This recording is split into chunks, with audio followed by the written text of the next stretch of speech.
more insistent this time.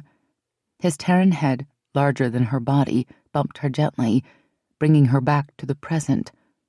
She laughed as she stumbled back a half step. Ellyssetta's kitten bumped people with her head to demand attention in just the same way, though with considerably less force. An instinctive reflex made Ellie reach out to scratch the bony spot between his eyes. Beneath her hands, his Tairen pelt was thick and silky, with a particularly lush nap. She had not expected something so huge to be so soft.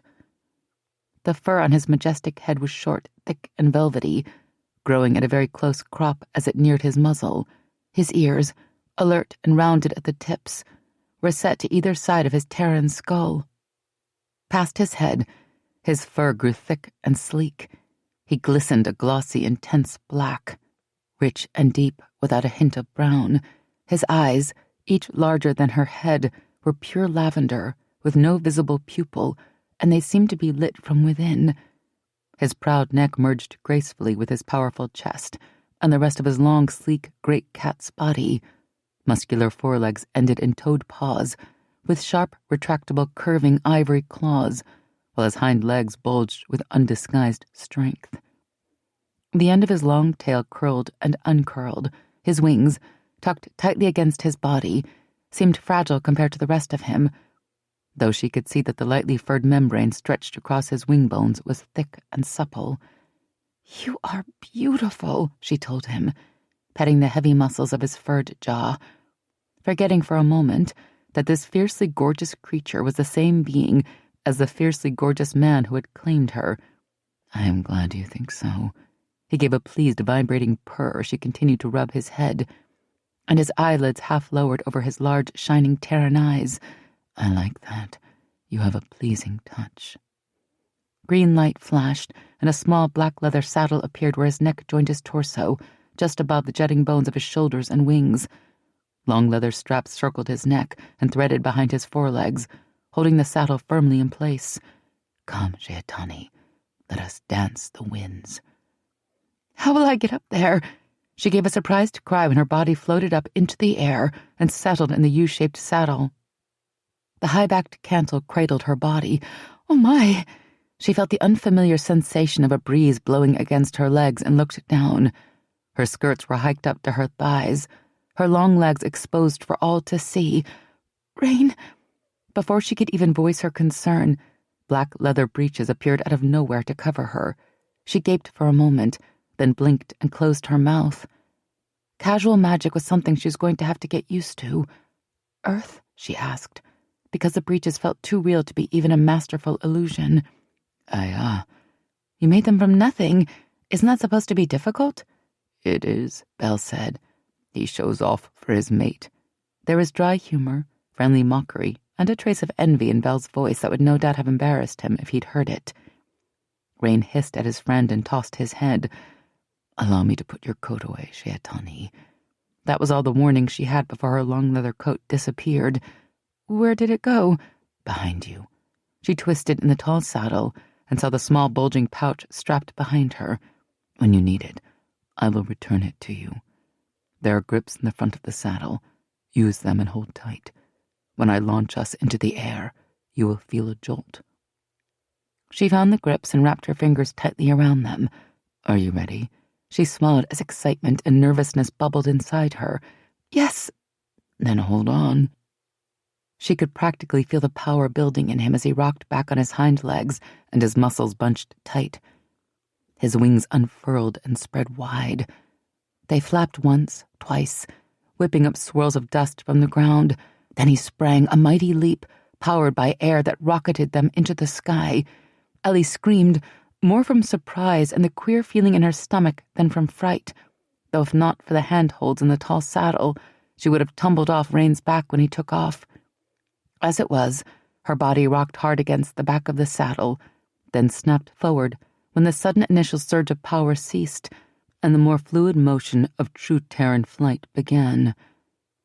Massive wings beat the air, and Rain's Tairen body undulated in a sinuous rhythm like waves rolling in the open sea.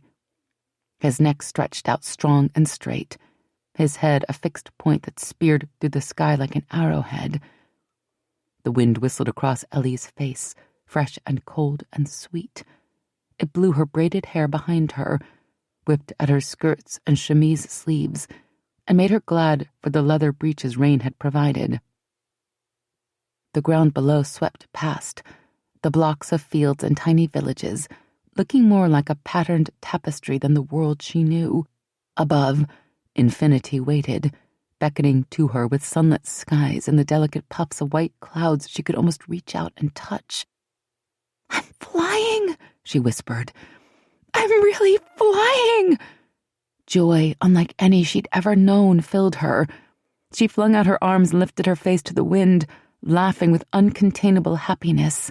"This is wonderful!" "You like it, then?" "Like it! I love it! I adore it!" If not for the waist-high front ridge of the saddle, she would have flung herself against his neck and squeezed him tight. "Oh, Rain, thank you!" "It pleases me to bring you joy, Sheatani." Her happiness was contagious. No Tairen could ever grow bored of the sky. But sharing it with her, feeling her joy, made Rain recall the thrill of his first flight, the laughing exultation, the feeling of immense freedom, the knowledge that he was a master of the world and anything was possible. He wanted to give her pleasure, open the world to her, and stand by her side as she discovered its wonders. There was so much he could show her, literally an entire world. For the first time in a long, long while, Rain was glad to be alive, glad to be Fae and a Tairen soul. "Where would you like to go, Ellysetta?" He felt her eagerness, her excitement. "I don't care. I just want to fly." "Then hold tight." He folded his wings and they plummeted fast and hard, diving towards the earth. Ellysetta screamed with laughter and held tight to the saddle, fearless even as the ground rushed up to meet them. Rain's heart swelled at her trust and complete lack of fear. His wings spread wide, and the rapid dive became a swooping ascent that left Ellysetta breathless yet still laughing. With joy in his heart, Rain Tairen's soul soared across the sky. Den Brodson smiled as he watched thin, gangly little Tommy Saurus scribble the last of his notes on the pages spread out before him. "You have it all, then?" The pair of them sat in the private back room at the charging boar. A nearly empty pint of red skull sat on the scarred wooden table before Den, and a half-glass of well-watered ale sat before the printer's son. "I do. Thanks for the story, Den." Tommy tipped his ink-stained wool cap with one hand, while the other busied itself stuffing the pages into his satchel. "It's a beaut, and I'm grateful you took time to write most of it down for me first. The less I have to write, the quicker Doc can get it into print." "No problem at all, Tommy. Give your doll my best. And be sure he uses that one paragraph I showed you exactly as I've written it." Those words Bate had promised him would sway simple minds, in particular the minds of readers who rarely thought for themselves. A spell of persuasion buried not in the ink or the paper used to write them, but tied to the very words themselves. Already, Den had met and distributed the copied pages to half a dozen pamphleteers and newspaper writers. "I will," the printer's boy promised, "exactly as it's written. And don't use my name, remember? I don't want to get my doll in trouble with the king." Den pasted a sober expression on his face. "I just want to see justice for Ellie. Sold out she was. Sold out to a murderous sorcerer for a chest of magic-cursed gold. Ooh, that's good." Tommy paused to scratch Den's words down on the last piece of paper before stuffing it away and carefully stowing his ink and pen. He straightened and scratched his head. "But you know Ellie's always fancied the Fae. Maybe she's happy with the way things have turned out. Women fancy tigers," Den snapped. "Doesn't mean they want to bed down with the beasts." He lifted his now warm mug of red skull and downed the last quarter pint. "No, she's been ensorcelled. Her whole family has. And it's up to us, plain folk like you and me, Tommy, to save her." The boy squared his shoulders and nodded. "You're right, Den. I'll do my part. People have a right to know what the Fae are up to." "Indeed they do." Den clapped a hand on the boy's shoulder and escorted him out the charging boar's back door. He waited for the boy to disappear down the alleyway before closing the door and making his way back into the main pub. "Thanks, Briggs." He waved to the bartender as he walked past. "No problem, Den. You off then?" Den nodded. "To church." "Church?" Briggs threw back his head and laughed. "That's a good one, Den." Den grinned. "I know. Can't hardly believe it myself. I'll make an offering at one of the altars for you, eh?" Briggs snickered and shook his head. Den pushed through the pub's brass and leaded glass doors and turned left down King's Road. He'd actually been telling Briggs the truth, though only because he knew the man would never believe it.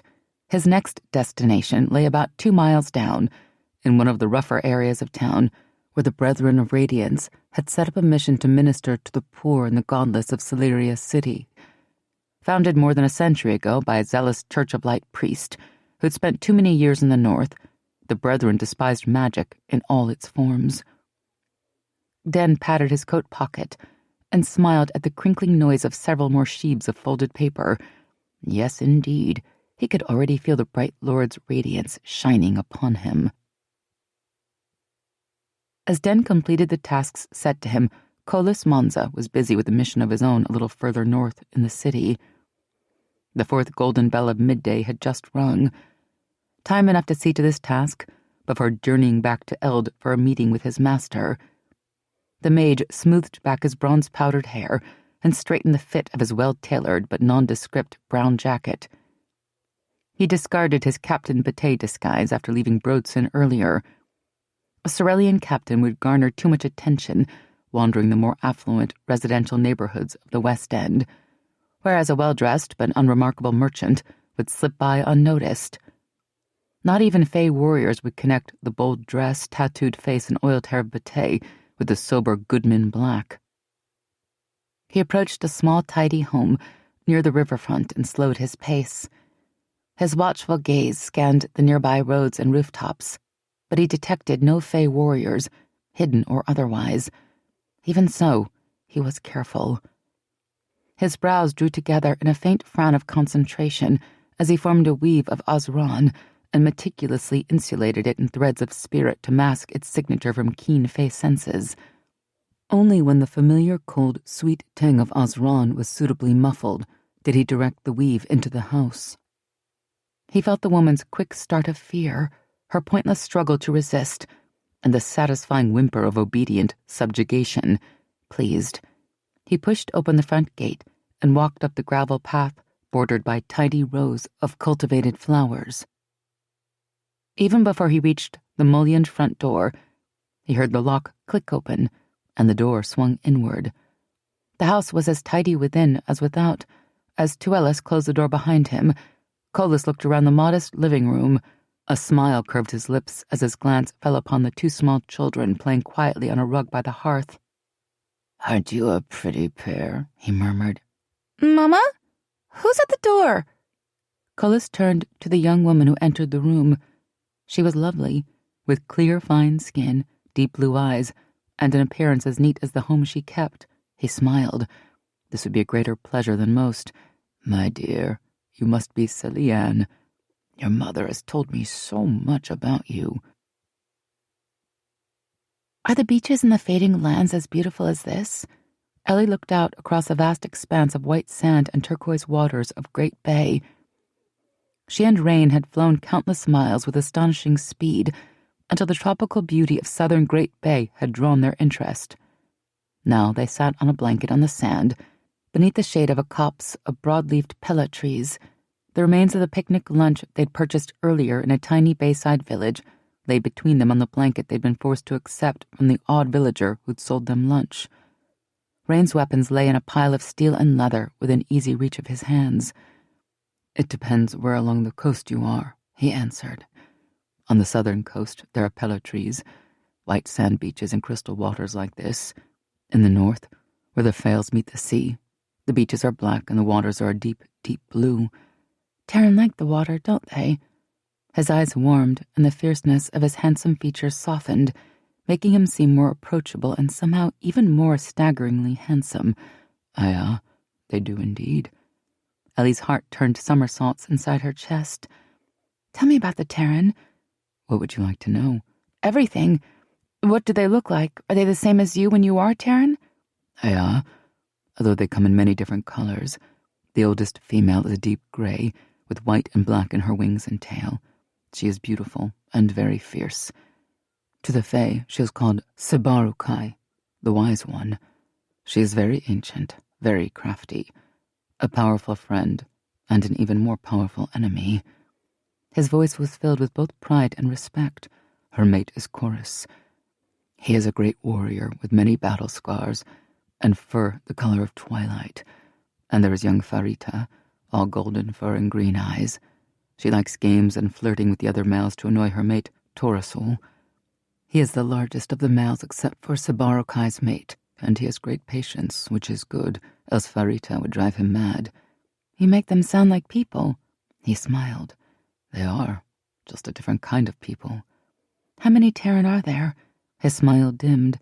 Sadness skated across her senses, then was gone so quickly she thought she must have imagined it. That you will have to see for yourself. When you come to the fading lands, I will take you to meet the Febar in pride. In 3 weeks, she would wed this man and leave behind everything she knew, everyone she loved. The reminder was an abrupt splash of reality. She drew her knees up close to her chest and wrapped her arms around them. Though half of her longed to go, longed to follow him anywhere for that matter, the other half was terrified at the prospect. He was so confident, so at ease with himself, his power, the world. He exuded grace and elegance in everything he did, from the way his fingers ran through his hair to the way he sprawled so unself-consciously in the grass, yet lost not one shred of dignity or self-possession. Could he possibly be any different from her? And though it only made sense that she would want to follow him to the ends of the earth like the hopelessly besotted romantic she was, what could he possibly see in her? Has anyone ever claimed a Sheatani by mistake? Rain's eyebrows flew up and nearly disappeared in his hairline. Then they came plummeting back down into a fierce, haughty frown. I am not mistaken, if this is what you imply. His voice was stiff, his eyes hot. Offended pride slapped at her senses. I'm sorry, she apologized quickly. I didn't mean to insult you.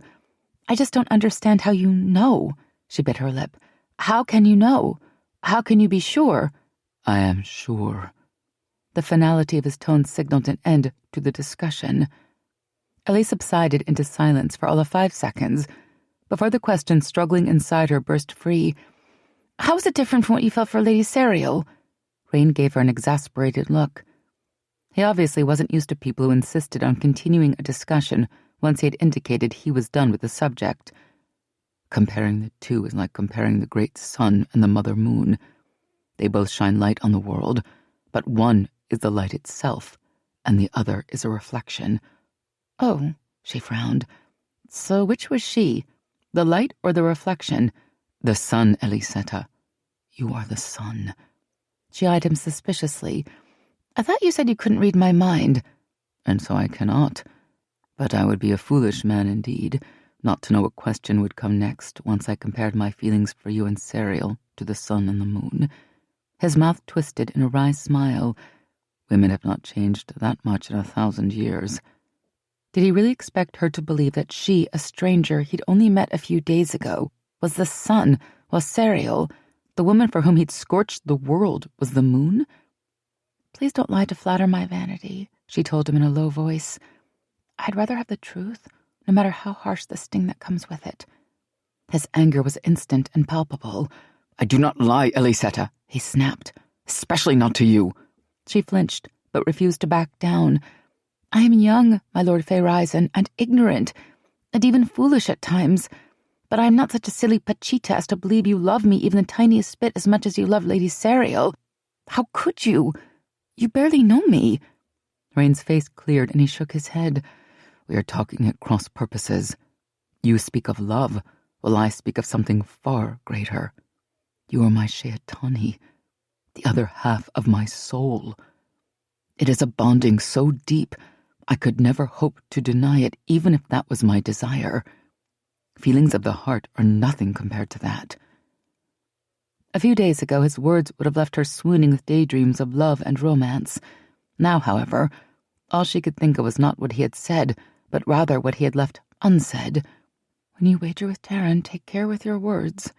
Rain Tairen's soul might not lie, but that didn't stop him from dancing around the truth. Had he said he loved her? No. Had he said he wanted her? No. On the contrary, he said quite clearly he had to claim her, even if he didn't want her. Somehow I've upset you, he said, frowning. This was not my intention. No, you haven't upset me. He wasn't the only one who could dance around words. Rain hadn't upset her. She'd done that herself by hoping her silly fantasy of absolute love, spawned by the stirring poetry of his countrymen, might actually come true. Ellie stared hard at her clenched hands. She'd asked the gods for someone, anyone but Den, and they'd answered by sending her Tairen's soul. She hadn't asked them for true love. She needed to learn how to be thankful for what graces she received, rather than yearning for those unbestowed.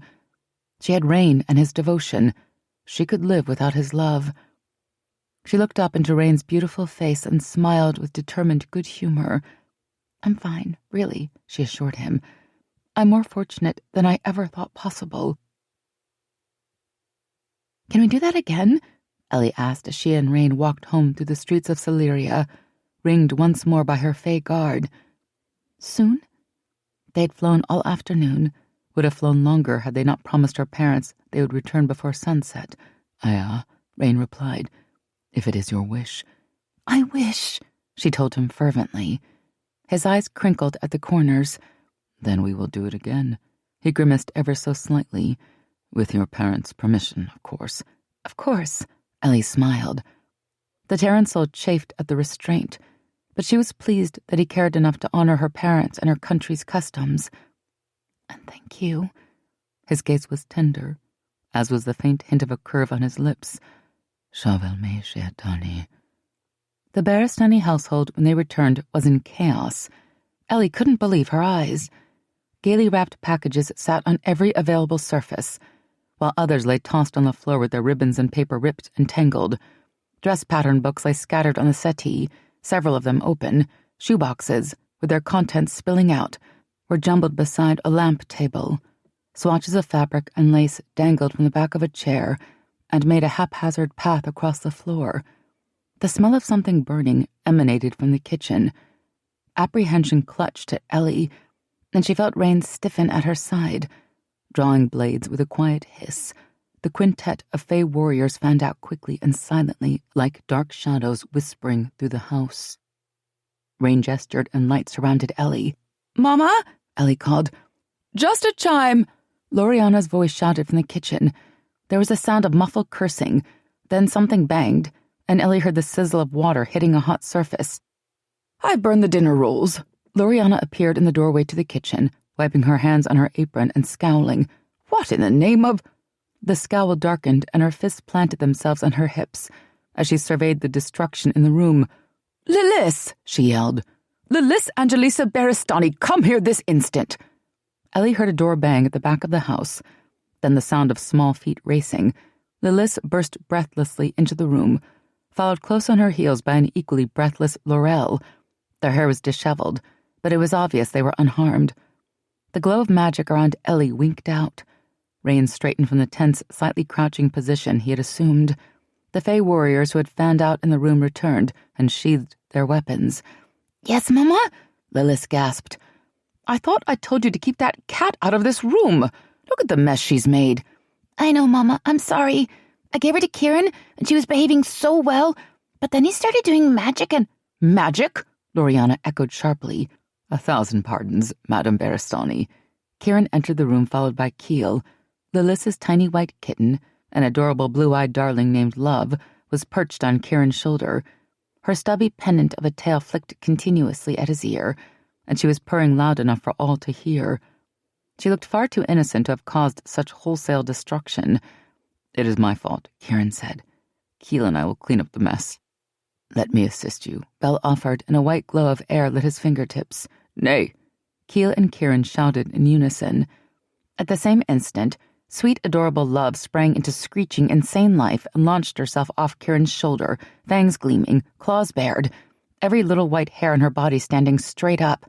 She landed with a thud on top of the pile of pattern books, and the sound of ripping pages filled the air as her claws scrabbled for purchase. Kieran dove for her, but she eluded him, leaping to the chair draped with fabric. Swatches spat out from beneath her frantically pedaling feet. Let go, Belle, Keel commanded. She senses when anyone calls magic within a Tairen length of her, and she hates it. Belle released his power, and the kitten went skittering across the floor to hide under a tall carved display cabinet. Blue eyes shone out from the darkness as Love crouched there, hissing and watching them warily. She hates air especially, Kieran added, climbing to his feet and running a hand through his hair. That was when Ellie noticed there were enough bleeding scratches on the backs of his hands to form a stone's grid. I would have thought it would be water, wouldn't you? He shook his head and grinned a little. Perhaps she's got a bit of Tairen in her rather than just plain house cat. Fire, water, and earth only get her back up. Air makes her crazy.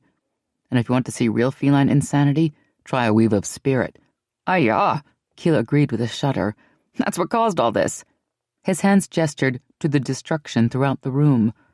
Ellie bit her lip, trying hard not to laugh as Kieran crossed the room to crouch down beside the cabinet and croon, "Here, kit. Come here, little love. That bad fey warrior has put his nasty magic away." Kieran turned his head just slightly to flash a laughing blue-eyed look at Belliard as the older fey's back went stiff. Within a few chimes, Kieran had successfully coaxed Love out of hiding, and once more she perched on his shoulder, purred, and flicked his ear with her stubby little tail. "How sweet of you, Lilith, to let Kieran hold your kitten," Ellie remarked. "I gave her to him," Lilith said proudly. "It was the best reward I could think of." "Reward?" "For pushing Kelly-sant into the river." Ellie rounded on Kieran. "You were responsible for that?" Kieran smiled, shrugged, and scratched a finger beneath Love's chin. Ellie shook her head. Centuries old he might be, but there was still plenty of mischief in him. She turned back to her mother. "Mama, do you need any help in the kitchen?" Loriana was still staring daggers at the fae for weaving magic in her house. At Ellie's question, she gave them one last frowning glare and turned away. "No, just have the girls clean up this mess. You need to look through those pattern books and make some decisions about what you want. Maester Beanchy said she'll send a lad round tonight to pick up your selection, so they can cut the fabric for your wedding gown tonight, and do the first fitting tomorrow morning. The other 3 dressmakers have asked for the same thing," which explained all the pattern books and fabric swatches Love had scattered everywhere. "And Lady Marisia sent a note saying that you and the Fae Risen are expected at the palace for dinner on King's Day night. She's already selected a gown for you, and it's being made along with everything else you'll need to wear." Loriana disappeared through the kitchen door. Dinner at the palace? 3 days from now? Ellie stared up at Rain in dismay. "Peace, Sheatani. We do not have to go." "Oh, and one more thing," Loriana said, popping back out of the kitchen. "Lady Marisia says you have to go. Something about upholding Fae honor and family ties." "Where is Marisia's note?" Rain asked. Loriana gestured to a small table by the front door and disappeared back into the kitchen. Rain crossed to the table in 4 long strides, read Marisia's note, then crumpled it in his hand, glowering. The note burst into flames. On Kieran's shoulder, Love hissed and arched her back. Kieran gave his king a reproachful look, then set about soothing his magic-ruffled pet. "It appears we do have to go," Ellie said. She swallowed her trepidation and smiled bravely. "I'll try not to embarrass you with my poor social graces." Rain frowned at her.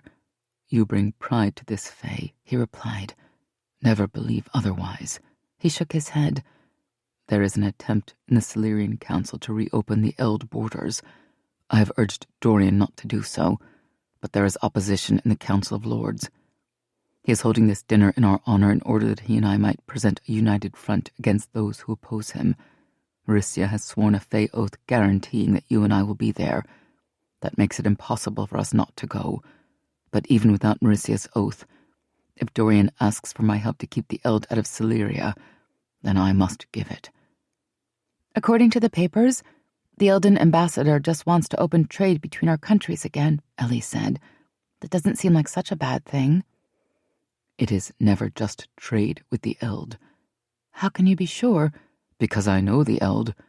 Because I sense the darkness. The serpent is there, waiting in the grass. It has been coiled so quietly for so long, Silurians have forgotten it. Even among the Fae, there are those who have forgotten how quickly the serpent can strike, how insidious and lethal is its venom. They think we can walk the path and not be bitten." "But you don't think so." "I am unwilling to take the chance." His face was grim, his eyes shadowed.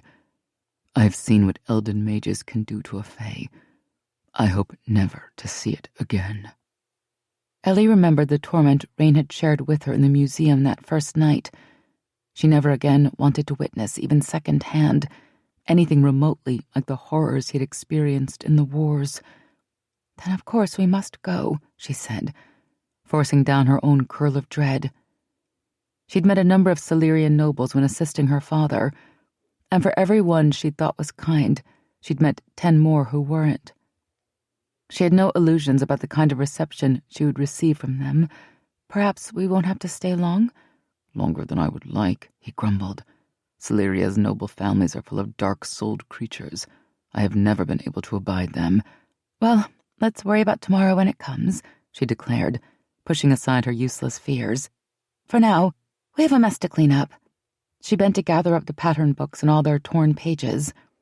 The sensation came without warning, like deadly ice spiders crawling up her spine. Every hair in Ellie's body stood on end. The pattern book spilled from her hands to the floor. She jerked up and instinctively grabbed hold of Rain's arm, leaning into his strength and shivering. "Shaitani?" His concern was instant. "What is it?" As suddenly as the feeling had come, it was gone. She exhaled. "Nothing." "Ellysetta." His hands cupped her face, forcing her to meet his eyes. "Do not keep things from me. I am your mate. You must trust me. I can sense your fear, but not what caused it. Tell me what it was you felt." He was frowning, his black brows drawn together, his eyes intent and demanding. "It's nothing, just a ghost treading on my grave." "A ghost? A wandering soul?" She laughed a little. "I didn't mean that literally. It's just an old Silurian saying for when something makes you frightened for no reason." "Old sayings are usually grounded in old truths," Rain told her, still frowning. "Have you had such feelings before?" "On and off, ever since I was a child." She gave him a lopsided smile. "It's one of the many little oddities about me that makes me undesirable as a Silurian bride. The feelings never seem to mean anything in particular. They just scare me a little, but not nearly as much as those waking nightmares that left her sobbing in agony and terror just before a seizure." She forced a reassuring smile to her face. "I'm fine. I'm sure it's nothing." Opening his face senses, Rain stretched the limits of his awareness, his mind filling with thousands of thoughts, mundane, mortal, many dark, but none an obvious threat to the young woman by his side. In addition, he probed for the telltale reddish-black glow of Osran. He found nothing. He glanced at Love, but the kitten was still purring on Kieran's shoulder. Whatever the wandering soul was, it did not trigger fear in Love the way magic apparently did. Because he could sense no danger, he nodded. "Very well, then. It must indeed have been nothing." But his instincts urged caution. He met Belle's eyes. He didn't need to say a word. Belle simply nodded. The Fae would be on their guard. High Mage Vadumar dipped his quill in the inkpot beside him and recorded the details of his latest experiment on a piece of blank parchment. The water clock on the wall of his office softly chimed the first silver bells of the evening. Even without the clock, he knew the sun had set over Eld. The tingle of magic in his flesh had strengthened, as it did every night when light retreated from the world. Azraizanon, the dark magic of the mages more commonly known as Osran, thrived in the night. The darker the sky, the greater his magic, and the more powerful the spells he could cast. Next to the water clock, a mechanical moon clock ticked slowly. The golden orb representing the great sun had disappeared, and the small globes representing the 2 moons had risen. Painted half white and half black, the globes had rotated on their slender brass rods to show the current moon phase. Unfortunately, both the mother and daughter had just waxed full, and his magic was at its lowest ebb of the year. Discovery of the girl, if she was indeed the one he'd been searching for so long, couldn't have come at a worse time. A knock sounded on his office door. "Enter," Vadim called. He looked up from his desk as his apprentice, the young but very powerful mage Kolis Monza, entered. The younger man's red robes swirled around him as he walked. About his waist, Kolis wore a scarlet sash embroidered with golden threads and decorated with numerous dark, shining jewels, each a commemoration of a great achievement. Kolis was a Sula mage, the Eld equivalent of a journeyman, and he was famous among the novitiates, apprentices, and his fellow Sulamages for his magical prowess. His current service in Celeria, coveted by even the most experienced, fully ranked primages, was one of the many important tasks that Vadim had set before him over the years to complete his training. "Well?" Vadim prompted. Colas bowed deep. His vivid blue-green eyes, suitably unfathomable, though Vadim thought he detected a hint of excitement. "I'm almost certain it is she, Master," he replied. "The one that was lost. She was found abandoned 23 years ago in the forests of Norban. The Celerian who tried to wed her said there are rumors she is demon-cursed, and he claims to have seen her work magic, healing, finding lost things, perhaps more." Anger curled in Vadim's belly, and just as quickly was snuffed out. If his pets had deceived him, they would suffer for it. But first, he must ascertain the depths of their deceit.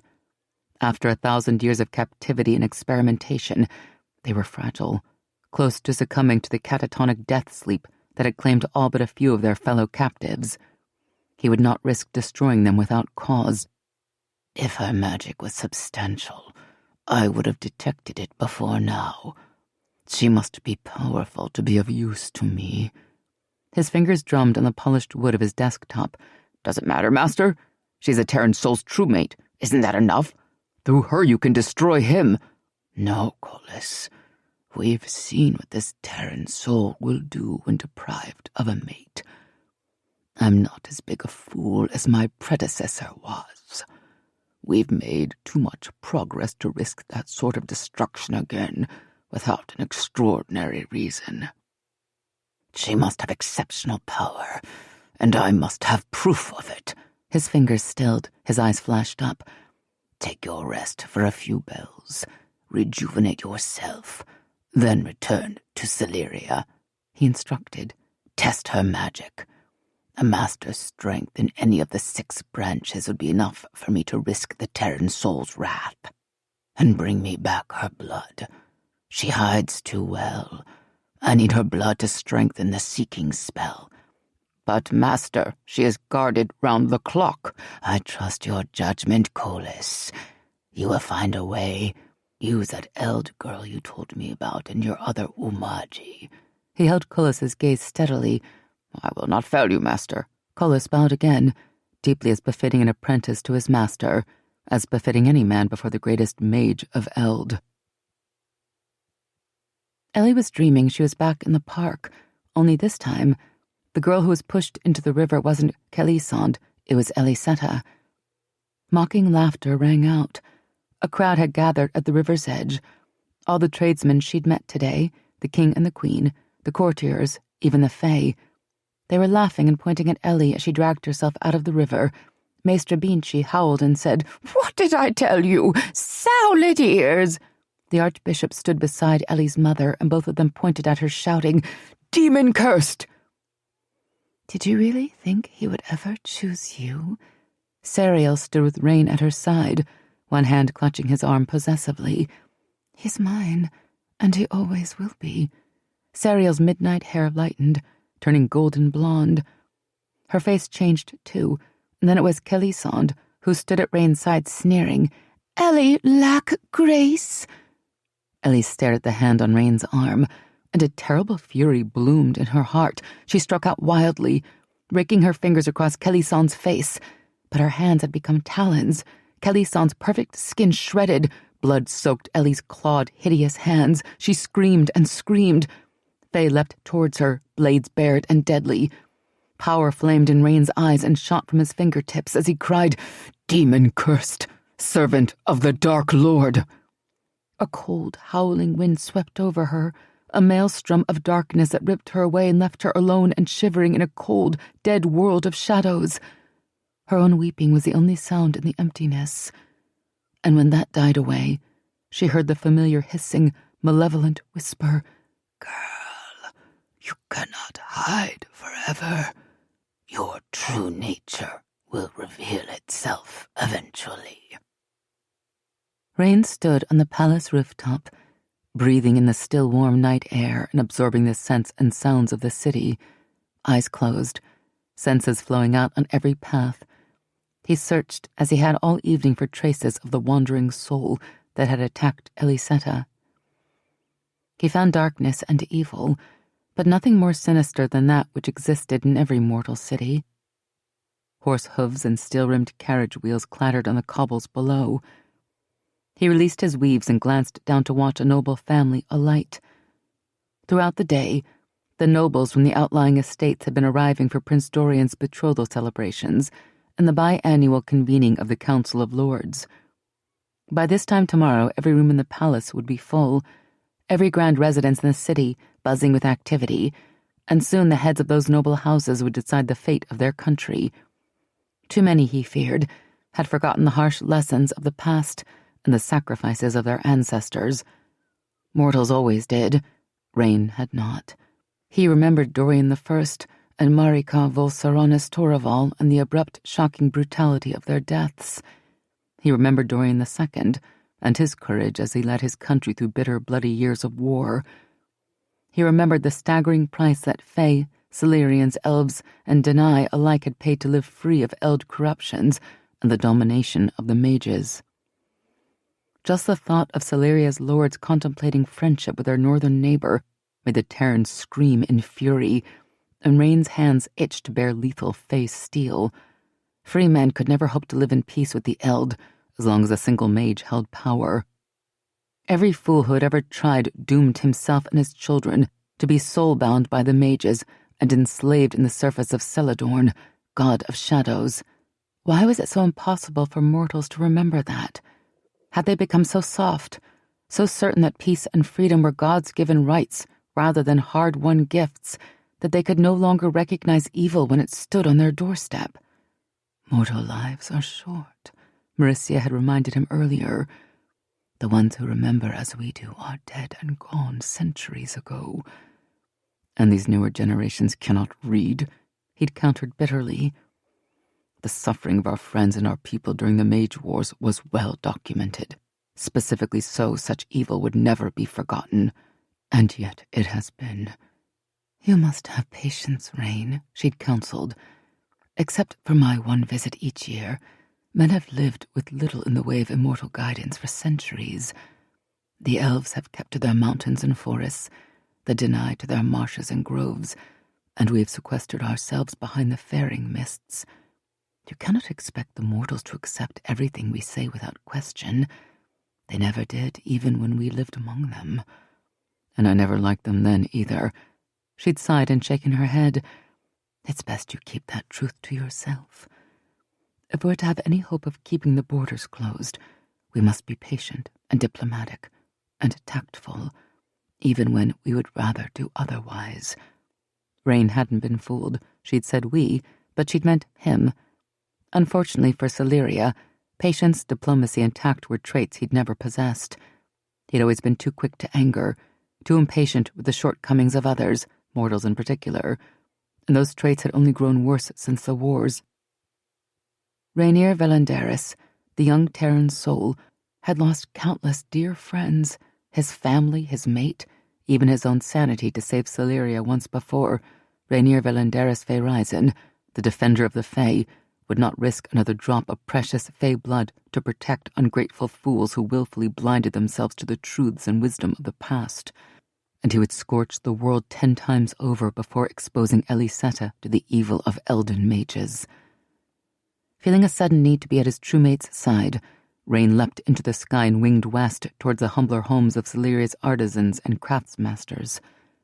The Fae guarding the Baristani home saw him coming and opened their protective weaves to let him pass. He changed with fluid ease, streaming through Ellysetta's bedroom window and regaining Fae form at her bedside, wrapped in spirit weaves to hide his presence from mortal eyes. She was sleeping, but not peacefully, her head thrashed on the pillow, and her breath caught on a sob of fear that roused his every protective instinct. He flung out his senses, testing all the magical and sorcerous roots he knew, but once again he found nothing. The source of her distress, whatever it was, lay beyond the detection of his Fae senses. He slipped into the narrow bed beside her and wrapped his arms around her.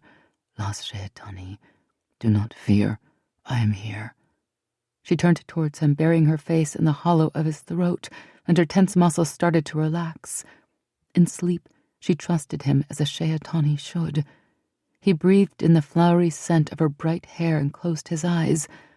For the remaining bells of the night, he lay there holding her in his arms. The Tairen in him lay quietly, still there, still hungry for its mate, but content to bide its time, at least for this night. Ellysetta's nightmares did not return, and rain filled her sleeping ears with whispered words, things a man only said to his mate. Some of the words made her moan a little, others made her smile. And when he finally left her just before the dawn, her fingers clung to him, and she gave a little cry of protest in her sleep as he slipped away. Chapter 12. Just after sunrise, the bell on the butcher shop door jingled. Dan looked up from his place behind the service counter, and his scowl smoothed in surprise as he recognized the new customer. A faint chill rippled up the back of Dan's neck. With a quick glance at his father, Dan wiped his hands on his white butcher's apron and said, "Can I help you?" Bate, the Cerealian merchant ship captain, smiled. "I hope so, Goodman Brodson, if I may have a moment of your time." "Papa, do you mind?" The shop was filled with customers waiting for service. The Brodsons were getting out of the butcher business, and had put the last of their stock on sale. Gothar Brodson eyed the gold braid on the man's coat and nodded. "Go on, then." As Dan slipped his apron off, Gothar murmured, "Ask him about the merchant ship business. I have a fancy to buy a ship or two." He grinned and slapped his son on the back. Dan veiled a flash of anger in his eyes and stepped out from behind the counter. "We can talk outside," he told the Cerealian. 15 chimes later, Dan returned to his place behind the butcher shop counter. Captain Bate's request had been odd, but Dan had managed to find what the man asked for. Upstairs in the Brodson home, above the butcher shop, on the lint brush Dan's mother had used to tidy the blue suit he'd worn the night he had put his claiming mark on Ellysetta Barastani, Dan had found 3 long, curling strands of flame-colored hair. Why the Cerealian needed Ellie's hair, Dan didn't know, but the man had left with a smile on his face and a glass vial containing the 3 strands of hair in his pocket. Outside, on the street corner, a ragged pamphleteer's boy began his morning cry, "Tairen soul steals local man's bride. King and queen cower in fear. Read the shocking truth they don't want you to know. Only 3 coppers." Several ragged scraps of paper trembled in Queen Anura's hand. Before her, Lady Giorine Montevero, a former dazzle and current lady-in-waiting, stood waiting while Anura read the pamphlets Giorine had just delivered. "There are many of these, you say?" Anura asked. Giorine nodded. The long dark curls draped over one shoulder bounced with emotion, and her sapphire blue eyes shone with earnest concern. "Many times many, Majesty. The presses must have been running all night." Anura resisted the urge to crumple the leaflets and instead set them aside on the pearl-inlaid surface of her desk. "Thank you, Lady Giorine." Giorine's gaze followed the discarded pamphlets. Her brows drew together in confusion. "My queen, you cannot mean to ignore this. The pamphleteers have always been a thorn in the palace's heel, but this time, Majesty, those leaflets border on treason. They call your husband a puppet of the Fae, and you—" "I read what they said, Giorine," Anura said, her voice as flat and hard as a marble tile. "You need not repeat it to me." "I'm sorry, Majesty." The lady bobbed a curtsy but continued earnestly. "It's just that the people are already nervous because of the Dalryzen murdering innocents in the north. Now the Tairen soul has returned for the first time in 1,000 years. Suspicions and fears are rising on many estates. The lords are worried. They can't help wondering if the Dalryzen attacks and the Tairen soul's arrival aren't in some way connected." The thought had occurred to Anura as well. "I understand your concerns, lady, but I assure you, the king and I are intimately familiar with the state of our kingdom. There's even a growing number of historians who are beginning to question whether the Eld Mages were really behind the assassination that started the Mage Wars," Giorine persisted. "I know we've all been raised to believe that was true, but what if it's not?"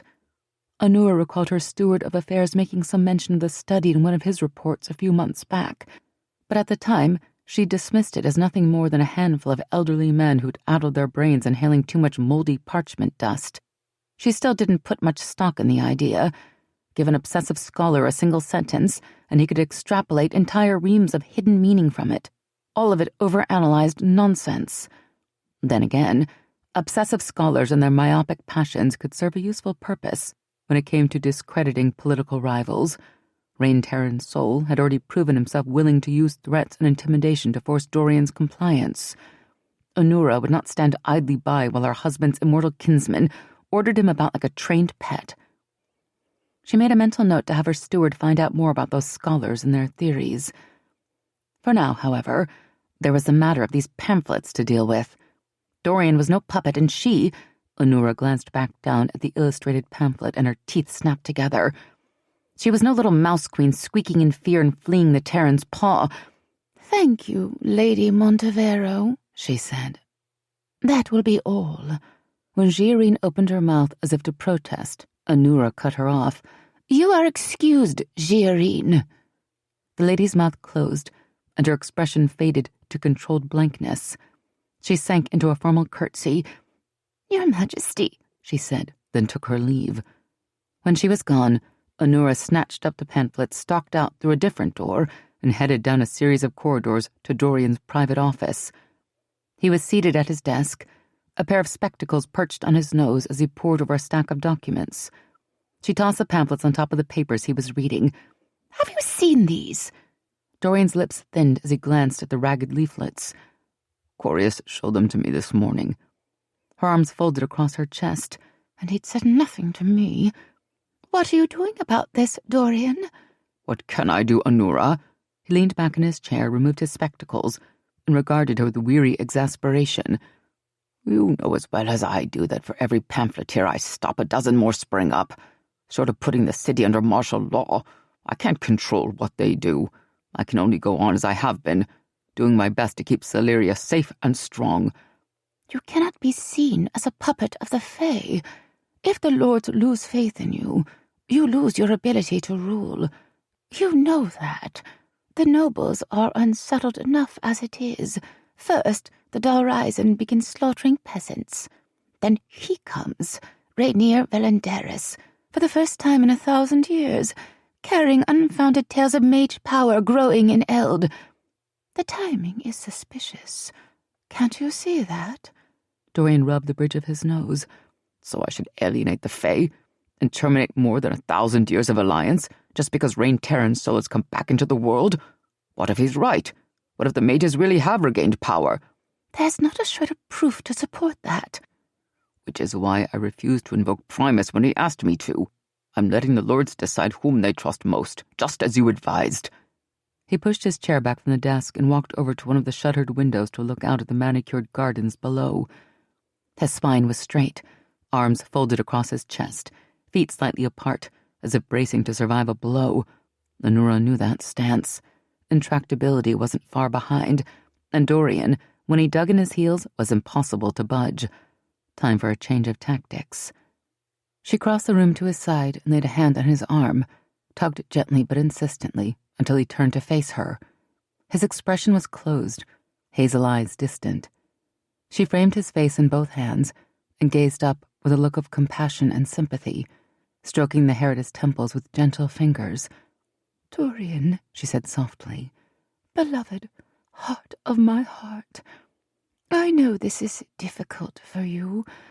I know how much you love them, Lady Marissia, Lord Dax, even the warriors who accompany them each year."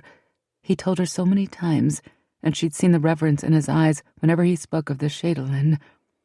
In the first years of their marriage, before she felt secure in her husband's affections, Anura had actually been jealous of the effect Marissia had on him. Her hands grew tense for a moment before she forced them to continue their gentle stroking. "But the Tairen soul is a stranger to us, a dangerous one at that. Celeria is entrusted to your keeping, my love. You must do what's right for us, regardless of what the Fae want." That is what I'm doing, Anura. I know, she soothed. I know. But the people and the lords of the council must be made to see it also. And up until now, all they've seen is you giving in to the Tairen soul's demands. You broke a lawful betrothal on his behalf. You've allowed him to install a common peasant as his queen and ordered our court to dance attendance on her. Dorian's expression, which had begun to soften, went suddenly cold and distant. He pulled her hands away from his face and stepped back several paces to fix her with a hard look. You've just overplayed your hand, my dear. This isn't about me and my perceived strength or weakness. This is about you. He's wounded your pride and you can't stand it. Dorian! Anura gasped in unfeigned shock. He'd never spoken to her in such a manner. You know me better than that. I do know you, my love. You are the reason my heart beats in my chest. But I'm just as acquainted with your weaknesses as I am your strengths. His jaw had tightened. His lips had thinned to an implacable line. Anura could have screamed in frustration. The familiar expression was the one she'd been trying to avoid, intractability.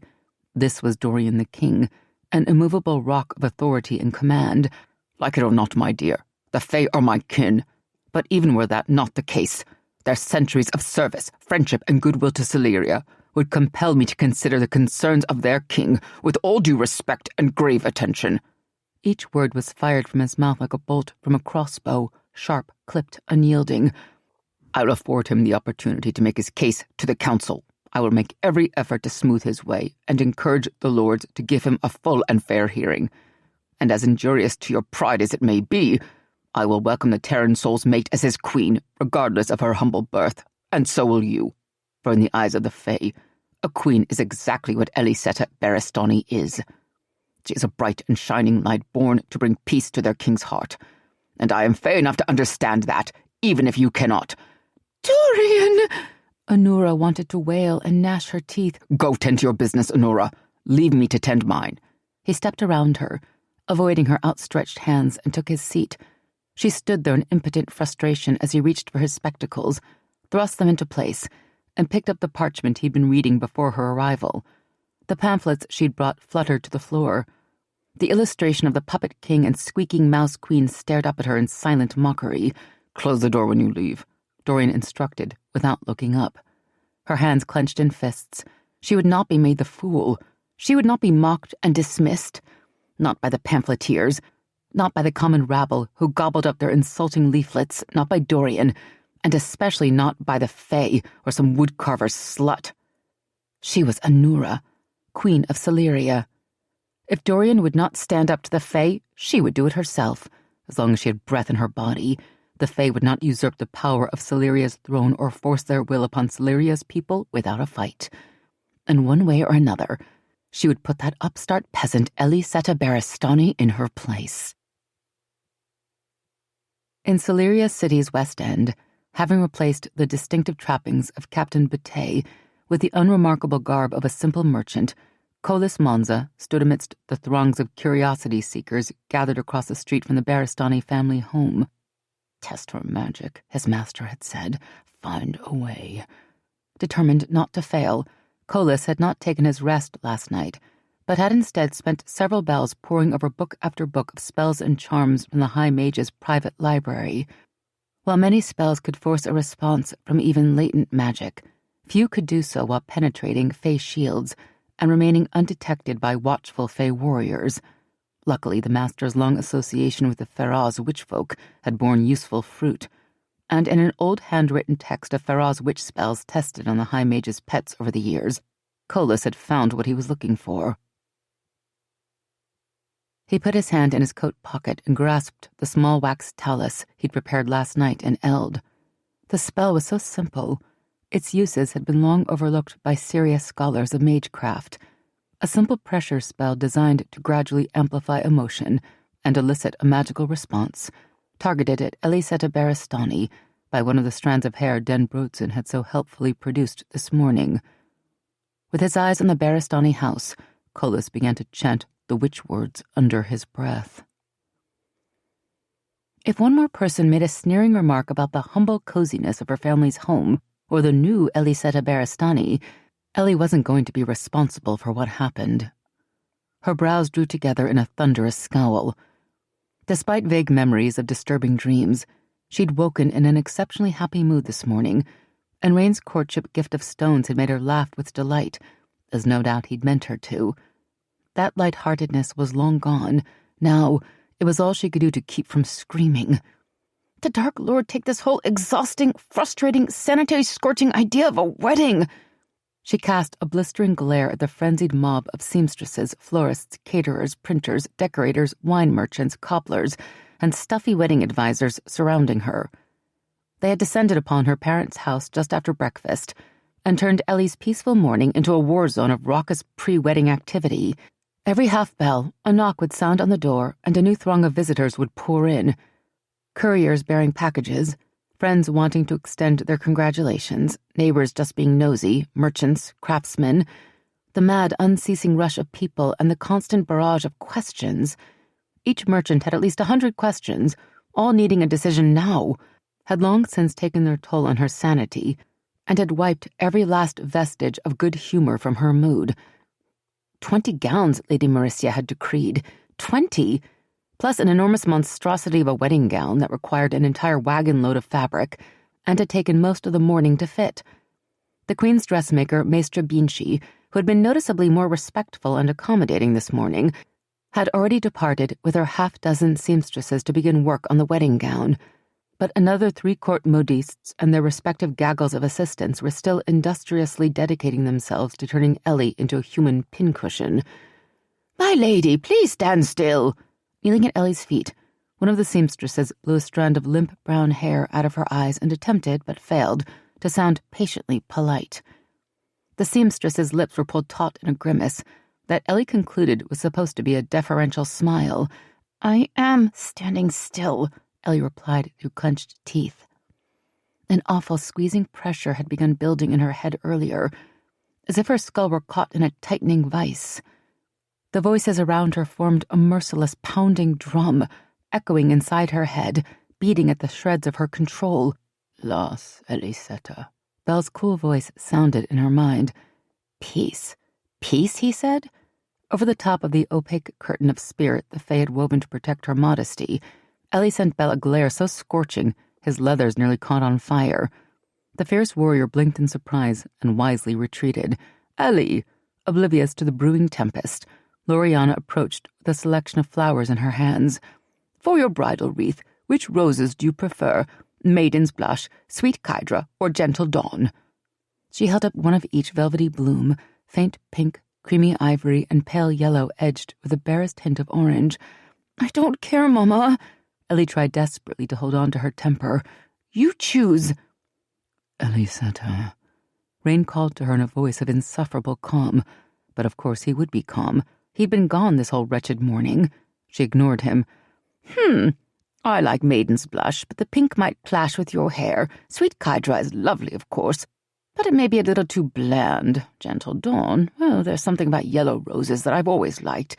And the orange is a shade that will suit you, I think. Come now, Kit, give me your honest opinion." "Whichever you choose will be fine, Mama." Ellie could feel her jaw muscles locking in place. Days from now, she was sure they would find her dead from this wedding torture. Her lips still frozen and her teeth bared in a grim parody of a polite smile. "All right, Ellie," Loriana replied evenly. "I'll make the decision, since you don't care to. Gentle dawn it is." Her skirts swished with violent little movements as she stalked away. Ellie scowled, angry at her mother for getting upset, angry at herself for being the one to upset her. The anger was unsettling. Ellie wasn't a volatile person. She worked hard at keeping her emotions in check. Bad things happened when she didn't. Yet the anger was there, and growing. The pain in her head increased. "Ellysetta," Rain's voice sounded again, a bit more insistent this time. She continued to ignore him. She'd wanted a simple wedding, flowers perhaps, and a priest, but no. The mighty Rain Tairen soul mandated a huge court affair, and then conveniently absented himself from the resulting madness. Ellysetta's anger grew some more. "Mistress Barristani," a man's nasal voice sounded to her left. "What?" Ellie barked and turned towards the voice. The cobbler held up several pairs of shoes. "You've selected your footwear for your wedding, but you still need to select slippers for your ball gowns and a pair of boots for your day dresses.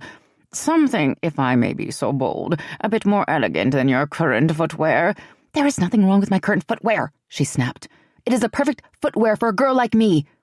"Of course, Mistress Baristani." The cobbler gave a small condescending smile and bowed. "But I'm referring to the new you." Her anger flared higher. "There is no new me. I am the same me that I have always been. I will be the same me tomorrow and the day after that and the day after that." "My lady, please stand still just a few chimes more," the seamstress pleaded. Ellie scowled down at her. "I am standing still." "Ellysetta, you will speak to me." He wanted her to speak? Get out of my mind! She felt his jagged burst of pain as her angry response blasted between them, and the ache between her eyes became sharp, gouging daggers thrusting into her brain. Dizziness assailed her, but she fought it back. "I apologize if my choice of words has offended you, Mistress Baristani," the cobbler said. "I merely meant that in your new position, you will require a different form of attire." "I am very aware of what you meant, sir, but I am now and always will be a woodcarver's daughter.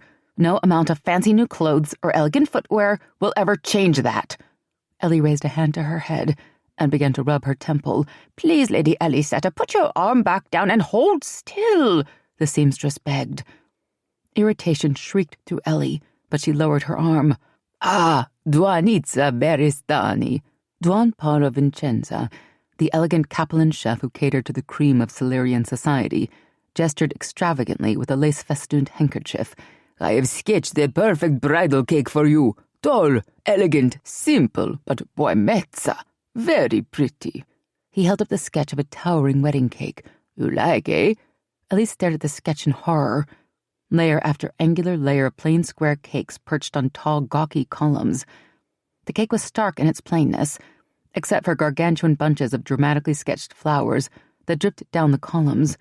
She supposed the chef meant the flowers to complement the minimalist appearance of the cake, but to her, they looked like monstrous weedy growths run amok, ill-fitting, ridiculous attempts to make something pitifully plain look attractive and feminine.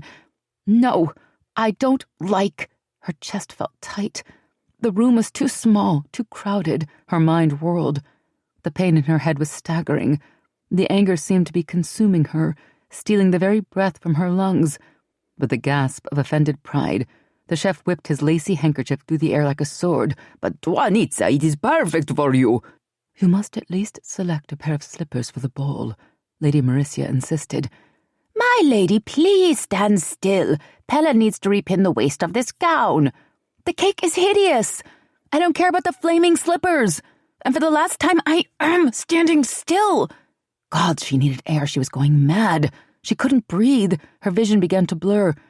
"Ellysetta." Rain stood in the doorway, and there was no mistaking the whip of command in his voice. "What?"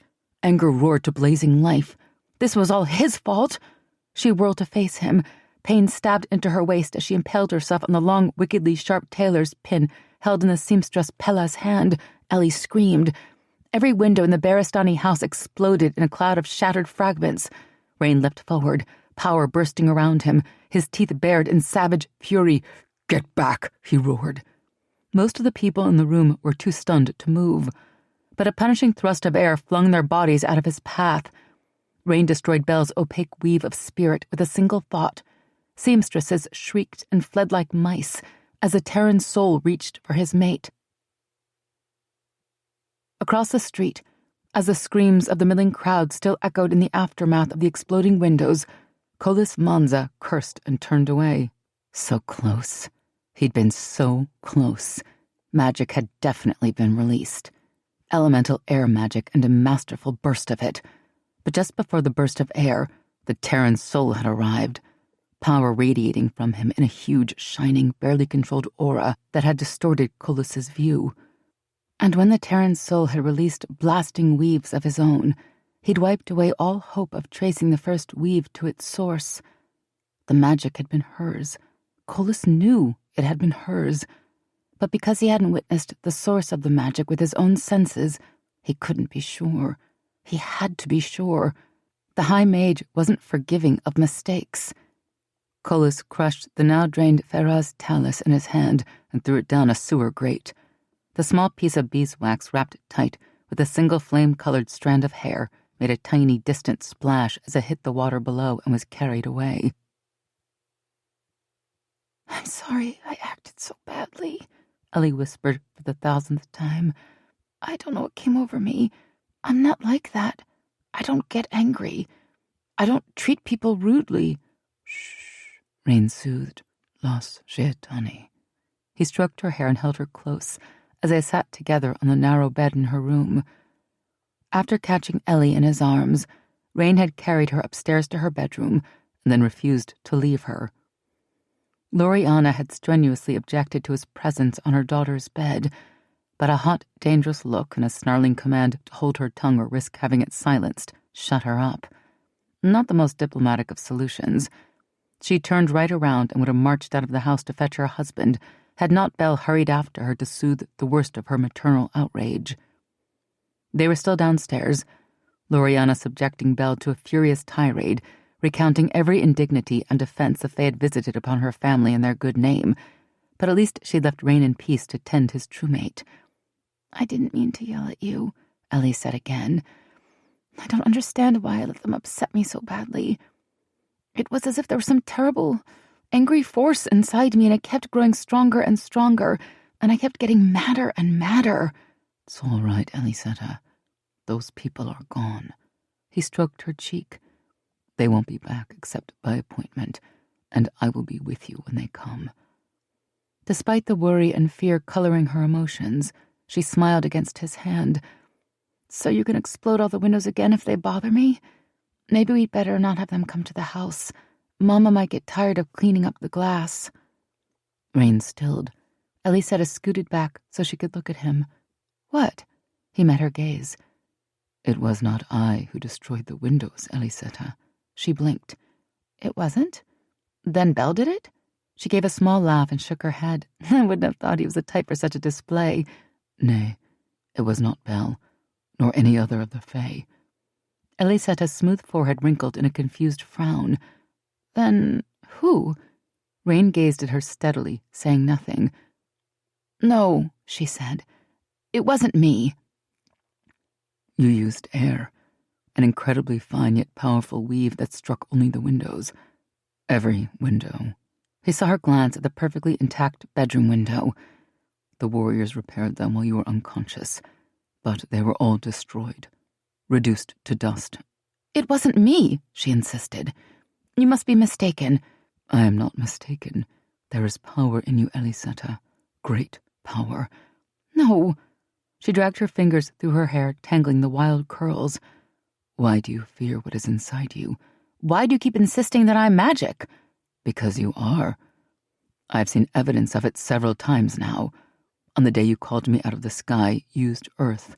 Not much. It was only a small healing weave, but both Maricia and I sensed it. The night of our betrothal, you wove spirit on your mother with so much power packed in so fine a weave that even most Fae would not have known they were being influenced or been able to resist. Today, you used air in a very concentrated and powerful weave. All the Fae sensed it this time." "Maybe it was someone else who destroyed the windows," she suggested. "You think there are Elden mages in Celeria? Maybe it was one of them." His Shaitani was grasping at straws, so eager to deny her power, he still did not understand why she would fear it so. Loriana's explanation of all Celerians' fear of magic blighted forests didn't ring true. Ellysetta wasn't afraid of all magic like her mother. Only her own magic truly frightened her, and Rain could not imagine why that would be so. "This was no mage, Ellysetta. I saw the weebs with my own Fae eyes, and they came from you." "Must we talk about this now?" Rain sighed. "Of course not." He rose, held out a hand, and helped her to her feet.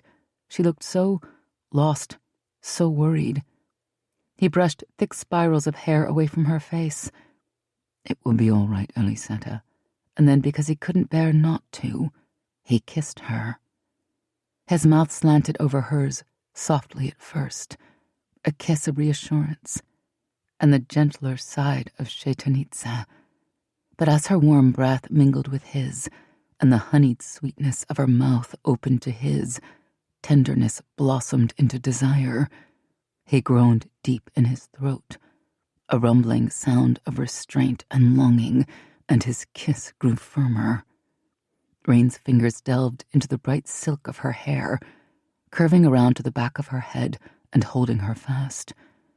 All softness fled his body, only a remnant of it remaining in his kiss, but that too burned away the instant Ellysetta's arms wrapped around him and her hands pulled him closer with surprising strength. The Tairen stirred and Ellie flinched. Rain clamped a ruthless hold on the beast within him. Not this time. The Tairen would not rob him of this wonderful moment. His hands pulled free of her hair, and he trailed them down her back, fretting at the layers of cloth that separated her skin from his. With just a small weave of earth, he could banish those annoying layers. Rain summoned power to his fingertips. Rain. Belle's warning sounded. Someone cleared a throat loudly from the doorway. Rain released his power and tore his lips from Ellysetta's. A blistering torrent of curses battled on the tip of his tongue, held back only with great effort. He dragged in a breath and turned to face Luriana Berestani.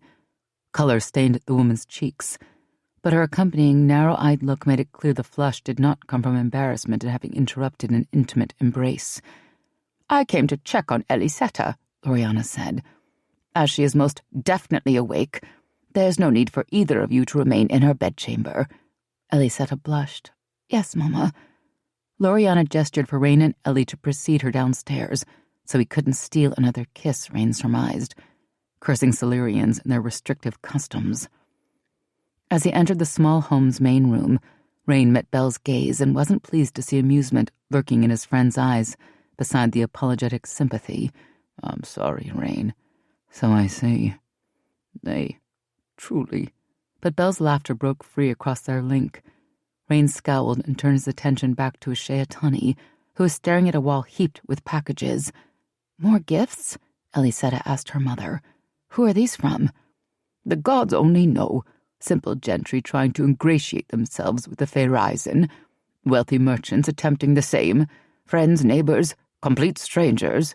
Luriana shrugged. "I gave up inspecting whom they're from and just started stacking them. The parlor is already full." Ellysetta shook her head. "Amazing." Then the expression on her face grew somber, and she put her arm around her mother's shoulders. "I'm sorry for upsetting you earlier, Mama. I know everything's in turmoil, and it's my fault. There's so much to do in so little time, and—" "Shh." Luriana put a finger on her daughter's lips. "I know, Kit, and I'm sorry, too, for snapping at you. It was a madhouse here this morning. There was too much going on all at once. I must admit I'm grateful your betrothed sent them all packing, though I don't much approve of his methods." Luriana cast a dark look Rain's way. "Exploding windows and flying bodies only added to the madness." Rain bowed low. "I shall endeavor to show restraint in future." Ellysetta gave him a startled glance. "Say nothing, Sheatani. It is best that all believe I am responsible for the windows." After a moment she nodded. "I have several errands to run," Luriana said. "Why don't the two of you open the wedding gifts in the parlor so we can clear some space?" "What?" Rain opened his mouth to object, but before he could say a word, he heard his Sheatani doom them both. "Yes, Mama." Rain closed his mouth and carefully blanked his face. "There's a book in the secretary. Be sure you write down who gave you what, so I have some hope of sending appropriate gratitudes." "Yes, Mama." "Well then, I'd best be going. I've got 100 things to do. Don't forget that Master Fellows, the Queen's Master of Graces, is coming here at 14 bells to begin your instruction in the noble graces. Be sure to tidy up before he arrives, both the house and your own appearance. You don't want to make a bad first impression." "Yes, Mama." As Luriana bustled off, Ellysetta glanced at Rain uncertainly. "Do you mind about opening the gifts?" He did, of course. Opening gifts from Silurians he neither knew nor cared about was not how he would choose to spend his courtship bells. He answered diplomatically, "My time is yours, Ellysetta. If this is how you choose to spend it, then so it shall be spent." She bit her lip. "It's just that Mama's already done so much and I've done so little, and it's my wedding, our wedding. I understand, Sheatani. Do kings even open their own gifts? She asked as they walked down the short hallway to the parlor. Apparently this one does. The grumble in his voice made her smile as he'd hoped it would. But when they reached the parlor and Rain saw the gifts, crammed into every inch of space and stacked to the ceiling, he called for reinforcements. Ellysetta's quintet came running in response to their king's summons, though when they heard what he wanted of them, their faces went predictably blank. It won't be that bad, Ellysetta promised, especially with all of you helping. They live to serve you, Sheatani, Rain assured her. After serving as a source of amusement to these fae over the last few days, it gave Rain great pleasure to turn the tables. Rain watched as his 5 best warriors squeezed into the tiny parlor, picked their way through the jungle of wedding gifts as if tiptoeing through a nest of Drogon sand vipers, and settled down with stone-faced stoicism to proceed with the humiliatingly unwarrior-like task of opening presents. You bring pride to this fae, Rain sent on their common path, and his tone rang with amusement. 5 lethal glances speared him. For the first time in 1,000 years, Rain Tairen's soul threw back his head and laughed. Chapter 13.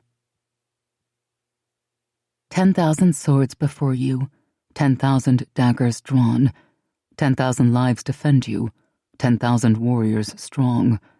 Our blood will spill 10,000 times, in hope 10,000 sigh. For love we face 10,000 deaths, with joy 10,000 die.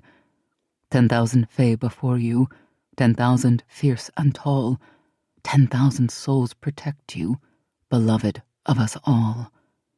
Chorus from 10,000 Swords, a fae warrior's song. Even with 7 pairs of hands unwrapping and recording all the wedding gifts was tedious work.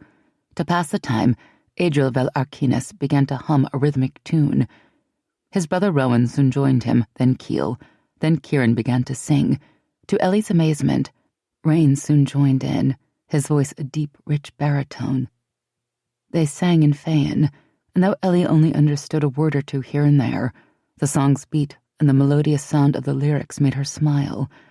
That was beautiful, she said when they finished. What was it? A fae warrior song called 10,000 Swords, Rain told her. It is a song all fae youths learn when they are training to become warriors. Can you translate it for me? With a nod, he did so, and tears sprang to her eyes as she listened to the words that vowed the death of thousands to protect the life of one woman. She gave a little shiver. Surely it's just a song. I, for one, wouldn't want any of you dying for me. It is the greatest of honors to die in the defense of a Sheatani, Keel protested. Such a warrior will be born to this world again to find a truemate of his own. Holding a forgotten package on her lap, she looked at the faces of the men around her. Do you all believe that? They exchanged glances, then nodded. Of course, Adriel told her, and a chill worked up Ellysetta's spine as she suddenly realized how dear to her the warriors had become in such a short time. The thought of any one of them dying was like a knife to her heart. Peace, Ellysetta, Rain murmured. She felt a warm touch on the back of her hand, another on her face, even though he sat several feet away from her and had not moved a muscle. None of them seek death yet. Seek death? She repeated weakly. Chez Sondelane, Rowan supplied. The fae honor death. You seek death? She stared at them all in horror. When we must, Beliard said. His cobalt eyes held a calm acceptance she couldn't begin to fathom. Why? The 5 warriors glanced at Rain, who hesitated, regarded Ellie with a searching look, then nodded briefly. Setting aside the small golden dish he'd unwrapped and recorded, Bell began to explain. Each time a fae warrior claims a life, he takes the weight of that soul upon his. He absorbs the darkness of that soul and the pain of that soul's unfulfilled promise, its sorrows and regrets, and he carries the weight and the pain of it always, like a burning stone hung round his neck. Ellie covered her mouth. I've never heard of such a thing. It is the price the gods decreed for the many gifts they have bestowed on the fae, Bell said, and it is just. How much more greatly we value peace, knowing the price for taking a life. It is one of the reasons the Fae avoid war. In war, many good men die, and the soul of a good man is far harder to bear than that of one steeped in darkness, even though killing a dark one brings terrible pain." His voice dropped. Shadows dimmed his eyes, turning cobalt to brooding navy. "I would rather slay 1,000 dark ones and cut down one good man." Rowan and Adriel agreed quietly. "Is there nothing you can do to get free of these souls?" Bell blinked and the shadows fled from his eyes. His hard, handsome face softened. His lips curved, not quite a smile, but almost. "If a warrior is lucky enough to find his Sheitani," he said, "she can help ease his burden. For hers is the spirit of compassion and healing, and she alone can touch her warrior's soul. He will still feel pain when he takes a life, but she can banish the darkness that comes with the pain and heal his soul." "But Sheitanis are rare and precious," Keel added. He brushed a lock of golden hair behind his ear, then deftly stripped silver paper from a small package to reveal a delicate china vase. He held it up to the glow of the lamp hanging from the ceiling and smiled as the lamplight illuminated the translucent porcelain. "Most warriors will live and die without ever finding their true mate, yet all of us still hope." With great care, he set the vase aside and made note of both the gift and its sender on the paper before him. Hope. Belle's small, not quite revealed smile was hope. Ellie felt her throat grow tight. It grew tighter when she realized that even that tiny hint of emotion was already gone from his face, replaced with careful blankness, as if he dared not display his hope for fear of its being stolen from him. Belle reached for a large package with a huge blue bow. "So, when the weight of the souls he has taken becomes too much for a Fae to bear," he concluded, pulling the ends of the ribbon to unravel the extravagant bow. "When the stain on his soul grows so dark it threatens to consume him, the warrior has only 2 choices: Chasson Delane, the honor death, which gives him the hope of being born again to find the one who will complete his soul, or becoming Dalryzen, a lost soul, outcast from the fading lands, in danger of turning to Azran and other dark magics, doomed for eternity." Belle's face went momentarily grim as he mentioned the last. "But that's horrible." "That is the lot of the Fae warrior," he answered.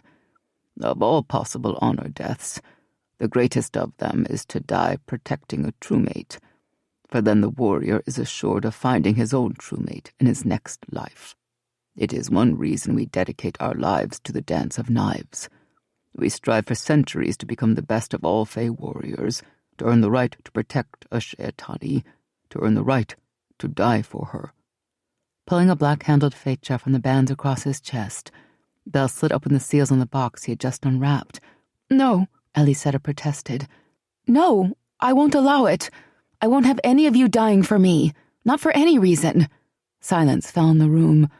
All rustling of paper ceased. All motion ceased. It seemed to Ellie as if all breathing ceased. Rain touched Ellie, this time with his hand rather than his magic. His long fingers closed over hers. His lavender eyes shone intently. "You will allow it, Sheitani," he told her in a gentle voice lined with steel. "You will not deny these men their right to the most honorable of all Fae deaths. They live now to protect you, to die for you if they must, because you represent hope for all Fae, and especially for them." For a long, shocked moment, Ellie stared into Rain's steady, resolute eyes. It was one thing to believe these warriors were there to protect her. It was another thing entirely to realize that they would die for her. Perhaps she'd been foolish not to realize it before, yet it had never occurred to her that if her life was in danger, their lives were in danger too, or that they would each die before allowing harm to come to her. Not even Belle's stirring pledge to devote life and soul to her protection had made her realize truly what was at stake. Everything in her screamed against allowing such a thing. She was plain, awkward Ellysetta Barastani, the woodcarver's daughter, and though for some incredible reason Rain Tairen's soul believed she was his true mate, she knew there was nothing within her important enough for these men, these oddly dear friends, to protect at the cost of their immortal lives. How could she live with herself if even one of them died on her account? They will protect you whether you agree or not, because I will command it. You're my Sheatani, and immeasurably valuable to us all, Rain told her silently. But if you rail against their protection, you take away their joy. Do not make this great honor a burden to them. She lowered her eyes and dragged in a breath. I'm sorry, she said, forcing her voice not to tremble. Of course, I am honored by your protection. Breathing resumed. Paper crinkled. Silence lifted. Belavo, Sheatani. Ellie fiddled with the ribbons on the package in her lap and did not respond. Belle finished unwrapping the large package and held up an object made of shining steel and shaped like a very ugly coiled serpent. What in the name of Tairen fire is this? Kieran laughed. I think it's a kefli pot. Belle stared at the object in his hand, twisting it this way and that.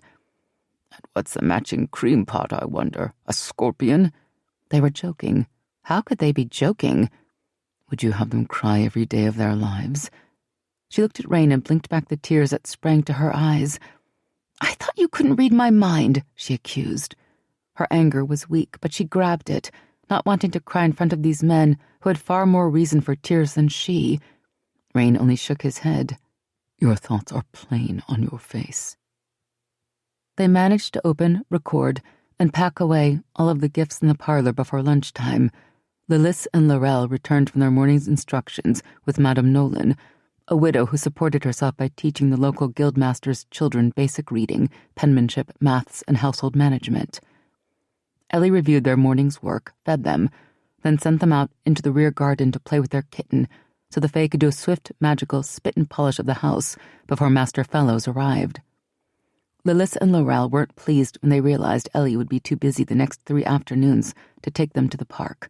Nothing mollified them until Rain offered to spend a portion of tomorrow's courtship bells playing stones with them in the park. The offer transformed their expressions from utter dejection to soaring delight, and the sudden change of emotion made Ellie's eyes narrow with suspicion. I think you've just been manipulated, she told Rain. He glanced after the girls as they disappeared through the kitchen door, then shrugged. Oh well, pleases me to see them smile. They're young and bright, and their laughter lightens my heart. She felt her own heart squeeze a little. Behind that simple statement lay centuries of indescribable torment. The pain he'd shared with her that first night in the museum, the loss of the people he'd loved, and now, as she'd just learned, the suffering from every life he'd ever taken in defense of his people. And yet, despite all that, he could still find happiness in making a child smile. She reached for his hand. Her fingers curled around his, measuring through touch the unyielding strength of his grip. She was tall, but beside him she felt slight. He stood a full head above her. His body, while lean, was hard with muscle, his shoulders broad and squared. He was a man built to hold the weight of the world on his shoulders, and she was a woman just learning how much she longed to lighten his burden. He stood motionless as she reached up to lay her other hand along the side of his face. You're a good man, Rainier Valandaris. She rose up on her toes and pressed her lips to his. A shudder rippled through him. His free hand slid round her waist, and he started to pull her hard against him, then stopped. Though she could feel the surge of longing in him, the fierce desire to capture and claim, he conquered it. The Tairen roared for dominance, but Rain refused to give in. He kissed her with breathtaking passion that left her in no doubt of his desire or need. Yet when she broke the embrace and stepped back, he opened his arms and let her go. He held her stunned gaze with eyes that glowed bright and fierce. I am not a good man, Sheatani, he corrected. I never have been. But for you, I will strive to be better. She pressed a hand to her lips. He could make her feel so much, so deeply and so quickly it was frightening. Just then, while he'd kissed her, a powerful sensation had moved inside her. She could feel it still, drawing her skin tight, shuddering through her bones, as if at any moment they might dissolve. She took a deep breath and dragged a ragged veil of calm around her, tamping her emotions down until the feeling faded. I should go freshen up. Master Fellows will be here soon, and I don't want to embarrass you by looking a mess when he arrives. Rain's brows drew together. You bring pride to this fae, just as you are. She laughed ruefully. Yes, well, be that as it may, we both know the nobility won't share that view, which is why I spent this morning and last letting the Queen's craftsmasters try to change me into something more acceptable, and why I'm going upstairs now to freshen up before Master Fellows gets here. She turned and started for the stairs. Ellysetta. The sudden threat of steel in his voice made her halt and look back. His expression was carved stone. The pupils of his still glowing eyes had lengthened to slits. I meant what I said. I have no wish to change you. All this. He flung out his hand at the mess of fabrics and pattern books still strewn around the main room. Was Marissia and your mother's idea, to help you feel more at ease among Dorian's nobles. For myself, I'd proudly take you as you are. Just say the word, and so it will be. Her eyes widened. He would do that. He'd take her before the court dressed as a peasant and expect them to treat her like a queen, and be furious when they didn't. I thought the whole purpose of this King's Day's dinner was to win the favor of the lords, so they would vote to keep the Eld border closed, she said. And so it is. But any Silurian worthy of fae regard will appreciate the honor of your presence, no matter what your garb. Her brows almost disappeared into her hairline. Oh, truly. You know as well as I do that I don't dare appear before the court dressed in anything even remotely resembling this. She waved at her simple skirts and thick-soled boots. They'd be insulted beyond words, and you'd lose all hope of winning their support. She wasn't sure she believed the mages had reconstituted their power. The Dalryzen murdering innocent villagers up and down the borders seemed a greater and more obvious threat than anything in Eld. But she knew Rain believed Eld was a true menace, and he needed the support of Siluria's aristocracy to ensure that his fears did not come to pass. He was already starting off at a disadvantage. No noble, especially Queen Anura, would easily forgive him for raising a woodcarver's daughter to the rank of queen. Rain couldn't dispute her reasoning, though the flush of angry color beneath his pale skin said he wanted to. Be that as it may, he snapped. We're not talking about the court right now. We're talking about a servant of the court, the Queen's Master of Graces. I assure you, I don't need his vote, Ellysetta. And that means you have no cause to put yourself out on his behalf. She put her hands on her hips. No cause except common courtesy and care for my own pride. Master Fellows may look at me and see a peasant, but at least he'll see a tidy one. And thank you so much for making me admit to such conceit. Rain's brow creased in a bewildered look, as if he could not understand how the conversation had ended here, with her glaring at him for embarrassing her. He shook his head and pinched the ridge between his eyes. It's been too long since I've been a mate. I had forgotten the 2 rules. The 2 rules? She echoed. Serial taught me. He held up his index finger. Rule 1. In any dispute between mates, the male is always to blame, even when he is clearly blameless. Rule 2. His middle finger joined the first. Whenever in doubt, refer to Rule 1. The laugh popped out before she could halt it. His eyes crinkled at the corners. He reached out and brushed the back of his fingers across her cheek in a light caress. Very well, Sheatani. Tidy yourself for this Master of Graces, if that will put you at ease. Have the seamstresses provided you with a court gown yet? No, I was just going to put on my green gown. The maestros haven't had time to finish anything finer. She gestured to the bolts of cloth stacked against one wall. I'm still picking patterns and fabric. He glanced over at the bolts she indicated. I like that silk. He pointed to a bolt of golden yellow watered silk. The color would become you. His brows drew together in a frown of concentration. A surge of powerful magic burst from his hands. Half the bolt of cloth disappeared. There, he said, when the shining green earth threads faded. You have a dress now, in your room upstairs. And don't bother with your hair. Kieran will fix it for you when you come back downstairs. She shook her head. Now she was the one bewildered. You just finished arguing with me about how I should not change myself for members of the court. That was before you expressed your fear of being shamed. As your mate, it is my duty to protect you in all ways. For the pride of the nobles, I care nothing. For yours, I do. He shrugged. Go, Sheatani. Don these garments you think you need. We, Fae, will tidy your home and wait for this Master of Graces." She went. Upstairs in her room, laid neatly across her narrow bed, lay an exquisite gown of saffron silk. She tried it on, not surprised to find it a perfect fit. But as she regarded her stylish reflection in the long mirror inside her wardrobe, her pleased smile faded.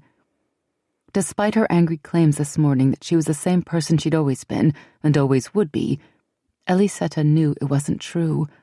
She'd already begun to change, and she would have to change still more, fast, because when he faced the nobles this King's Day evening, Reign Tairen's soul would need a queen by his side, not some naive, graceless gawk of a girl. Precisely as a city clock tower rang 14 bells, Master Gaspar Fellows, the Queen's Master of Graces, arrived at the Baristani home.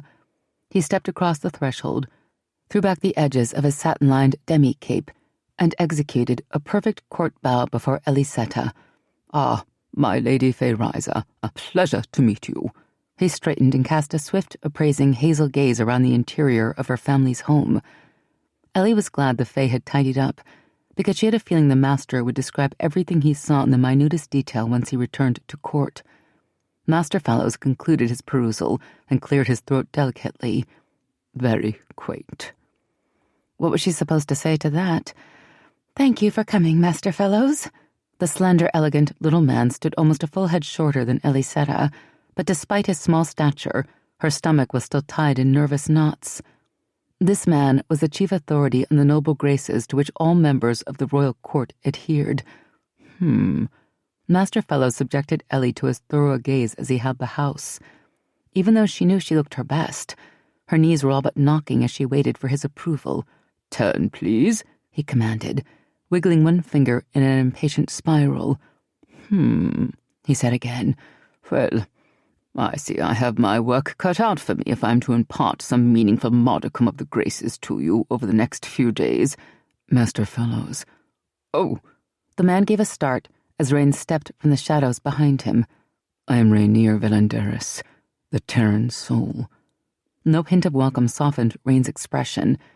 Less than half a bell earlier, Ellie had thought him the kindest of men, but now he looked downright frightening.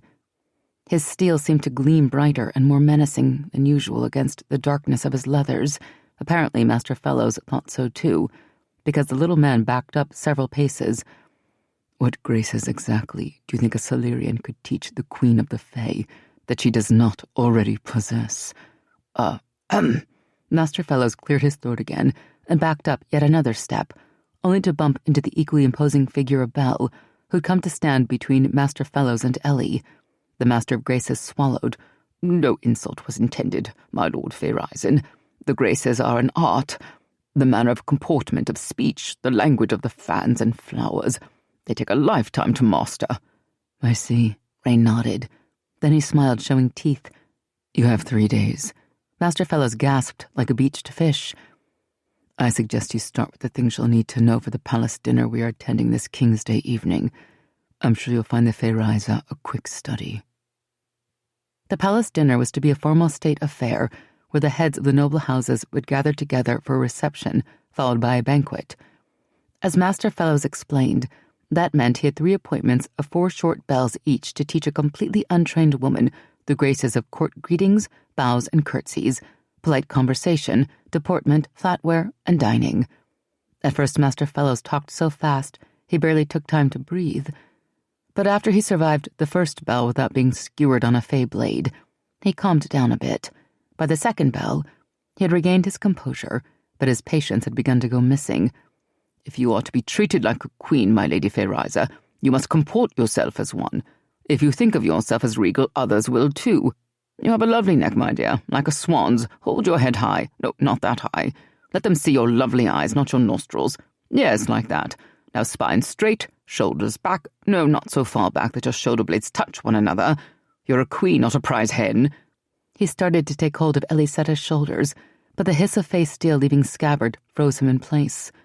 All 5 warriors of Ellysetta's quintet had unsheathed their blades. "Sirs," he complained. Ellysetta's quintet just stared blankly at him. He turned to Rain. "My Lord Feyrizen, really. I've tried, but I simply cannot do this without touching her." "I agree," Rain answered. "You cannot do it."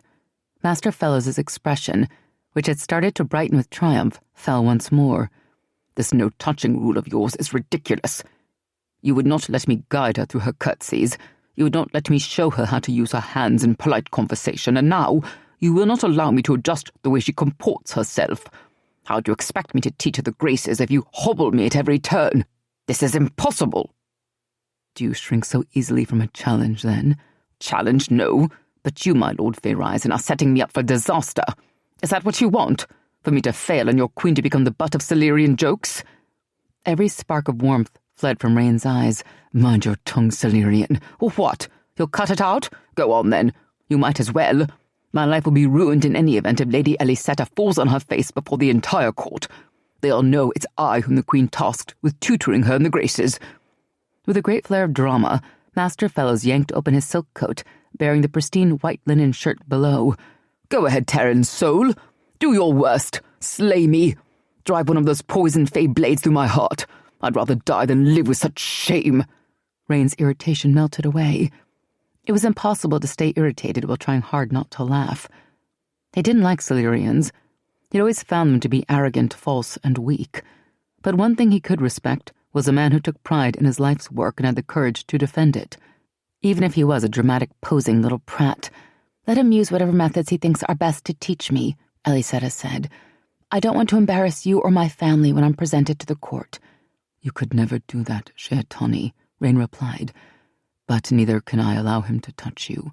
Silently he admitted, "Until our bond is complete, the Tairen would never permit it, and I don't want to kill this man, if only because I would regret the loss of entertainment." She looked shocked. Behind her, Belle smothered a smile. "You like him?" "I don't," Rain denied, then reluctantly recanted. "All right, maybe a little. A very little. Who could completely dislike a banty little mortal brave enough to dare Rain Tairen's soul to do his worst?" Rain turned to Master Fellows. "Will you accept a compromise, Master Fellows? Permit me to read your thoughts with spirit, and I will give you the use of my hands. You need only think what you would like me to do, and I will do it for you. Will that suffice?" "I don't know." Master Fellows straightened his clothing and carefully smoothed back his hair. "I'm not sure I like the idea of having you in my head. What would it be like?" "You would not know I was there. Simply picture in your mind how you wish Ellysetta to stand."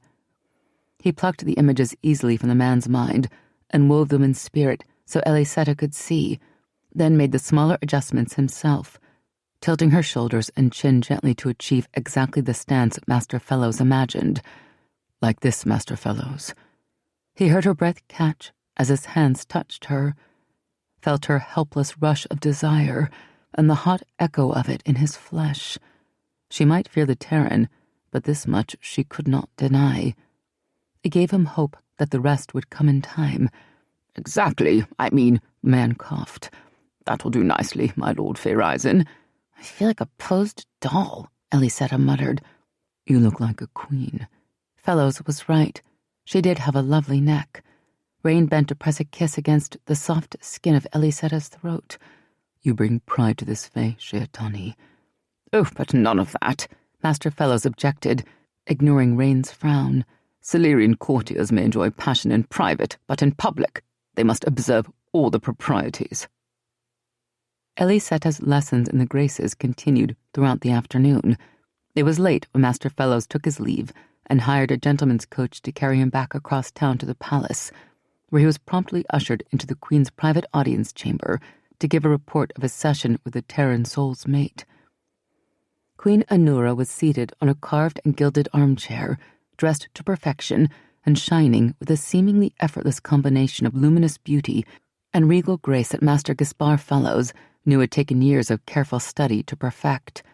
He'd still been an apprentice when the Queen had first come to these shores, and he'd helped his old master train her to take her place at King Dorian's side. The lessons had ended when the old master died, but by then Anura had already been transformed from the reserved young princess so in love with her handsome husband into the moon of Sileria, the brilliant around whom the entire court revolved. Lately Gaspard began noticing changes in her, a hardness that had never been there before, a cutting edge to her wit. After the last 4 bells spent in the fresh, artless kindness of Ellysetta Baristani's company, the difference seemed even more obvious. Gaspard's gaze flicked to the bevy of dazzles gathered around the queen, among them many a grasping, brittle beauty like that sapphire-eyed jade, Giarine Montevero. Youngest daughter of a poor minor house, she'd ascended beyond anyone's expectations to claim a seat in the queen's inner circle and title to her family's holdings after the untimely passing of her parents and older siblings. Beside her stood one of the queen's favorites, the handsome Ser Vale, who for no reason at all made the little hairs on the back of Gaspard's neck stand up whenever the man's vivid blue-green gaze was fixed upon him. As it was now, Gaspard threw himself into a deep, elegant bow. The bend of his knee was exact, the flourish of his arm a perfection of grace, except for the faint tremors which he hoped no one noticed. Ser Vale disturbed him, almost as much as the Tairen soul had at first, only with Vale, the unsettledness never went away. When Gaspard straightened, he focused his gaze on the queen, not allowing so much as a flicker of a glance in Vale's direction. That helped, a little. My queen, you asked me to keep you informed of my progress with the young Feyriza. Forcing himself to speak in confident, well-modulated tones, Gaspard related the details of his interactions with Ellysetta Baristani and the Tairen soul. Honora kept her grip on the armrests of her chair light as Master Fellows gave his report. She'd hoped he would return full of sneering condescension for the woodcarver's daughter's attempts to master the noble graces, but somehow the girl appeared to have won him over. Oh, he was careful not to sing her praises too loudly. Gaspard Fellows was too experienced a veteran of noble society for that, but Honora could tell by what he did not say that he'd liked her. "So, in your opinion, Master Fellows," she said when he finished, "Ellysetta Baristani will be able to master sufficient graces so as not to embarrass either the Fae or my husband at the dinner on King's Day?" "I believe so, Your Majesty." Conscious of the dazzles observing her smallest reaction, Honora kept her irritation well hidden. "Let us hope you are right. I realize I've set you a difficult task, Master Fellows. Turning a commoner into a lady fit for presentation to the heads of all Celeria's noble houses is no small accomplishment. And to have only 3 short days in which to achieve it, well, just consider that a measure of my confidence in you." Master Fellows bowed with impeccable grace.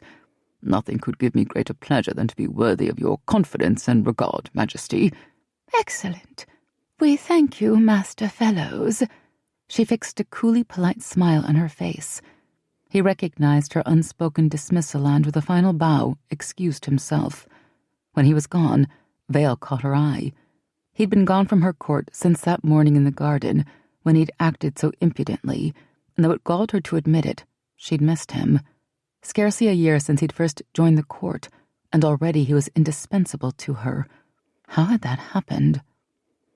A mysterious, knowing smile lurked at the corners of his well-shaped mouth, and a tingling shot of energy raced up her spine in response. She'd seen that look before.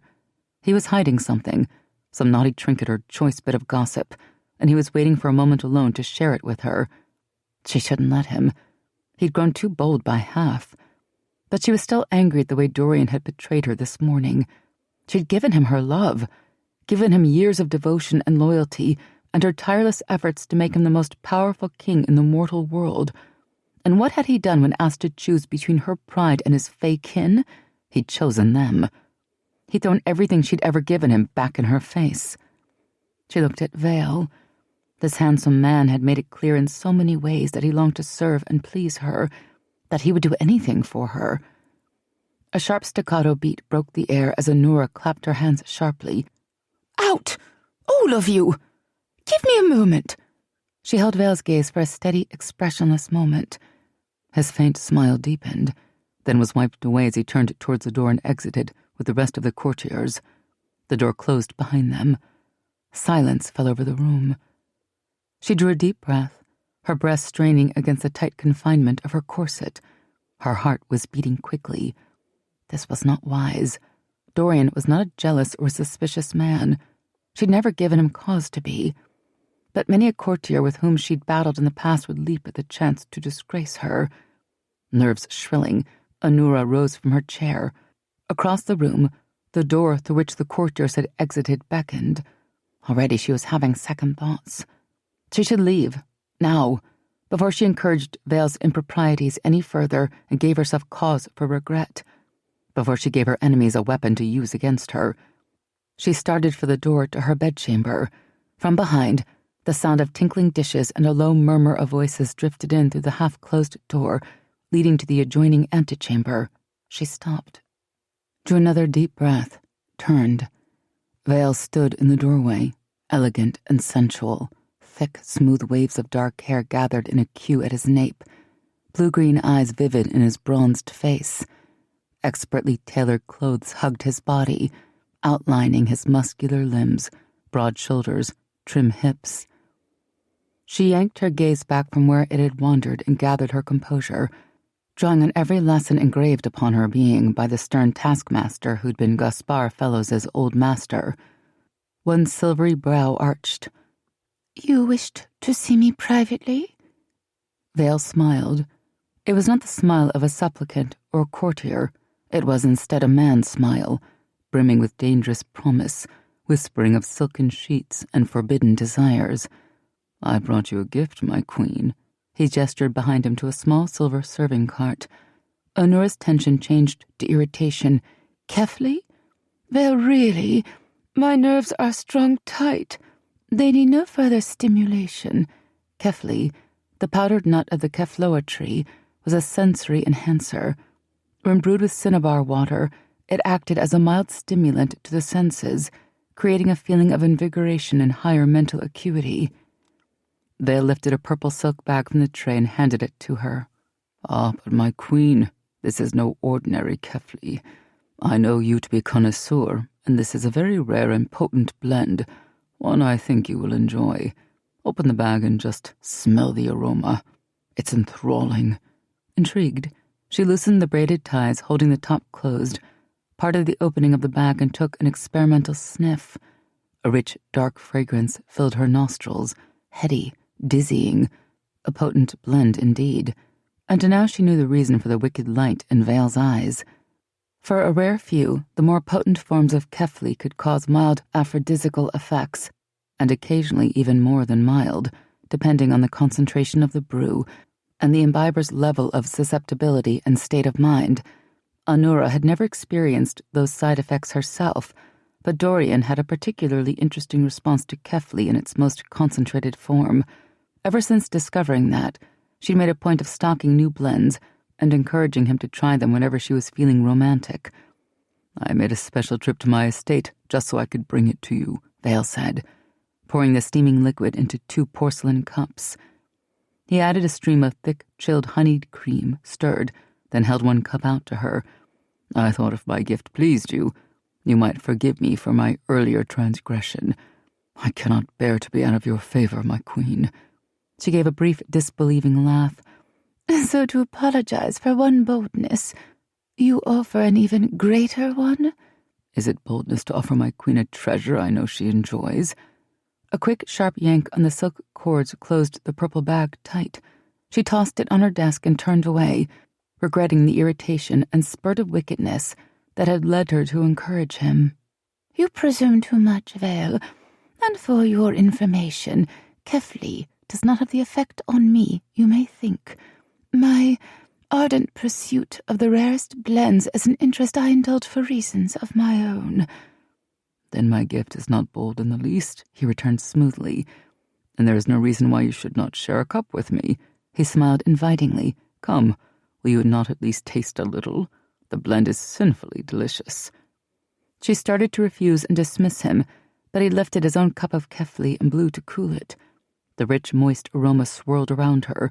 Sweet Lord of Light, the fragrance alone was intoxicating, as was the spellbinding intensity of Vale's vivid eyes.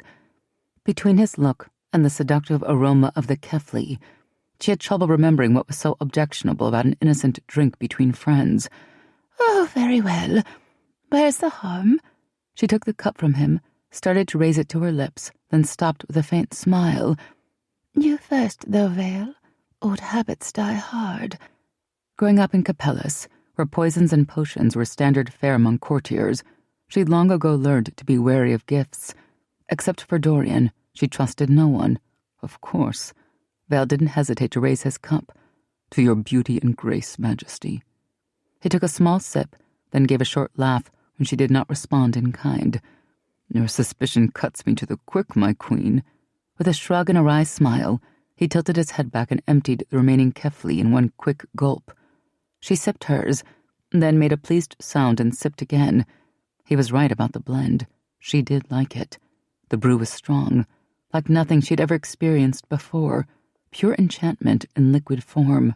She sipped again, taking more of the kefli into her mouth and letting the flavors caress her senses. "Well, is it everything I promised?" She swallowed and stifled a moan as the languid warmth slid down into her belly. She struggled to pull her thoughts together. "Oh, yes. It's quite good." "I'm so glad. Here, let me warm your cup." He poured another small stream of steaming liquid into her half-full cup, and the gentle splash of liquid became a soft melody ringing in her ears. The room grew warmer, the scent of the kefli stronger and more intoxicating. Her eyes closed against the riot of colors and sensations bombarding her. Her hands, or were they someone else's, guided the cup to her lips. A voice crooned, urging her to drink more, and helpless to resist, she did. A fresh wave of warmth suffused her body.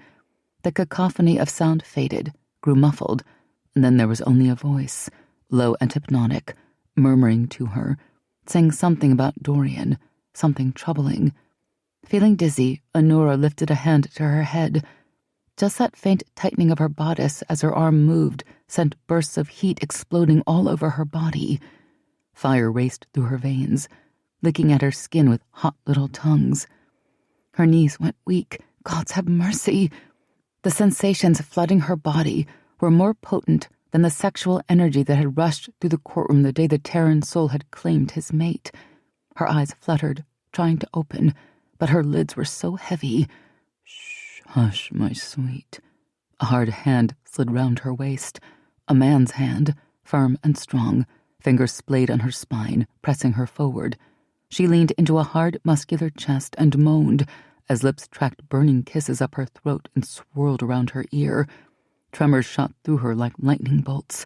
Oh, gods! Dorian had always delighted in tormenting her ear, knowing what it did to her. He would laugh deep in his throat and do it again and again until she melted against him, pleading for mercy. "Dorian," she protested. "You don't want him, darling. He doesn't appreciate you the way he should. I've seen how he puts the Fae before you, how he allows the rabble to hold you up to ridicule." She frowned. No, that was wrong. Dorian was the only man for her. She'd never known what love was until she'd met him. Her parents led cold political lives, using each other, their children, any and every one to their personal advantage. Dorian had shown her a different way. He'd been the first man to make her believe there could be, should be, something more to marriage than power, politics, and procreation. He'd come to Capellus as an envoy from his father, and when he'd been brought before the royal family for presentation, he'd taken one look at her and forgotten every word he'd been supposed to say. His steward had had to read the message for him from the parchment that had slipped out of Dorian's hands. For the next 2 months, he'd pursued her with such single-minded dedication and romance, she'd been utterly overwhelmed. He'd made it clear he wanted her for his queen, and made it equally clear that his desire had nothing to do with politics or power. When he left the shores of Capellus, she went with him, his ring on her finger. She'd never once looked back, never once missed the cold beauty of her homeland. "You should be more than a queen," the voice pulled her back from her memories. "You should be an empress. The Fae should bow to your rule, not you to theirs." Yes, that was what she'd always wanted. Glory for herself and Dorian. The power to rule with wisdom and benevolence. He'd always been content with Celeria alone, but she was Capellan enough to want more. "You can have all the power you desire. All you have to do is give yourself to me." A hand slid up her waist. A rich male scent, cool and darkly sweet, filled her nostrils. She frowned in confusion. That wasn't Dorian's scent. It was another's. Fingers cupped her breast and squeezed through the stiffened layers of her bodice. Not Dorian's hand. "Give yourself to me, sweetness," the voice crooned again. Her flesh swelled at the sound, aching, eager to obey, but the speaker wasn't Dorian. Her eyes flashed open and she looked up into Vale's face, beautiful, sexual, ruddy with passion. He was holding her in his arms, his hips tilted in and up, pressing his sex against hers through the thick layers of her skirt, touching her with an intimacy no man but Dorian ever had. Shock shattered her strange hypnosis. She wrenched herself out of his hands and shoved him away. "Oh, gods!" She cupped her hands over her mouth. Her blood was still pounding, her breasts and womb aching, all but weeping. Her whole body was on fire, screaming for release, but she wouldn't do this. "Oh, gods! What am I doing? What was I thinking?" "Anura?" Vale reached for her. She lurched back, evading his hands. "Don't call me that!" Only Dorian called her that. Only he had the right. "You must go! Now! Now!" she shrieked when he reached for her again. No matter how hurt and angry Dorian had made her this morning, she still loved him. Even if that weren't the case, she was his queen, and this was treason. Vale drew back instantly. "I'm sorry. Forgive me." His face had lost its color.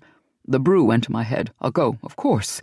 He bowed low, and for the first time his movements were stiff and graceless, rather than the dance of sensual masculine beauty that had always so enticed her. "Forgive me, my queen.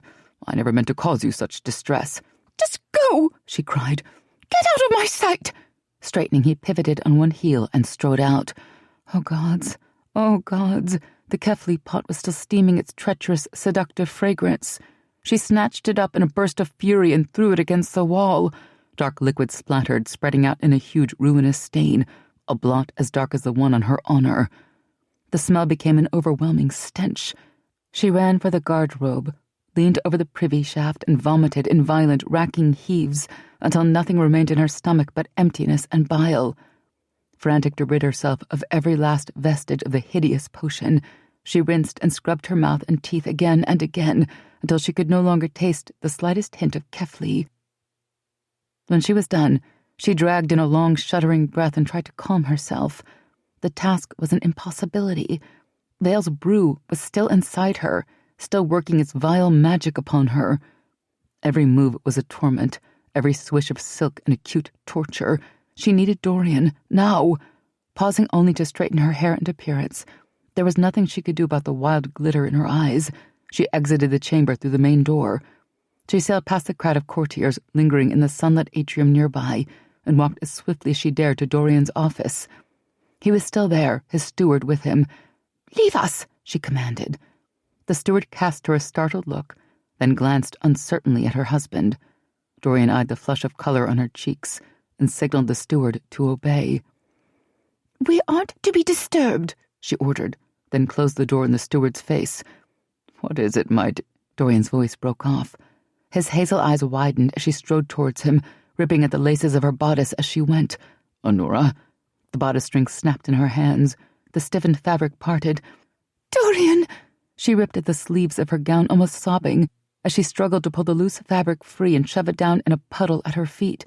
She stepped out of the pile of silk, clad only in a sheer chemise, corset, silk hose, and heels. He started to rise from his chair, but she pushed him back down and straddled him. "Dorian, tell me you love me. Tell me now." Bewildered, he said, "Of course I love you. You know I do." He frowned. "What's wrong, my dearest?" "Nothing. Everything." She clutched his face in desperate hands and kissed him, rocking her hips against his until she felt his body begin to harden in response. When his arms came up around her, she closed her eyes to hold back the tears of relief. "Love me, Dorian. Right here, right now. Love me and make everything all right." Yanking off Serval's silk doublet to cool his overheated body, Colas stalked down the palace hallway. Fury vibrated in his bones and his blood thundered in his veins. Dark Lord steal his soul. He'd almost ruined everything. The Kefli had been potent indeed, laced with a Faraz additive intended to drive her into his arms. He'd had to drink it too, thanks to her suspicious nature, and the effects were far stronger than even the most concentrated Kefli could have been. He thought that drink would be enough to cloud her senses and get her to accept the first mark. Instead, he'd come close to destroying months of work in one rash, unthinking act. If he lost the queen, if she banished him from her court, the High Mage would be enraged.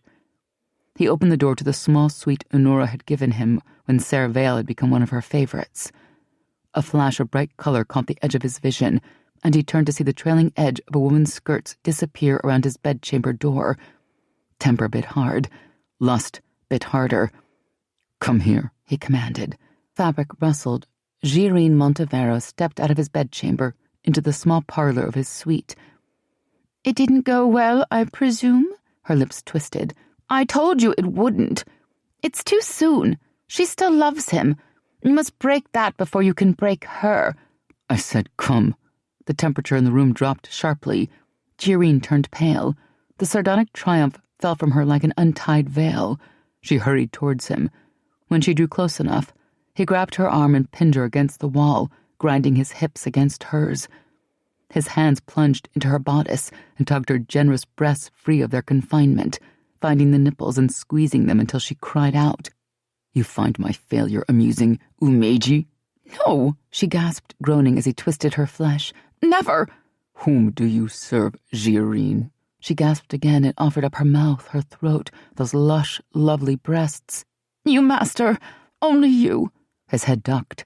He took a nipple in his mouth and bit down. She moaned, her hand clenching tight in his hair, a shudder rippling through her. The hot, sweet smell of surrender burst from her in a heady rush, sweeping across his heightened senses.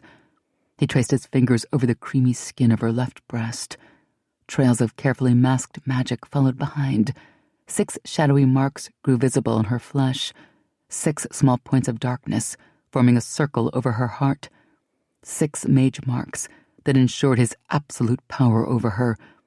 "I own you, my sweet Umeji. Let me hear you say it." "You own me, my lord, body and soul. I live only to serve you." Savage triumph roared through him at the completeness of her willing, even eager surrender. He spun her around roughly and flipped up her skirts. Beneath them, she wore the pleasure girl's undergarments he'd given her months ago, slippery red satin, slit from crotch to anus for his convenience. Plump, shaved flesh pouted through the edges of the fabric, and the scent of musk wafted up in rich waves. His cock jumped in response. "Then find a way to break her for me, pet. You've had a year and still she resists. You must do better." He grabbed her hair and pulled her head back, forcing her back to arch. The motion shoved her bare breasts against the chamber's fabric-covered walls. Her nipples, already tight, became diamond-hard points as the textured fabric rubbed against them. She was sobbing, hips squirming. "I will, master. I promise." "Good. You won't like the consequences if you fail me." He kneed her thighs apart and drove into her in one brutal thrust. There was no time for niceties. Not that he'd ever been a tender lover, and not that Girine had ever minded. Her body slammed against the wall from the force of his penetration. She gave a soft, choked cry, then a raspy, muttered plea for more as her hot, wet flesh clasped tightly around him. Sweet, succulent Girine. Such a pleasure in so many ways. So willing to take whatever he had to offer, no matter how brutally he offered it. Obligingly, his hips drew back, then rammed forward again. Chapter 14.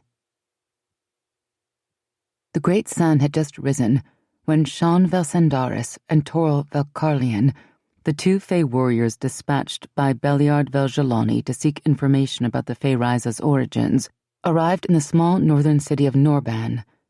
They'd made good time, traveling light and moving fast, resting 1 bell for every 3 they ran and shaving 70 miles off the journey, by running cross-country from Brest to Hartsley, before picking up the North Road for the remaining distance. They'd actually arrived the night before and waited just outside the village, watching until the shadows of night retreated and the residents began to stir. Sean and Toril entered by the main road, meeting scores of surprised and suspicious stares with stone-faced calm, and began to systematically work their way through the city.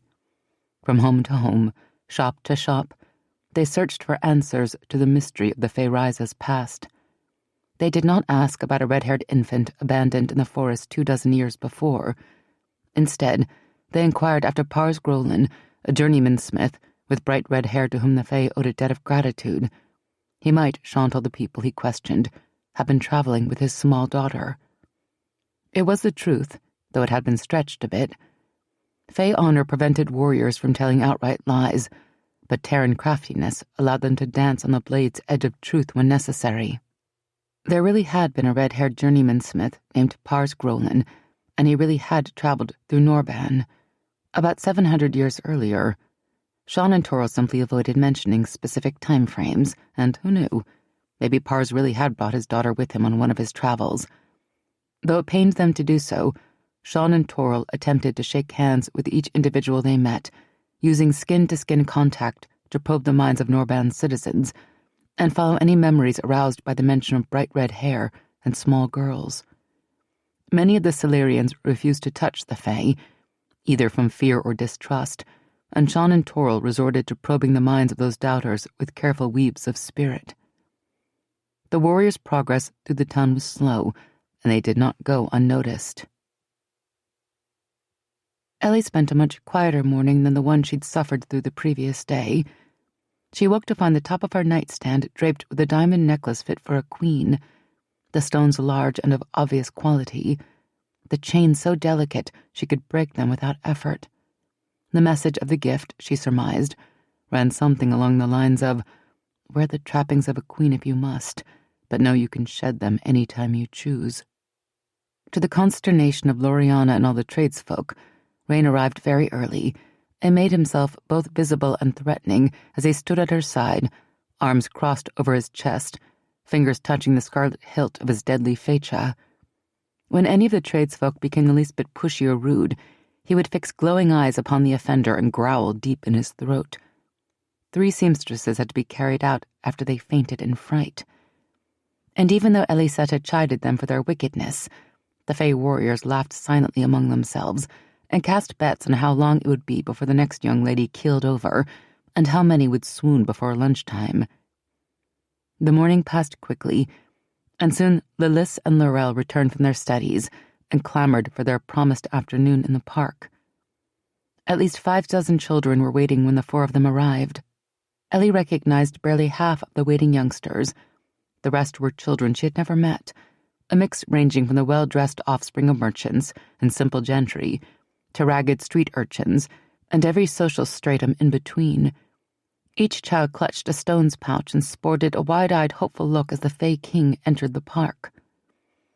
Ellie bit her lip to stop from laughing. Word of the earlier stones match with the Fae Risen had obviously spread through the West End and beyond. "I hope you're feeling up to another match, Rain," she murmured, "because I don't think they're here to play with me." Rain looked utterly taken aback. "Do you think they just decided to gather here on the off chance I would show up?" "Oh, no. I think they had forewarning." She tilted her head towards Lilith and Laurel.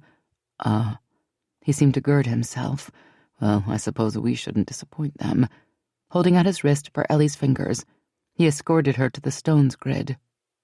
There were too many children to include all of them in a single round of stones, so Rain divided them into groups by producing a handful of small coins that, once divided among the children, changed color to separate them into teams. Rain shed his weapons and the games began, though only after Ellie made certain the rules prohibited all use of magic. On their 3rd game, Ellie and a boy she didn't know, a street child by the unkempt look of him, raced to claim a contested square. Laughing, she reached the square first. A split second later, he plowed into her at full speed, knocking them both off their feet. "Ow!" She landed hard. Her elbows cracked on the unforgiving surface of the stone's grid. The boy's knee caught her in the belly and drove the air from her lungs. As she lay there gasping for breath, she caught a brief glimpse of the boy's eyes beneath his grimy mop of hair.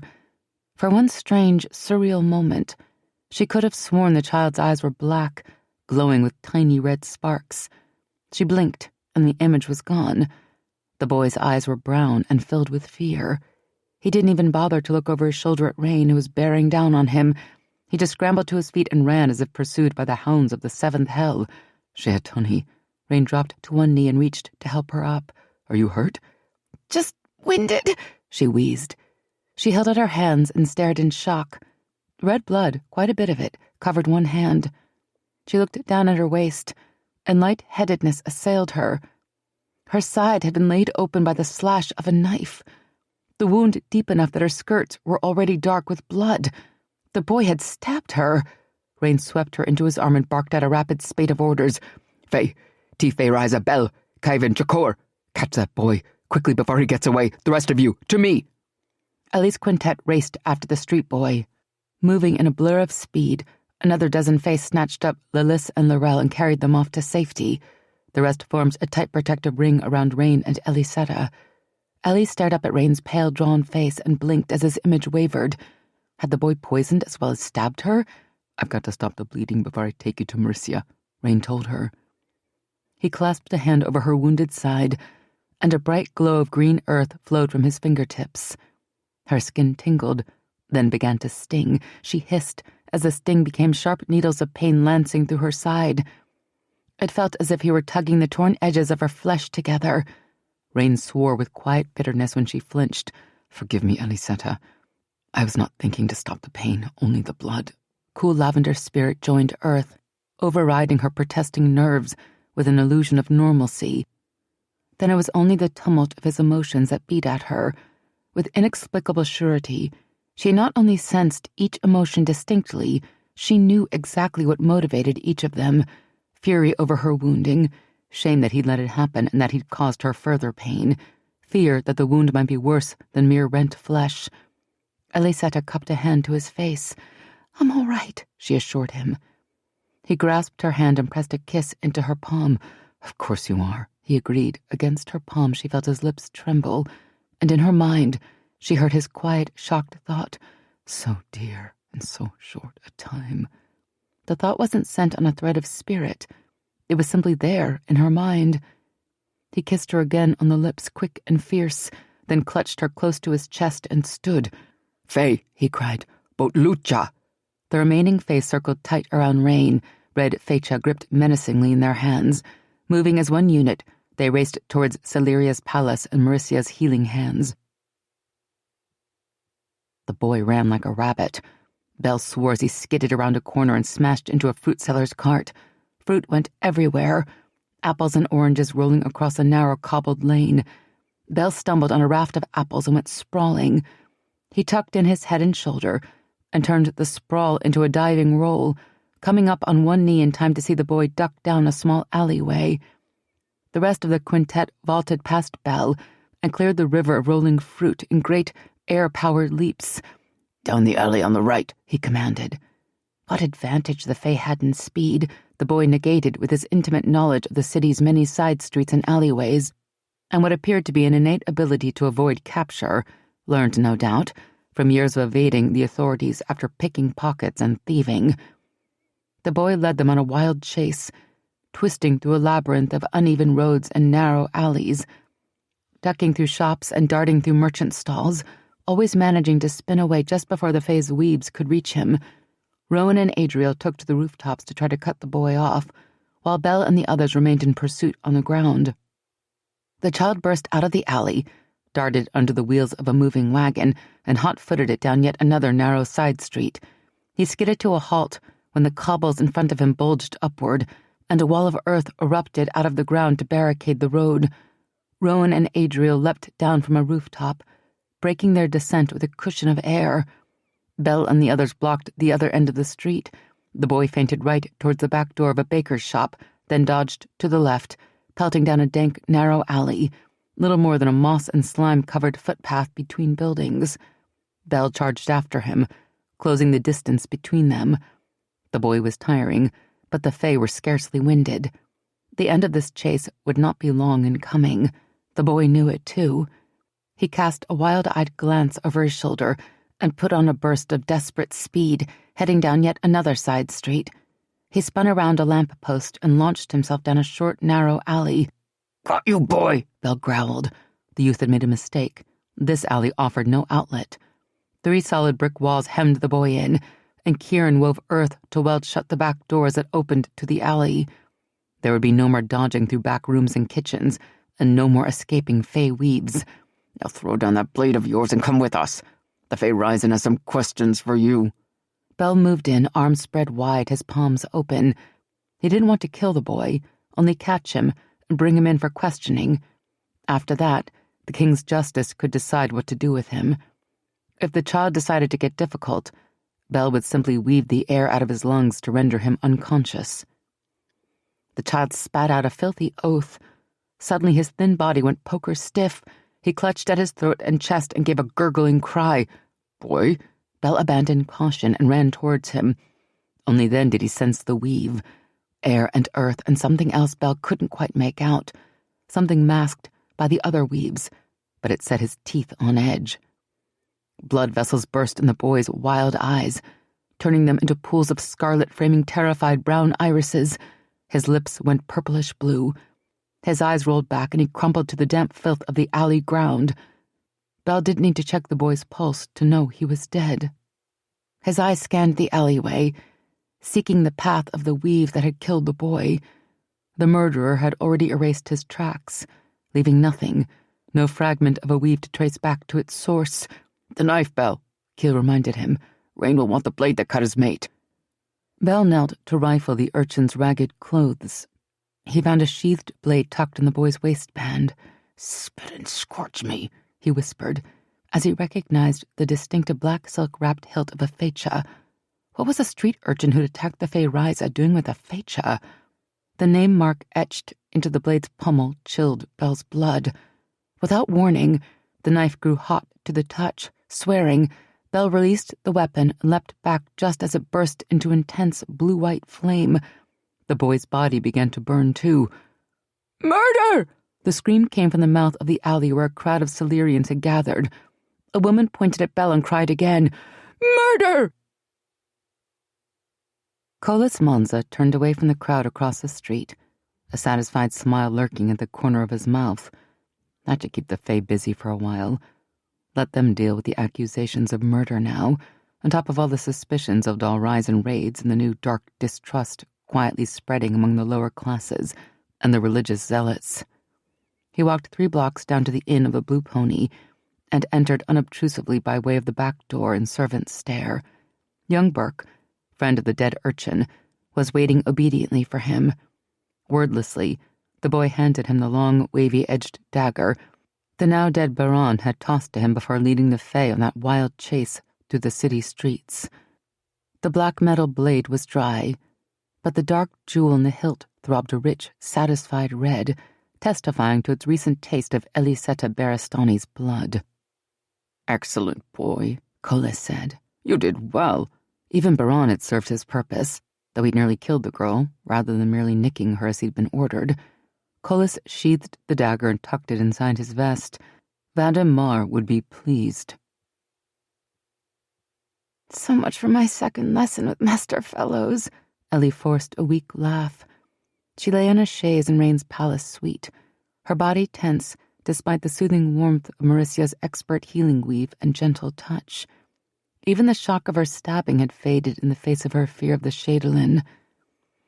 She imagined herself surrounded by a solid, impenetrable wall of stone and steel, her thoughts and emotions safely barricaded within, but shivers still racked her body, and her teeth chattered uncontrollably as the warmth of the Shadowlin's magic penetrated her flesh.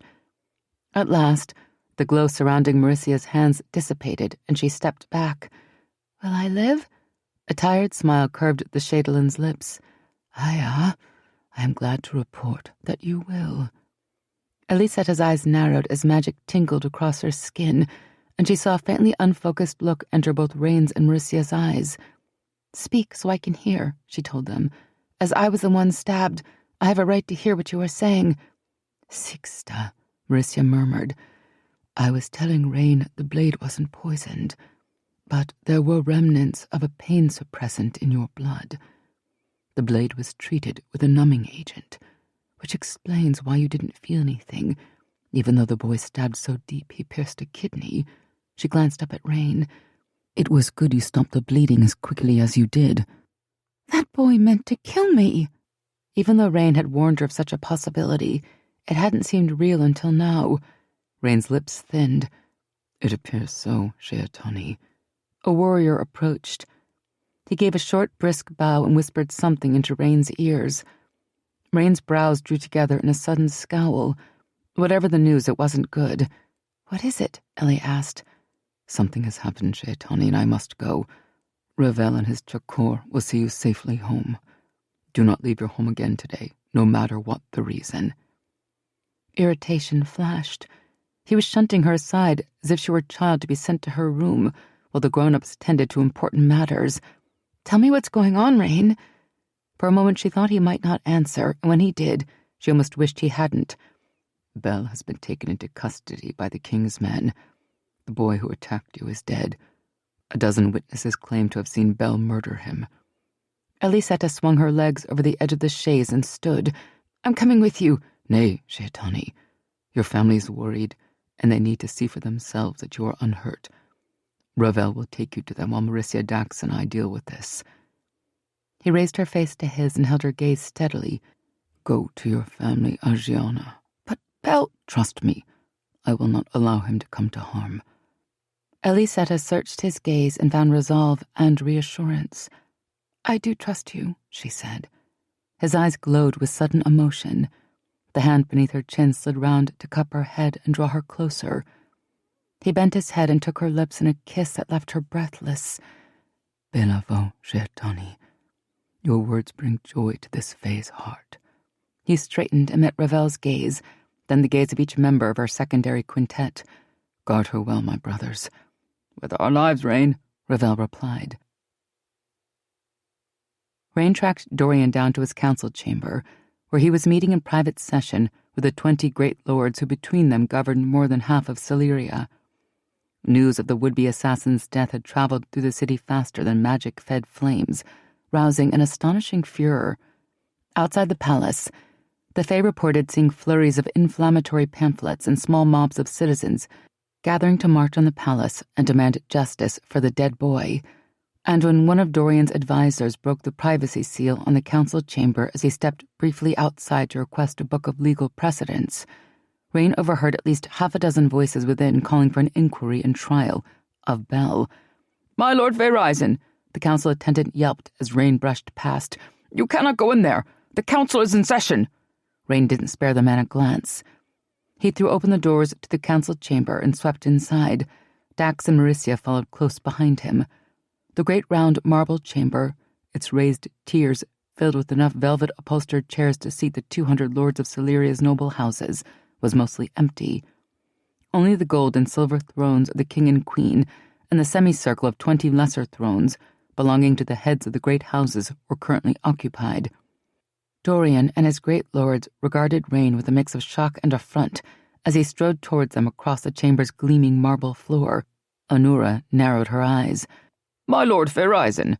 The king's chief advisor jumped to his feet from his chair behind the king's throne and rushed forward to block Rain's advance. This is highly irregular. I'm afraid I must ask you to leave. This council is in private session. Rain waved an arm, silencing the man and nudging him aside with a single swift weave. King Dorian, you are holding the Chitokai, the first general of the Fading Lands. I have come to demand his release. How dare you burst into this chamber and issue demands? One of the lords in the blue velvet upholstered lesser thrones surged to his feet. Rain did not recognize the man, but the coldness in his brown eyes and the arrogance etched into every line of his face were not strangers to him. The man's heavy, well-defined musculature, emphasized rather than hidden by the tailored cut of his expensive garments, bespoke a long familiarity with the arts of mortal warfare. Lord Seaborn, Dax informed Rain, a lord of the Northern March. His family took over Wellesley's land 3 centuries ago after the Great Plague. You do not rule here, Tairen's soul, Lord Seaborn continued. And this is not one of the remote villages in the northern provinces where Fae crimes go unwitnessed and unpunished. He jabbed a finger in Rain's direction. Your general murdered an unarmed Celerian citizen, a child no less. He will be held accountable for his actions. Several of the 20 nodded in agreement. Fae crimes. Rain drew himself up to his full height. My truemate, my queen, he emphasized, casting a hard glance Onura's way, was stabbed by that Celerian citizen you call an unarmed child. Be grateful I haven't burned this city to ash around your ears. Onura sat up straight in her throne. Are you threatening us, Feyreisen? Anura, Dorian snapped. His queen glared but fell silent, and he turned back to Rain and Seaborn to say in a more conciliatory tone, Gentlemen, please. Hot tempers and threats are no way to solve anything. He rose from his throne and gestured for the Fae to approach. My Lord Feyreisen, Lord Dax, Lady Marissia, a private word, please. Grudgingly, with a hard look for Seaborn and Celeria's too proud queen, Rain followed Dorian into a small adjoining antechamber. There are witnesses, Dorian informed them as soon as the door closed. Dozens of them, all who claim the child was an innocent bystander. That boy was no innocent, Rain replied. He joined Ellysetta and me in a game of stones for the express purpose of stabbing her. He could have killed her, Dorian, Marissia added, and would have if Rain had not been there to stop the blood loss. Dorian eyed both of them. I have to ask, is there any possibility Serval Jelani made a mistake? Could he have slain the wrong child by accident? Nay, Rain said without hesitation. Bel is the most experienced warrior in the Fading Lands. He would not have been so careless, but even so, he didn't kill the boy. Kieran tells me someone else wove death on the child the moment he was trapped, to keep him from revealing who hired him, no doubt. The Celerian king rubbed a hand over his face and sighed wearily. I have no wish to prosecute Serval Jelani, but Seaborn and several others who are already concerned about the recent Dalryzen murders see this as yet more proof of Fey magic run amok. Seaborn is demanding a full-blown inquiry and trial, and he's got 4 of the 20 agreeing with him. Rain's eyes narrowed. If someone means harm to Ellysetta, stripping Bel from her chakur could be part of a plan to make her more vulnerable to attack. I cannot allow you to endanger her that way. And I've just explained why I cannot simply pardon Serval Jelani out of hand. Then don't. Rain swept an arm towards Marissia. We have a truth speaker. Have Bel swear a Fey oath under Shadowland touch that he did not kill this boy. You want us to trust her? Lord Seaborn cried when Dorian announced his intentions. Your Majesty, this is an outrage. How could we possibly trust a Fey truth speaker to tell us the truth if the man is guilty? She's one of them. Rain grabbed Dax before the man pulled steel in the council chamber to defend his truemate's honor. What had the world come to that a great lord of Celeria would cast doubt on the integrity of Marissia van Soland? Do not push us too far, mortal, Rain warned. Were Queen Anura attacked on foreign soil, this council would howl for war. The Fae have not done so, but be warned. We will not meekly accept insult atop an already grievous injury. King Dorian cleared his throat, the sound drawing all eyes to him. Lord Seaborn's holdings have suffered considerable loss of life in the recent Dalryzen raids. Those losses have obviously affected his normally sound judgment. Your Majesty, Seaborn protested. Dorian didn't spare a glance for the angry border lord, but kept his gaze firmly fixed on Rain. Of course, the Lady Marissia's honesty stands above reproach. She has served with honor and integrity on every supreme council we have convened for the past 1,000 years. No clear-thinking lord of Celeria would cast her centuries of service in doubt. Now he did level a steady, steely-eyed look on Seaborn, and held it until the nobleman subsided and sat down. We are grateful for her gracious counsel and her service, and we hold her in the highest regard, Dorian continued, allowing his gaze to sweep the council chamber, making eye contact with each lord of the 20. The witnesses are being brought to the palace. As soon as they arrive, we will hear their testimony and that of Serval Jelani, and we will accept the Lady Marissia's truth-speaking to determine Serval Jelani's guilt or innocence. Ravel Vel Arras, leader of Ellie's secondary quintet, and the rest of her Fae Guard, hustled Ellie through the city streets towards her family home. More than once they encountered small mobs of people who watched them with accusatory glares. Ellie couldn't understand it. She could practically feel the fear and loathing emanating from them in waves. Scraps of paper littered the roads like fallen leaves, and on several street corners, shabby pamphleteers' boys shouted, "Fae murders unarmed Celerian child!" and handed out their leaflets as fast as their little fists could collect coin. Pamphleteers were always quick to print and disseminate their news, but this was fast even for them. They must have run straight from the scene of Belle's confrontation with her young attacker to their presses. Ellie bent to pick up one of the abandoned sheets and gasped at the awful, hate-filled accusations printed in lurid detail and presented as fact. "Innocent child burned alive by savage fae," the headline screamed. The text below was worse. Reading the vile words actually made her stomach clench and her chest feel tight, as if a cold, heavy weight were pressing against her heart. The headache that had savaged her yesterday began to throb anew. "Ravel," she murmured in concern, handing him the sheet. He scanned the paper with grim eyes, then crumpled it and threw it in the gutter.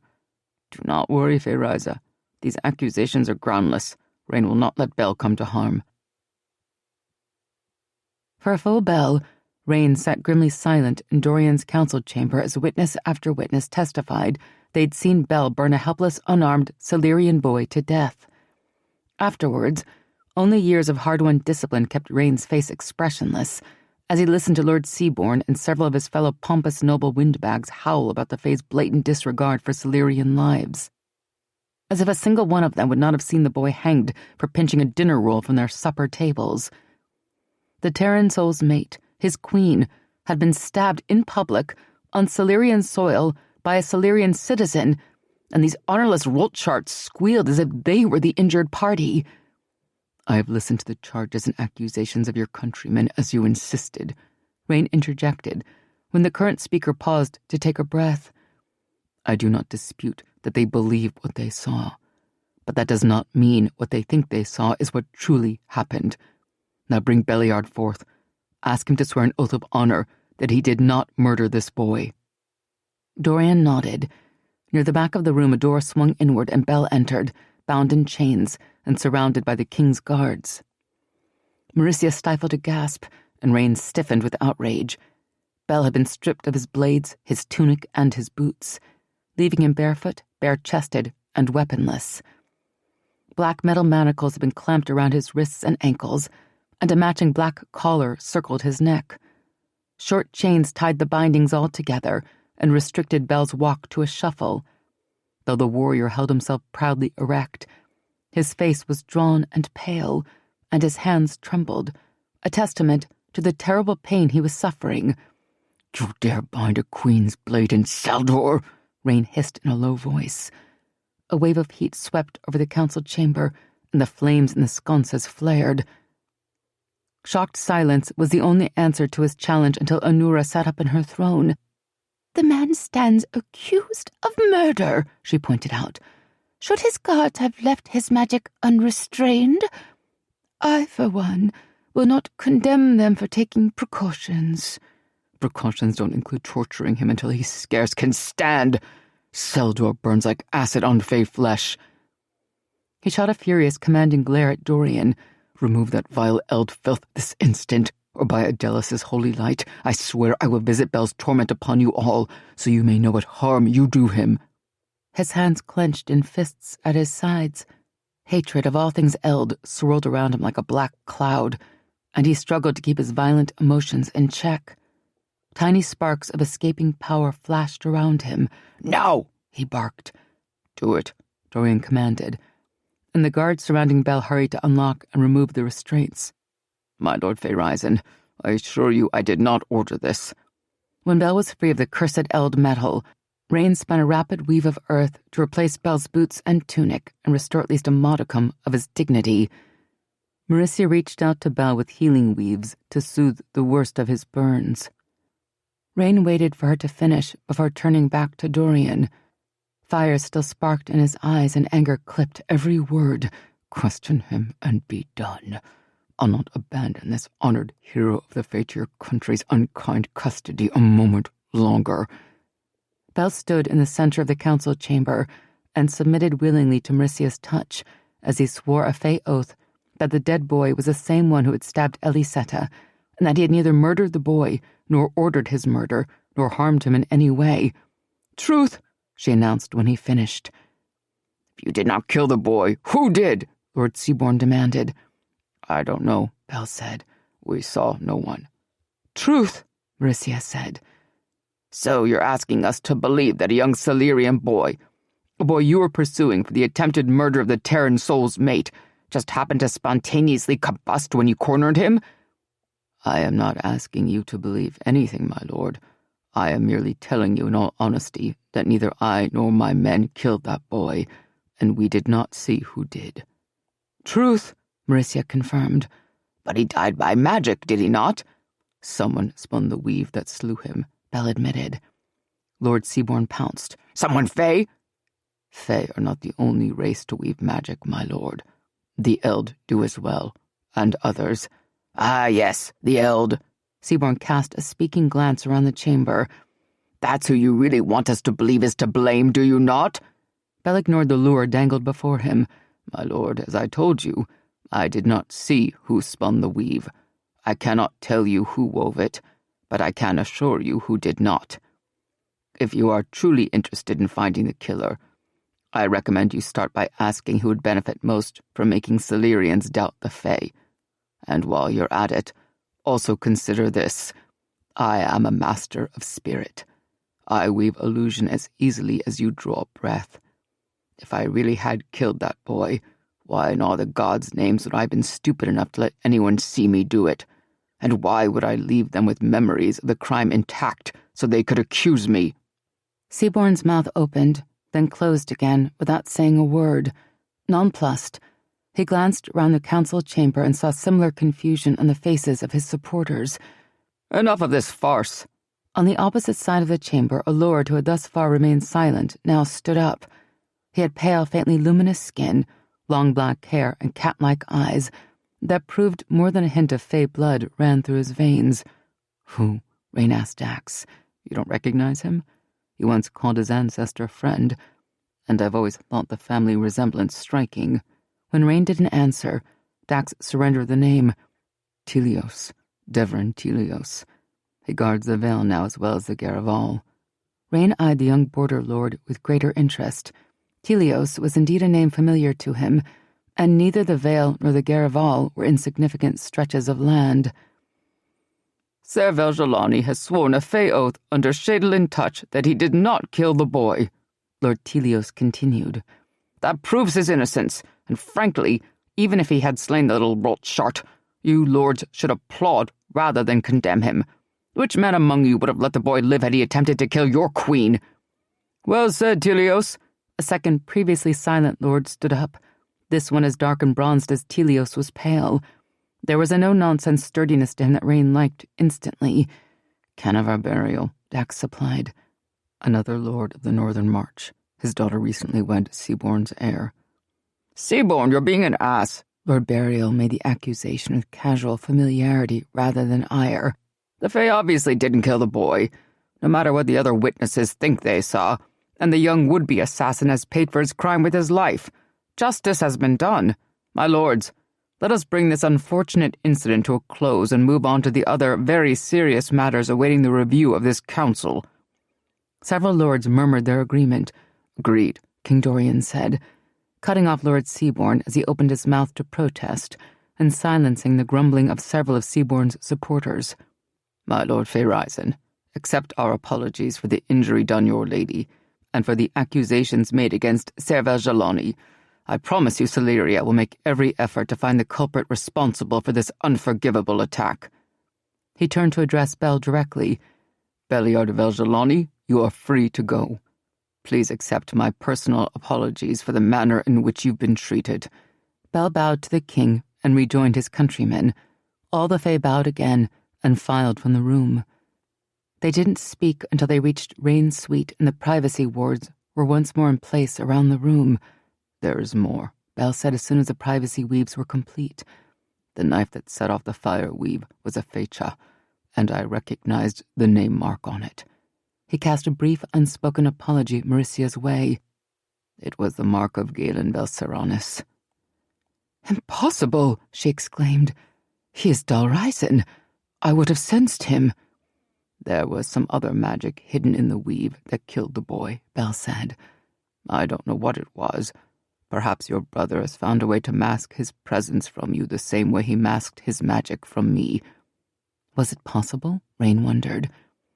Fae used red to fight their enemies and those unworthy of the honor of a duel with clean blades. They used black against each other, always. The numbed black blade used to stab Ellysetta could have been a taunt, an insult to Rain's ability to protect her, and arranging for the injury to be dealt by a child could have been just a way to further underscore that contempt. Was Vel Saranis calling him out? Worse, if Galen was responsible, the possibility that he was also behind the murders in the north, possibly even in league with the Eld, suddenly became much more likely. Rain prayed it was not so. Sending warriors to kill the Dalryzen would take a terrible toll on the rapidly dwindling strength of the fading lands and push the Fae even closer towards extinction. Mauricia didn't want to believe Galen had engineered the attack, but Rain could take no chances. He spent the rest of the afternoon with Belle, retracing the boy's wild chase and visiting the site of his death. Nothing remained but a scorch mark on the cobbles. There was no remnant thread of magic, no sign of any other's presence, and no hint of Dalryzen. Whoever had engineered the attack had covered his tracks well. Chapter 15. Ellysetta spent the afternoon pacing the floor of her family home and waiting for news of Belle. She kept her mind occupied by practicing her spoken command of Faen with Ravel and the other members of her secondary quintet. They shared anecdotes of life in the Fading Lands, all spoken in Faen, and periodically checked in with Kieran via spirit to find out what was happening at the inquiry and reported those updates in Faen as well. News of the attack on her left her father more worried than she'd ever seen him. He'd even abandoned the mountain of work that had been keeping him busy morning till night and came home to assure himself she was safe. When he'd hugged her tight and told her gruffly, "I love you, Ellie girl," she'd seen tears in his eyes. Mama, too, was clearly shaken, but the fear only reaffirmed every concern she'd already voiced about having the Fae become part of her daughter's life. She spent the day holding Lilith and Laurel so tightly they squealed, and no amount of calming discussion would placate her. Even after word came that Belle was free, Mama's dire predictions and recriminations continued until Ellie fled to her bedroom and paced the tiny space like a caged tiger. She wanted to climb out the window and run until her emotions settled, but she wasn't fool enough to consider it. Rain's warnings had proved true. Enemies of the Fae would hurt her to harm him. She'd almost died today. Would have died had Rain not acted as quickly as he did. As Belle had warned that first night, the world was no longer a safe place for her. Several bells after sunset, the sound of wind whooshing past the rooftops and a powerful tingling rush of magic sent her racing to the window in time to see Rain slip from the night sky and land on the flagstones of her family's small courtyard. She raced downstairs to meet him at the kitchen door, but her parents had heard his arrival too and were already there, standing on the back stoop.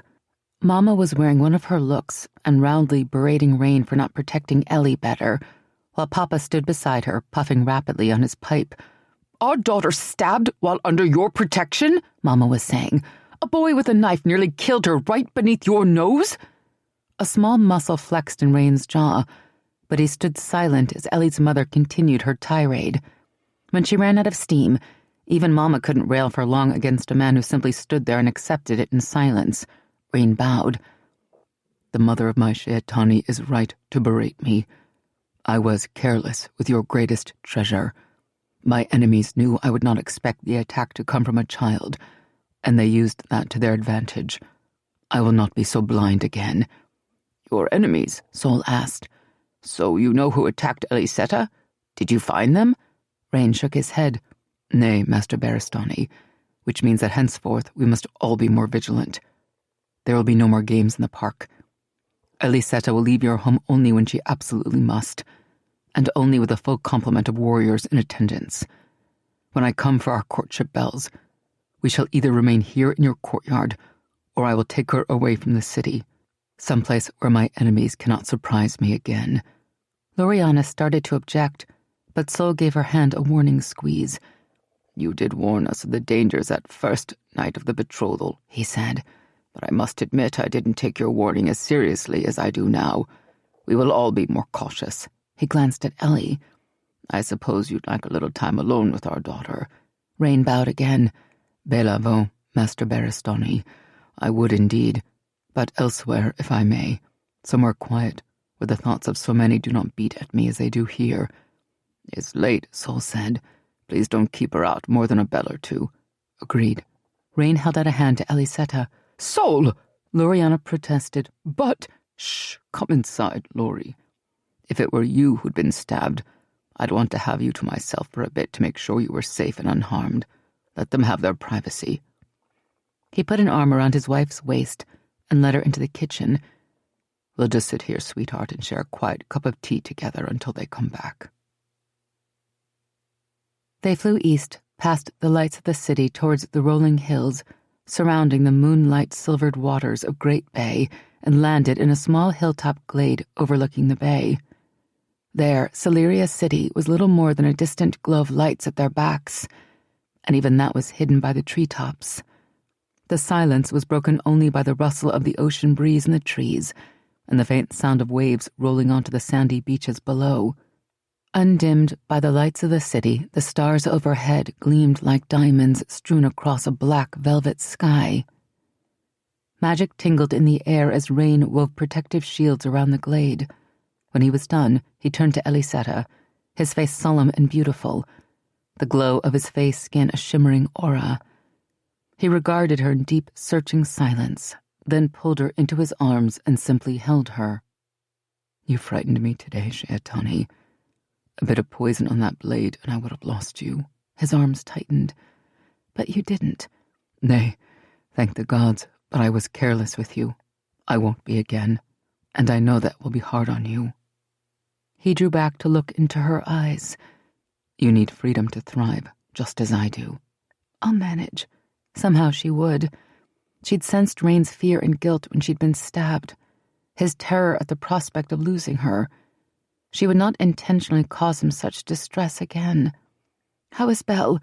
Ravel told me he'd been chained in Seldor? He's fine. The effects of Seldor are painful but not permanent. I told him to stay at the palace and rest tonight.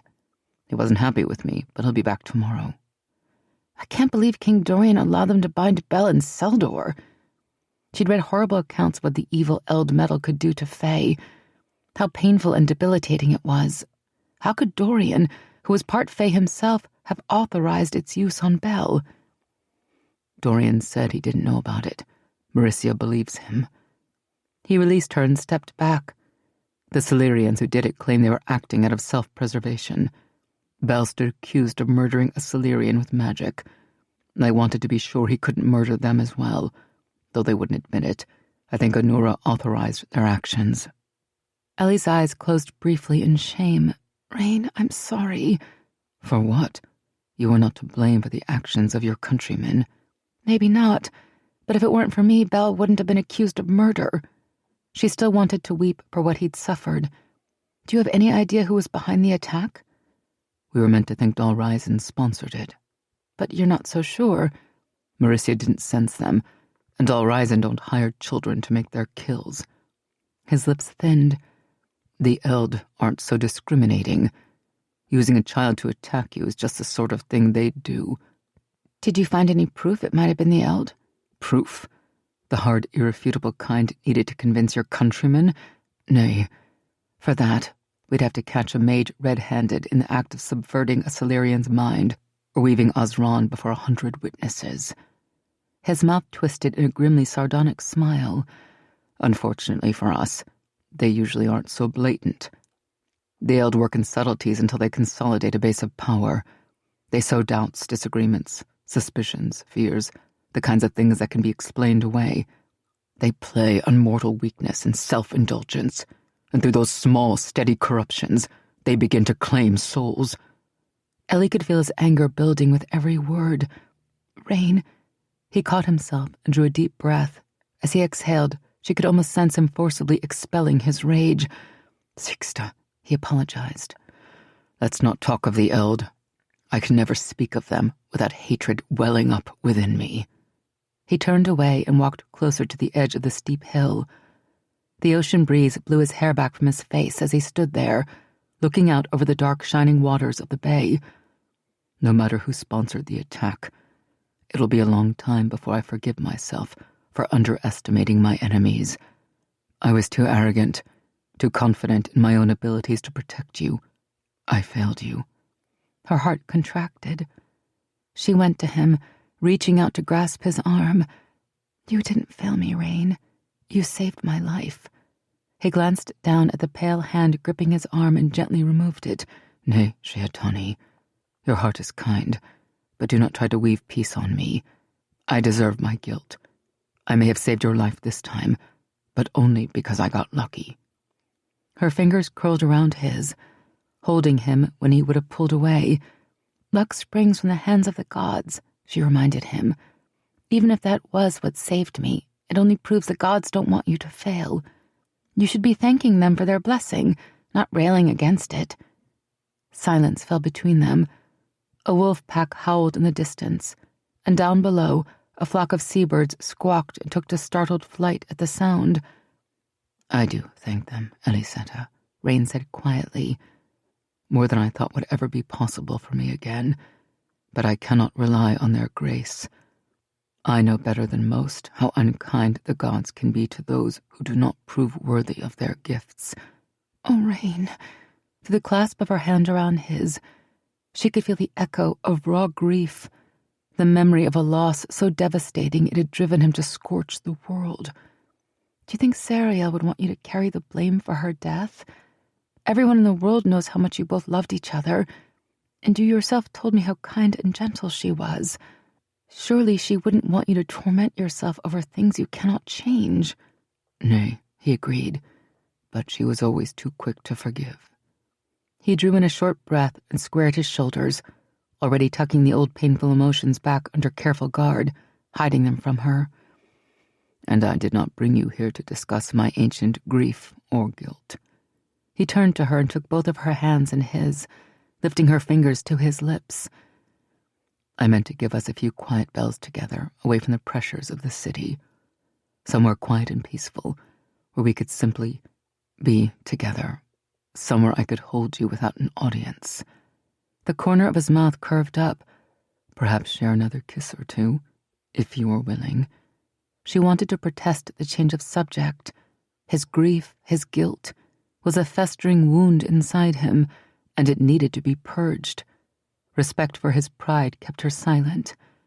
Battered and bruised, but still fighting for dominance, his was not the selfish, petty pride that made bullies of lesser men, but rather the quiet, determined dignity that turned men into heroes and made heroes crawl back to their feet from the bitter dust of defeat and stand tall once more. She dare not take that from him. She remembered what lay beneath his carefully constructed discipline, the screaming torment, the endless barrage of accusing voices. She stepped closer and lifted her hands to frame his face. "Then hold me, Rain, and kiss me, for I want the same things." Emotions chased across her senses: humility, sorrow, gratitude, devotion. His fingers brushed back spiraling tendrils of hair from her face. "You are more than I deserve, Shehatani." He bent his head and took her lips in a tender kiss, sweet, gentle, barely more than a brush of his lips against hers. Tiny nibbles along her lower lip, a caress of fingertips across her skin, light as mist. His lips started to move away, but she turned her head, following, wanting. Her hands caught his face more firmly, holding him still. She rose up on her toes, her mouth seeking his, asking for the passion he'd shown her before. He rewarded her boldness. His fingers delved deep into the heavy mass of her hair. His head dove down, and his lips claimed hers with fierce and sudden hunger. Need rolled over her senses in hot, heavy waves. His arms slid round her waist and tightened, pulling her hard against him. She felt the crush of his knives, the hard, lean strength of his body. Then he pulled back, leaving her hands grasping empty air and her brows tightening in a bereft frown. She opened her eyes and saw the long fall of his dark hair streaming down the equally dark expanse of black leather covering his back. He was walking away. "Rain?" He cast a glance over his shoulder. His eyes were glowing, his skin luminous, and his expression potently male. "Patience, Ellysetta," There's no need to rush. Tiny explosions of heat fired all across her body, leaving her knees weak and her breathing shallow. He waved a hand. Magic flowed from his fingers in a sparkling stream. A thick blanket unfurled in the center of the clearing, and a myriad of tiny lights floated out to flicker in the grass and surrounding trees, lending the meadow a verdant, magical quality, as if Ellysetta and Rain were standing not on a hilltop in the mortal land of Celeria, but in an enchanted glade, deep in the misty wonders of Elvia or the fading lands. She stared around them, mouth open, passion momentarily forgotten, as the power and beauty of his magic enthralled her senses. She could not tell what was real and what was illusion. Come, Sheatani, sit here beside me. He drew her down onto the blanket and joined her, his long legs folding gracefully beneath him as he sat. This is beautiful. She couldn't stop looking at the lights twinkling in the grass and trees. One of the lights flew closer, and she saw it was a tiny glowing creature with gossamer wings. Its phosphorescent form shifted and glimmered, leaving an impression of slender limbs and great beauty, and then it darted off, a trill of delicate crystalline notes trailing in its wake. There is a glade like this in the fading lands, Rain said, near Blade's Point, overlooking the Bay of Flame.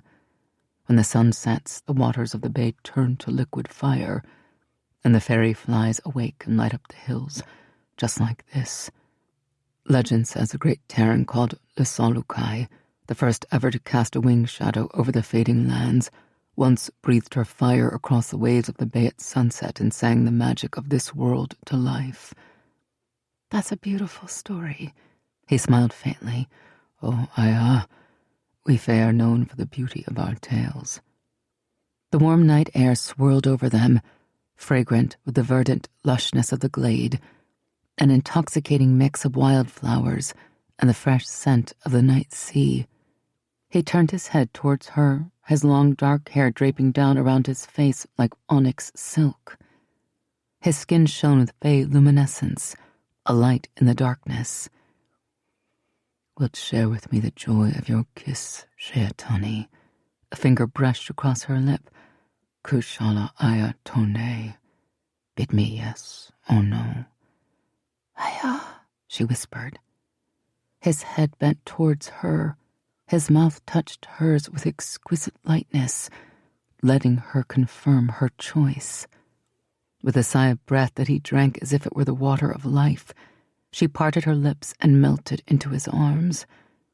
Up until now, modesty had made her reticent to offer him passion without his first coaxing it from her. But this time she met his desire with hunger of her own. Kiss for kiss, breath for breath, she matched him, and his soul rejoiced. The Tairen roared, but Rain held it fast and bound it with flows of steel-clad will. Ellysetta threaded her fingers through Rain's silky hair and ran them over the smooth, warm leather covering his back. A whisper of frustration snaked through her at the small barrier that stood between her touch and his skin. She brought her hands around to his chest, fretting at the maze of fastenings that kept his tunic closed and kept her hands from touching him. She wasn't bold enough to release the numerous catches, nor to ask him to remove his tunic. Irritation over her own cowardice and thwarted desires made her nip at his ear. A low, purring growl rumbled in his chest. Wouldst share more than a kiss, Sheatani? The temptation was great. Heat pooled deep in her belly at the mere thought of it. Her flesh felt hot and swollen, and she could feel the hot, rapid throb of her heart pounding through her veins. We shouldn't. We're not yet wed. He pulled back just far enough to meet her eyes. Since the moment you called me from the sky, I have been more wed to you than any Celerian who stands before a priest to take a wife. He stroked her lips with his finger. His eyes flared with a slight glow, and invisible lips traced his finger's path, pressing fevered kisses across her skin. He smiled a little as she gasped and her eyelids fluttered down. But I will not take more than you are willing to give. Besides, your father made me swear a fae oath that there would be no mating before the marriage. Her eyes flew open. He did what? When did he do that? That first night, after we returned from the river. Why else do you think your parents allow us to spend our courtship bells without a chaperone? He gave a rueful smile. He is canny, your father, and protective. Good traits for a father to have. You and my father talked about mating? About you and me and... She sat up and covered her hot cheeks with her hands. His eyebrows lifted. Why does this embarrass you? There is nothing more natural than mating. When Tairen mate, it is a spectacle of great drama and beauty in the sky. All the fae within 100 miles come out to watch. When people mate, it is a bit less spectacular and certainly more private, but no less beautiful in its own way. Rain, I can show you. She pulled back, shocked. But you just said Papa made you promise not to. You swore a fae oath. He couldn't seriously be suggesting he would break his oath. He shook his head. I vowed not to mate you. I never said anything about showing you with spirit, which your father has forbidden me in flesh. His eyes were slumberous and filled with masculine satisfaction. When you wager with Tairen, take care with your words. They finished the fae maxim in concert. Well, he prompted in the brief ensuing silence. Would you like to know what it is like to mate with this fae? In all modesty, there are few who can equal my mastery of spirit. You would not know it was a weave. Her cheeks felt as if they were on fire. I don't think that's the best idea. She didn't even want to contemplate facing her parents after such a thing. Rain laughed softly, not offended by her refusal. Little coward. No mating then in any form. Just a deeper taste of pleasure. He bent his head again, and his tongue did things to her ear that made all thoughts of her parents fly out of her head. She moaned helplessly, and her eyes squeezed shut as sensation grew to stronger pleasure. Is that spirit? Nay, that's just me. Do you like it? Gods help her. Too much, I think. His lips brushed her cheek. Pare is the fae word for stop. Say it and I will cease. No matter when, no matter why. Kushala aya tone. There was no possible answer but one. Despite a lifetime of modesty reinforced by her parents' strict but loving guidance, ever since the moment Rain had given Ellysetta her first searing taste of passion, she'd wanted more. She said, and her breath caught in her throat as the pleasures of Rain's touch multiplied exponentially. Real and spirit hands held her, stroked her. Real and spirit lips rained kisses on her mouth, her throat, the soft skin exposed by her gown's modestly scooped neckline. He tracked nibbling kisses around her ear and the sensitive nape of her neck. His hand stroked a searing path down her side, then back up to cup her breast. Her back arched, feeling his palm more fully with her flesh. He ran a finger down the center of her bodice, and the fabric parted without protest, forming a long, deep V that exposed the inner curves of her breasts. The warm summer air felt cool against her heated flesh. Rain stroked the soft, exposed skin. Invisible spirit limbs guided her hands to his chest, as swirling earth magic effortlessly peeled away his black leather tunic and fecha belts, bearing the pale, leanly muscled perfection of his fey flesh. At last she could touch him as she'd wanted to do just moments ago.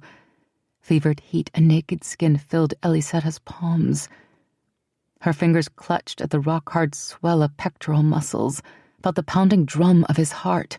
He brushed aside the remaining scraps of fabric covering her breasts and lowered his head. Incredible, searing, glorious heat consumed her. Coherent thought eluded her. She could not think. She could not speak. With a helpless gasp of pleasure, she surrendered. Her arms twined around his neck, clutching him to her. Colas Manza locked his door at the Inn of the Blue Pony, closed the shutters, and activated the privacy wards he'd set into every surface of the room. On the desk near the bed lay the paraphernalia he hated but was forced to use to avoid fey detection: the silver salver, the sacrifice, and the mage blade whose Selkar crystal pulsated with sated fullness. It was time to return to Eld to make his report to the High Mage. He prepared the physical ingredients of the spell, then began to murmur the Pharaoh's witch words he had long ago committed to memory.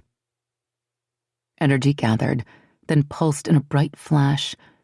If not for the blackout spell laid on the window shutters, passers-by in the street would have seen a curious blast of light emanating from one of the windows on the 3rd floor of the inn. When the light dimmed, the inn's bedchamber was empty. The sensation of ice spiders came without warning, crawling up Ellysetta's spine and dousing passion with brutal force. She tore herself out of Rain's arms and jerked into a sitting position, gasping for breath and crossing her arms as violent shivers shook her body. "Shit, honey." Rain drew her back into his arms. He chafed his hands across her shivering skin. "What happened?" Already the feeling was gone. She pressed a hand over her heart, where a cold chill still throbbed with every beat. "I'm sorry. It's nothing." Suddenly conscious of her nakedness, she fumbled to draw the scraps of her gown over her breasts. He spun swift earth to repair her clothing. His eyes held hers, full of concern and worry. "Ellysetta, that was not nothing." "It was just another ghost treading on my grave." She rose on unsteady legs. "I told you, it happens all the time." He rose to his full height, looking very intimidating as he towered over her, frowning. "This I do not like." She laughed without humor. "Believe me, neither do I." She glanced up at the position of the dual moons in the sky. "We should go. It's getting late." "Very well," he conceded with obvious reluctance. "But we'll talk of this again." He dispersed the magic woven over the glade, then moved to the center of the clearing and summoned the change. Throughout the return flight, occasional involuntary shivers that had nothing to do with the chill of the high-altitude air shook Ellysetta. The ice spider sensations were happening too frequently. In the past, they had often preceded the other, more frightening episodes. The seizures that left her howling and shrieking like a wild thing, that made her family fear for her sanity and their own safety, that made her terrified of her own existence. Because when those seizures came, she knew there was something inside her, something dangerous and evil that must never be released. The twin moons had reached their zenith when a knock on Vadam Mar's door heralded the arrival of his apprentice. Colas Manza entered and made a deep bow. "Do you have it?" the high mage demanded brusquely. "I do, master." The Sula mage straightened and held out a sheathed mage blade. "Her blood, my lord, more than enough to strengthen your seeking spell." Vadam snatched the knife, half pulled it from the sheath, and inspected the ruby lights flickering in the pommel's dark jewel. He pressed his thumb to the razor-sharp edge to test the blade's hunger and glanced up sharply. "You did not get this much blood without calling attention to yourself. How badly did you wound her?" Colas's skin lost some of its color. Vadam made a mental note to himself. Such a betrayal of emotion was a tell that Colas would need to overcome if he was ever to become more than just a skillful tool. The younger mage was a mere 200 years old, barely beginning his first incarnation, gifted, but still too inexperienced to control his weaker emotions. "How badly?" Vadam asked again. If the Sula mage had slain her, the temperature in the room grew notably colder, a tell of his own, but when he allowed himself to reveal, showing fear was a weakness, inducing it was something quite different. The sudden chill had the desired effect. Colas's reply spilled from him in a rush. "My Umeji struck her more deeply than he should have, but the Tairen soul was with her. She was healed and had been returned to her home before I left. There was no lasting damage to her, and my Umeji paid for his mistake with his life. But now you have raised suspicions." "The suspicions were already there, master. The Tairen soul has sensed our growing strength." Vadam's brows drew together. "Impossible. We are warded by Seldor, witchery, and magecraft. No hint of our existence should be felt by any fae." He tested the wards on many subjects over the centuries. There was no doubt as to their effectiveness. Colas did not back down. "Possible or not, master, the Tairen soul has Dorian half convinced the mages have regained power in Eld." The Sula mage had regained his color. He was telling the truth, at least insofar as he knew. It made no sense. Vadam had tested the shields of Bura Fel and the other mage holds often enough throughout the years to be certain of their efficacy. Had the Tairen soul truly sensed the growing mage power in Eld? Or was he merely passing off suspicion as fact in an effort to revitalize his faltering alliance with Celeria?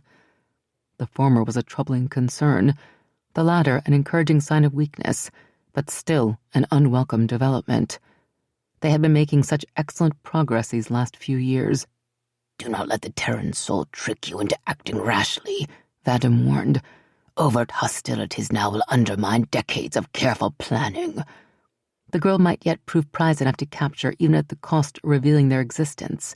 But failing that, he still had many months of preparation to complete before he was ready to move openly against Celeria. He pinned his apprentice with a cold stare. "I would not kindly view the ruination of those plans." "My every effort has been designed to turn suspicion away from us, Master." Colas related how he'd arranged for the Fae to find Valseranus' blade on the dead boy, and how he'd used the boy's death to accuse the Fae of murder. "The warrior was released, but the seed of doubt has been sown. Already it is taking root. Our efforts to make the mortals fear Fae power are working." "But not well enough yet to countenance haste," Vadim cautioned. "Patience must be our watchword." Much as he longed to conquer Celeria, such things took time. The world was full of useful fools. The trick was cultivating the right ones and carefully encouraging them to usher in their own destruction. "How go your efforts to turn Celeria's queen?" Colas's eyes flickered. He drew a breath. "Not as well as I'd hoped, Master. She's proving much more resistant than I'd expected. As proud and power-hungry as she is, I thought she would be an easier mark." The failure didn't please Vadim, but Colas's honest admission of it did. "Kin of the Fae don't wed easy marks, young mage. There may not be a Shaitanitsa bond between them, but it's as close as a mortal bond can come. She loves her husband. Make her doubt that love, and you will break its hold on her." The Sulamage bowed. "You are wise in all things, Master." "As will you be in time, Colas." Of all the apprentice mages who had served him over the years, Colas was the one most like him, powerful, inventive, hungry for advancement and conquest. One day Vadim might have to kill him. For now, however, he had proved more useful than most veteran pri-mages, with a host of jewels on their sashes. "Continue your efforts to discredit the Fae. Make it difficult for the nobles to support them. I want those borders open. When we control Celeria from the inside and have isolated the fading lands from her allies, then we will strike. As powerful as the Fae are, they cannot stand alone against us." "And the girl, Master?" Vadim held the mage blade up to his nose and breathed in, as if he could detect her scent still clinging to the metal. "You have not seen proof of strong magic." "Not enough to be certain." "Then continue testing her. If she is what I suspect, her existence changes everything." He wrapped the blade carefully in a silk scarf and set it on his desk. "Dorian and his queen are hosting a dinner for their Fae guests tomorrow, are they not?" "Yes, Master, they are." "Good.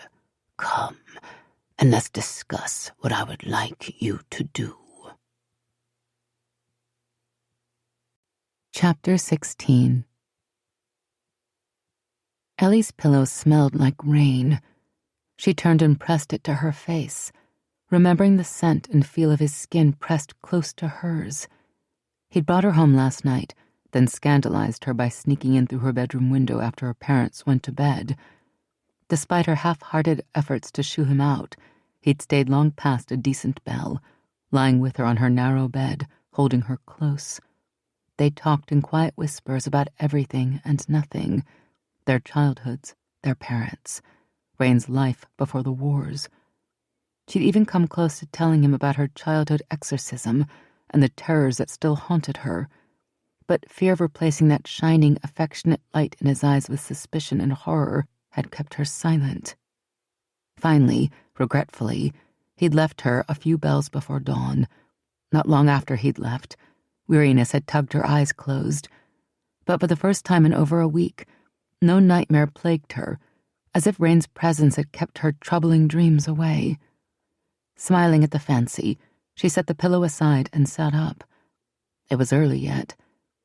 Outside, the first soft rays of the great sun had barely begun to lighten the horizon, and judging by the silence from the room next door, her parents were not yet stirring. She rose, grabbed the robe from the wall hook opposite her bed, and slipped out of her bedroom. Downstairs her quintet was waiting, Belliard Velgeloni among them. "Belle!" she cried softly.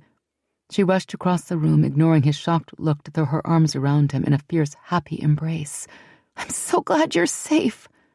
She pulled back. "Ravel told me they'd chained you in cell door. Are you all right?" She grabbed his hand and pushed back the leather cuff to inspect his wrist. Please, God, let him not have suffered the slightest lasting hurt on her behalf. His fingers curled around hers, warm and steady. "I'm fine, Kempfala." "I'm getting better by the moment," Kieran quipped, smiling. Belle agreed. He cocked his head to one side, cobalt eyes shining with affection and pride. "Vestral miora la saldo stralis kemveraisa." "I weave joy like the great sun weaves light," she repeated. His brows rose. "A perfect translation. You've been practicing." "Ravel and his men worked with me all yesterday afternoon while we were waiting for word about you." The afternoon of immersion had helped tremendously, once she'd figured out how the words were pronounced, and which vowels and consonants tended to be dropped or stressed when spoken. She'd been able to associate the sounds of spoken Feyan with her thorough understanding of the written language.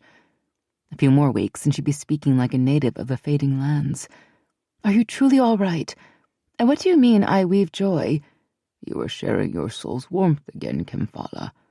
The rare beauty of Belle's smile brought tears to her eyes. "And I am truly all right. I deserved much worse than a few short bells and cell door chains for allowing you to come to harm while under my protection." "Don't say that," she protested. "What happened to me wasn't your fault. No one could have known what that boy was going to do. Even I didn't realize he'd stabbed me until I saw my own blood." She squeezed his hands. "You aren't to blame in any way."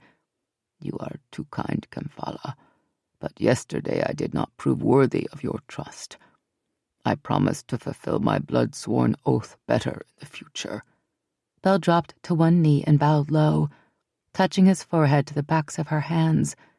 "May every blade aimed at you find my flesh instead, and may I deal death to your enemies without hesitation and never fail you again." He lifted shining eyes. "Miora fela tife raisa." Garbed once more as the unmemorable Merchant Black, Colas Manza stood in the shadows of the garden beside Celianne Pierson's small house. Through the curtained windows of the side door, he could see Tuelis and her daughter sitting at a table in the home's tiny kitchen, 2 steaming cups of kefli and a plate of small frosted cakes before them. As he watched, Celianne took a sip of the kefli her mother had prepared. A few chimes later, she slumped in the chair. The kitchen door opened and Colas walked past Tuelis to her daughter's side. The vacant expression on Celianne's face didn't change as he slit the soft flesh of her inner wrist with his mage blade and lifted her wrist to his mouth, drinking the salty sweetness of her blood directly from her vein. He drank until he could feel the buzzing connection of his previous bindings, and the shadows of his first 2 mage marks darkened the swell of her left breast. He gave the small incision a final lick and closed it with a whisper of earth. As carefully as before, he summoned the sweet darkness of Azran, wrapped it in insulating spirit, then plunged the binding magic deep into Celianne's heart. Her eyes went wide, and despite the powerful sedative she'd ingested, she gave a soft cry and struggled against his hold. "Don't fight it, pet," he crooned. "Remember your sweet Sir Lisa." The threat worked, as it had at their previous 2 meetings, and the barriers she'd thrown up against him wavered. "Yes, pet, that's it." He held the penetrating cold of the mark until it extinguished the last defiant threads of her current resistance. Unlike her mother, Celianne had been born in Celeria, not Eld. She had not received the bonds of blood that were made at birth for all Eld's children, nor been subjected to the ritual binding of souls that started on the first anniversary of the child's birth and were completed on the day the child turned 6. Because of that, he'd been forced to bind her himself, using a less effective 6-day method. A knife at the throat of her infant had convinced her to accept the first blooding and mage mark. Sedating herbs and threats had coerced her acceptance of the second, and now the third. But Celian was no willing follower. She would continue to fight his control until she bore the full 6 marks, and even then his hold over her would require effort to enforce. He trailed a finger down the side of her face. Spirit and tiny imperceptible threads of Osran sank into her skin. Though he could not yet force her compliance or inhabit her body without either her consent or a forceful use of Osran, he could plant directives in her mind and guide her thoughts and actions without her knowledge. Your mother told me you were having second thoughts about serving as Ellysetta Berestani's Honoria. His thumb brushed across her lips. You must not let fear stop you from doing what is right. Go to the cathedral this morning, but be sure you tell Ellysetta and her mother how concerned you are. The Fae aren't to be trusted. Look how they murdered that unfortunate boy and got away with it. He wove the whispered instructions into her mind on compulsion threads of spirit and Osran. When he was done, he wiped the memory of his visit from her mind, leaving only a subconscious certainty that the people she loved were in terrible danger if Ellysetta's marriage to Rain Tairen's soul could not be stopped. Celian! Standing on the steps of the Grand Cathedral, Ellysetta held out her hands to her approaching best friend and masked trepidation behind a bright smile. After yesterday's attack, she'd realized that Rain had been right about Fae enemies targeting her, and she worried that Celian, with her eld blood, might be in danger because of their friendship. But what was she to do? Mama had gone on and on to Great Father Tivrest about how Celian and Ellie were inseparable friends, and what a beacon of light Celian was, what a dedicated daughter and wife and mother. Ellie's quintet had listened to every word. Rescinding the invitation now would not only hurt Celian deeply, it would make her the object of Fae suspicion. Considering Rain's deep-seated hatred of the Eld, and Belle's lethal oath this morning, Ellysetta feared what the Fae would do if they discovered Celian's heritage. Look at you! You look like a princess! Celian stood back to admire Ellie's exquisite new gown of lavender silk and Elvian lace. Kelly-san would kill for that gown, and your hair is stunning. Thanks to Keelan Kieran's artistic efforts this morning, Ellie's thick tangle of curls had been pulled back and tamed into a sleek cascade, decorated with delicate amethyst flowers that trembled like fairy wings with every turn of her head. Are those wisp roses? Ellie started to touch the fragile flowers tucked into her hair, then stopped. They are. They died the first harsh touch. How on earth can you wear them in your hair without destroying them? Celian's confused look cleared. Magic, she said flatly. Ellie nodded, determined not to feel guilty despite Celian's disapproving expression. Rain put a protective weave around them. That had been the second part of his gift, and the second layer of its meaning, fragile life protected by unyielding Fae strength. These flowers, so rare and precious the blooms rarely lasted more than a day, would bloom forever so long as Rain's weave stood strong. Celian tucked an arm through Ellie's and lowered her voice as they walked into the cooler shadows of the cathedral. Ellysetta's mother was up at the altar speaking with Great Father Tivrest. How are you really? I read about what happened yesterday, Celian asked. Ellie grimaced. Everyone, it seemed, had read about what happened. The flood of pamphlets yesterday was nothing compared to the storm that all but papered the streets this morning, decrying the release of the child murderer Beliard Veljalani. The crowds outside the Berestani home had doubled since yesterday, thanks to all the protesters, rabble-rousers, and Brethren of Radiance fanatics joining their ranks. Mama couldn't quite decide whether she was more worried about the damage to her family's reputation and soul's business, or enraged at the gall of the fanatical busybodies who had decided they had some right to camp outside the Berestani's home and destroy the peace of the neighborhood. She'd even appealed to Rain, saying, "What in the Haven's name good is your magic if you can't make that rabble clear off?" When Elliot stared at her in shock, Mama had shrugged defensively and said, "Well, it's clear the Fae aren't going anywhere. Since they're determined to stay, they might as well make themselves useful." The gods weave as the gods will, Ellie thought with a smile. She would have volunteered for getting stabbed earlier if she'd known how it would alter Mama's opinion of the Fae. Dragging her thoughts back to the present, she smiled at Celiane. I'm fine, Sel.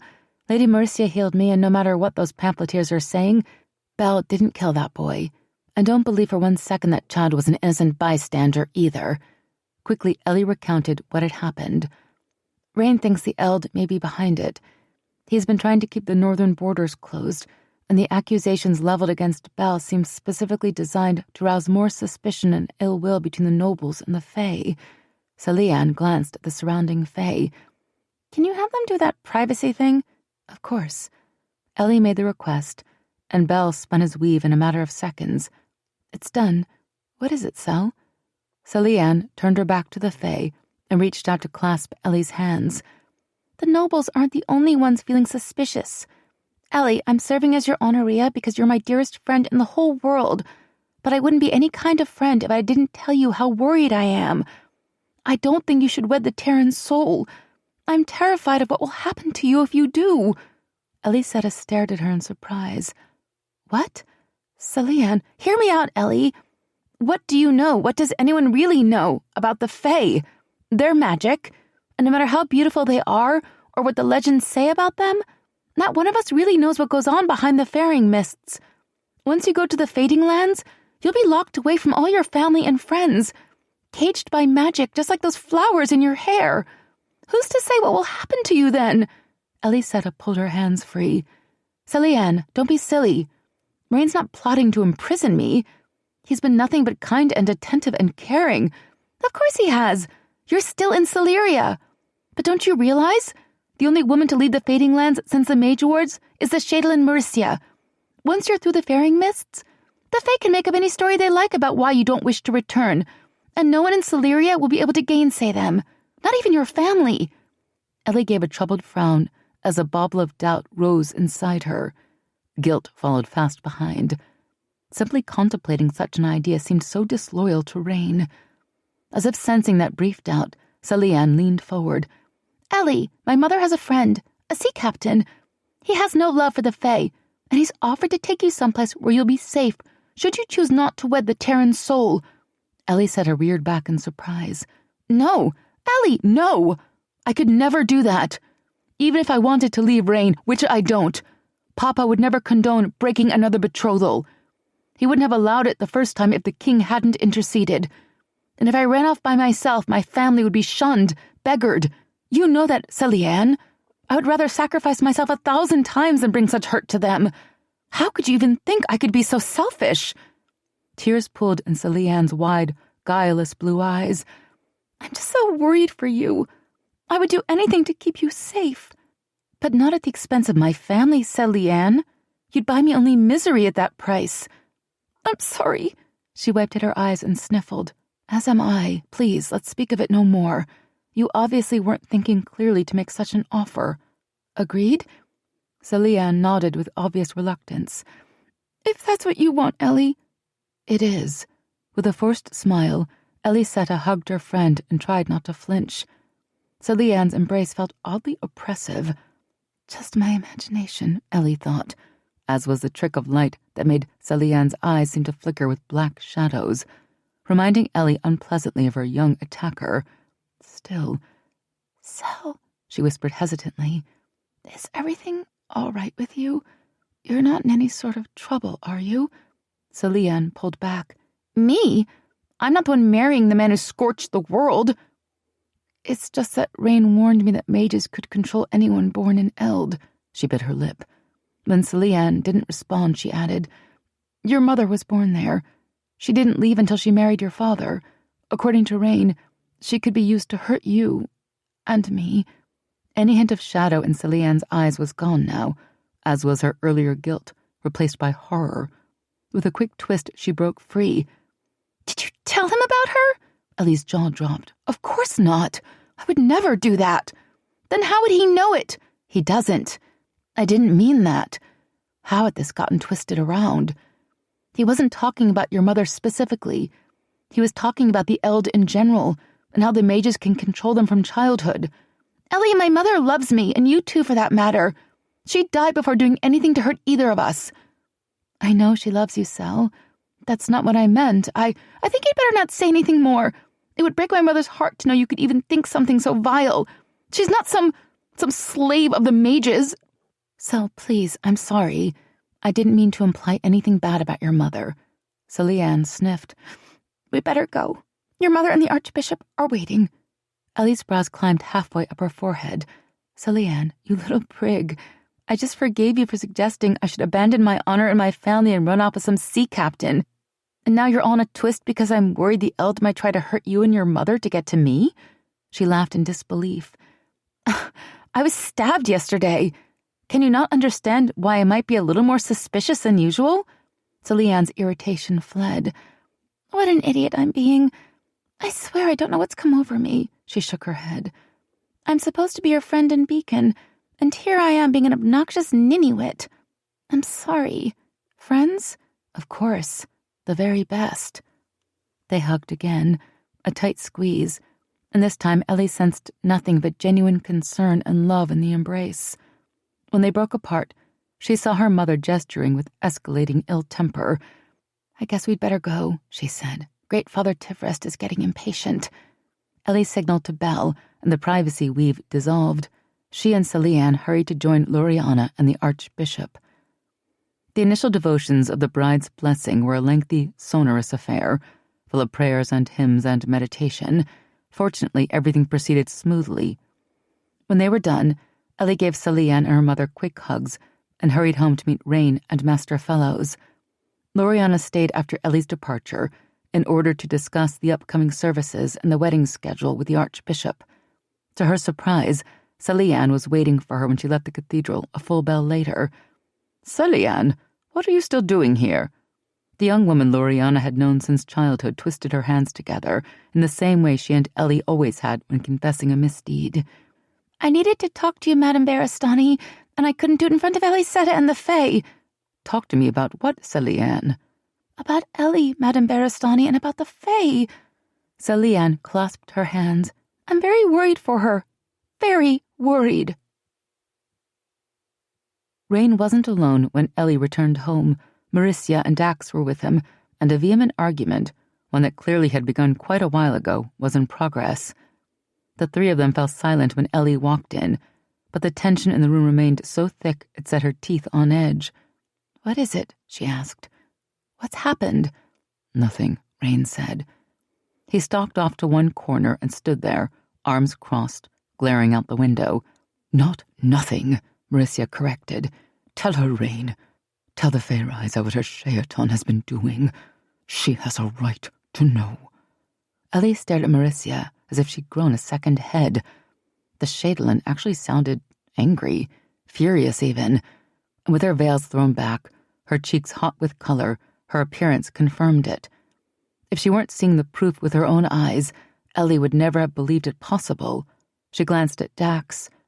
His head was down, shoulders slumped, and he was pinching the bridge of his nose as if he were painfully resigned to suffer through an argument he'd already heard many times over. Tell her, Rain, Maricia barked again. When he didn't, the Shaitan turned to Ellie, hands on hips, and said, He's been using the Lords of Council for target practice. Ellie's jaw dropped, and she stared at Rain with wide, disbelieving eyes. You didn't. Flags of red darkened his cheeks. She put her hands to her face. Oh, gods, you did! His jaw clenched. It wasn't like that. I didn't start firing off Fecha by the dozen.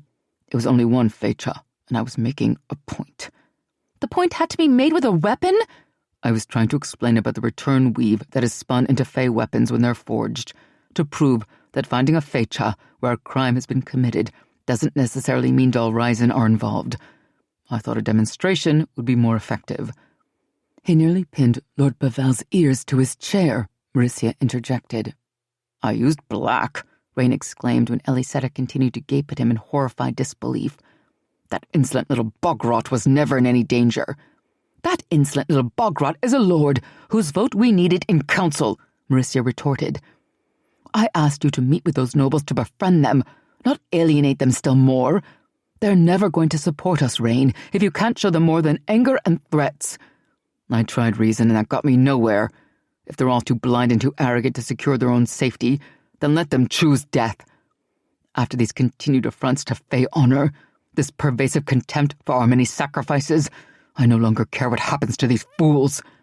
"Well, I care," Ellysetta said. Rain turned towards her in surprise.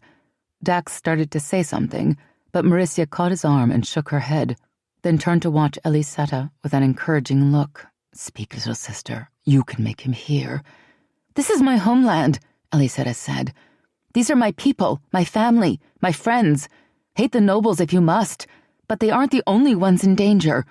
"Ellysetta," Rain stepped towards her. Her raised hand halted him. "No, listen to me. If the mages are rising again as you believe, then Celeria is in danger. We have no defense against magic. Without you, without the Fae, we will fall to them. You know that." "You speak of Celeria as if you still belong with them and not with us," Rain said. "You have all accepted me as if I were one of you, and for that I'm more grateful than I can say. But I am Celerian, Rain. This is my homeland. What happiness can we ever find together if I abandon my country and my people to destruction?" He went very still. "Are you saying you'll refuse our bond if I cannot stop the Eld agreement from passing?" "No, of course not." "Because Celerians are free to make their own choices, but that freedom has a price. They must live with the consequences of their choices, just as the Fae do. I have warned Dorian. I have told him that opening the borders will end the alliance between our two countries. I have begged him to invoke Primus. He could put an end to this right now, but he will not. Without stone-hard proof, he will not act against the wishes of his council. They have usurped his power, and he allows them to do it." "And if the council passes the agreement because you made no effort to prevent it, what then?" she returned, refusing to back down. "If you're right about the mages reconstituting their power, then abandoning Celeria to them will only give them millions more souls to claim, millions more soldiers to swell the ranks of their armies. Can the Fae afford that?" The corner of Rain's mouth lifted in a snarl. "What I'm saying," Ellysetta concluded quietly, "is that you must at least try. It doesn't matter how you feel about the nobles, because this isn't just about them." She gave a short laugh. "I'm terrified about tonight's dinner. I'm terrified that my presence will do more harm than good. I know the nobles will be watching every move I make, and many are likely hoping to find something to mock, something with which to discredit you. But King Dorian asked us to attend, and so I will go, because no matter what I think, I know you believe the mages are a very real threat, one that must be stopped. I've done my best to adapt, to change how I dress, how I speak, how I act, because I know you'll need every advantage you can muster to win over the Council of Lords. And I couldn't bear it if I were the cause of your failure." "I've already told you, you don't have to change. You are perfect just as you are."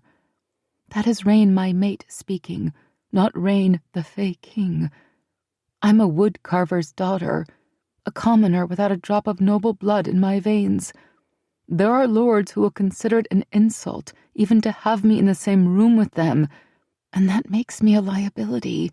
He made a sound, half guttural snarl, half bitter curse, and came to her.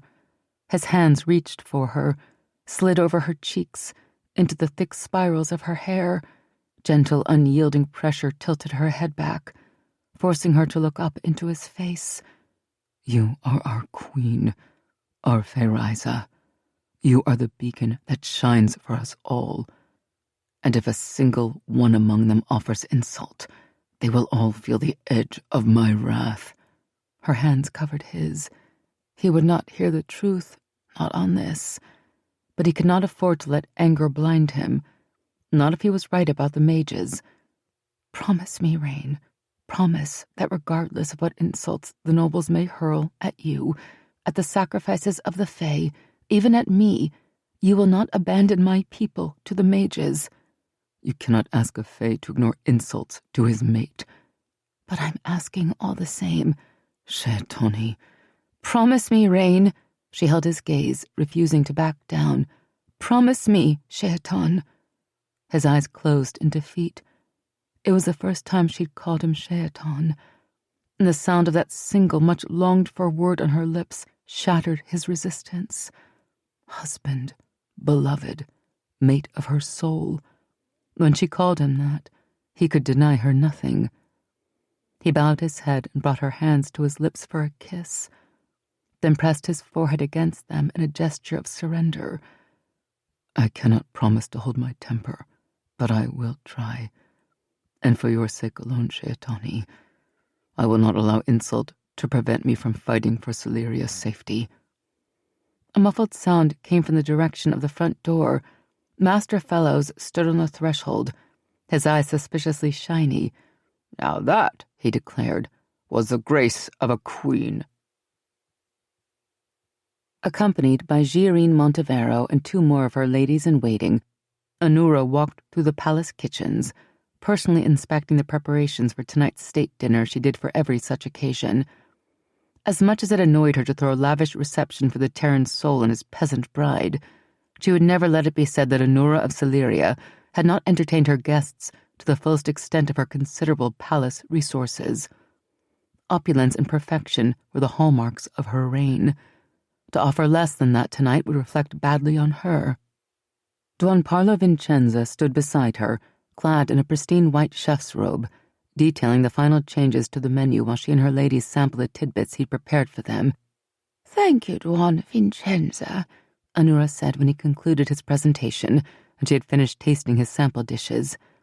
You have outdone yourself once again. The chef bowed and thanked her effusively and returned to his kitchens.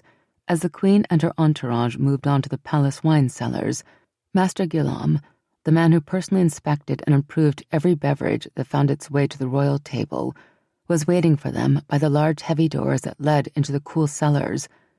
He greeted them with a bow and led Anura and her 3 ladies-in-waiting to a small table where he'd set out the suggested wines for this evening's dinner, 6 in all, each carefully selected to complement Don Vincenza's menu.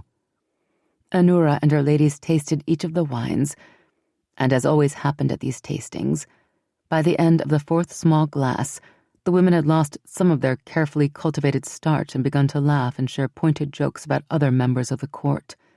By the 6th glass, the jokes turned toward the fae and the Tairen soul's peasant-born truemate. I don't know about the rest of you, but the Tairen soul makes me nervous. Lady Thea Trouble, senior lady-in-waiting to the queen, gave a dramatic shiver. I was there in the court the day the girl's betrothal was broken, and honestly, ladies, there's something positively animal about him. Did you hear he nearly pinned back Bavel's ears with one of those fecha of his? Girine snorted. With a head as big as Bavel's, how could he have missed? The 3 ladies burst into tittering laughter, and even Anura smiled. Bavel was an infamous lecher with a lustful appetite for very young, very innocent newcomers to the court. From serving girls to noble serahs not attached to an important family, the more helpless they were, the better he liked them. Well, let's just hope Bavel isn't idiot enough to chase after the Fey King's girl tonight, Lady Thea said. You know how randy he gets after the first few glasses of Pinot. Girine burst into a fresh bout of giggles, then clapped a hand over her mouth. No, here's an even better idea. Wouldn't it be amusing if the girl got drunk and made a fool of herself tonight? The Fae would never live it down. The women all laughed their agreement and finished the last sample of Master Guillaume's selected wines. When they were done, he led them to a smaller table in front of the open Kefli pantry door and invited the women to sample the Kefli blend he'd chosen to clear heads after dinner. Anura declined the proffered cup and moved a few steps away from the rich aroma steaming from the Kefli pot. The move brought her closer to the open pantry door, and she froze at the sight of a distinctive purple silk bag sitting on one of the Kefli casks. Master Guillaume, where did that come from? That purple bag? Master Guillaume looked at it blankly. Why, Your Majesty, I'm appalled to admit, I don't know. Cup and saucer in hand, Girine tripped over and peered past Guillaume's shoulder into the Kefli pantry. Oh, that! One of the maids brought it to me yesterday when you were with the king. Your Majesty, she said she'd found it in your office. It had the look of one of your expensive rare blends, so I had Beely, Master Guillaume's assistant, run it down here last night. When Anura didn't respond, Girine frowned. Your Majesty? Did I do something wrong?" "What?" Anura shook her head, shoving back memories of dangerous intoxication and near betrayal. "Oh, no. Thank you, Lady Giorine. And thank you, Master Guillaume. You have everything well in hand, as always." She turned and walked quickly away from the cellars and the Kefli pantry and that damnable purple bag of powdered ruin. In Norban, Sean Velsandaris forced a genial smile as he waited for the stocky pubkeeper of the Hound and Boar to ruminate over 20 years of memories. A full day of searching and inquiries yesterday had turned up nothing, and today wasn't shaping up any better. "No," the pubkeeper said. "No, I can't say as I recall a man named Pars Grolin." He was about this tall, with bright red hair and green eyes. Beside Sean, Toril Velcarlian waved his hand at chin level. "And may have been traveling with his baby daughter." No, doesn't ring a bell. Sorry." He finished drying the pint mug in his hand and set it on the shelf with several dozen others. "Well, thank you for your time." Sean reached a hand across the bar top. The pubkeeper hesitated a moment, then said, "I served in the king's army as a lad. About 45 years ago, when Fey swordmasters still taught the king's men how to use a blade. Best damn swordsman I ever saw." He shook Sean's hand. "One of them even took the time to teach me a thing or two when he caught me watching the practices." A deluge of memories rushed through Sean as he gripped the man's hand. Images of the pubkeeper's days in the army, of a dark-haired Fey warrior conducting training exercises, frightening images of war. Sean tried to filter out those images and concentrate on the thread he'd planted about strangers, red hair, and baby girls. But the pubkeeper's memories of war and the Fey were very strong. "I was just a kid and a cannon's mate," the man continued. "No reason for him to teach me, but he did. Enough anyway so I could throw a dagger accurate at 20 paces and parry a sword thrust. That saved my life in 43. I've had a fond spot for the Fey ever since. More so than most of the folks around these parts." The handshake ended, and a final flood of images poured from the pubkeeper's consciousness into Sean's. Disturbing images of a priest standing in the pulpit, denouncing the Fey as soulless servants of the Dark Lord, calling for Celeria's people to turn from the lure of evil that wore a pretty face and cleanse Celeria of the shadow servants. The town square was ablaze with some sort of bonfire, and villagers approached to throw what looked like personal belongings into the blaze. A priest with white blonde hair stood nearby, watching, his voluminous hooded cape swirling in the fire-generated winds. "If you don't find news of this Grolin fellow here in town, you might try Bryn Paulwyn. He lives in the woods near Bracken, about 30 miles west of here, but he used to live just north, near the old quarry. His pa was a woodcutter. Your journeyman friend might have done some smithy work for Bryn's parents before they were murdered." Sean's ears perked up. Murdered? Murder was an unusual event in a sleepy little hamlet like Norban. "Ta, both of them slain by brigands about 23 years past. Their home burned to its foundations. Bryn was just a lad at the time.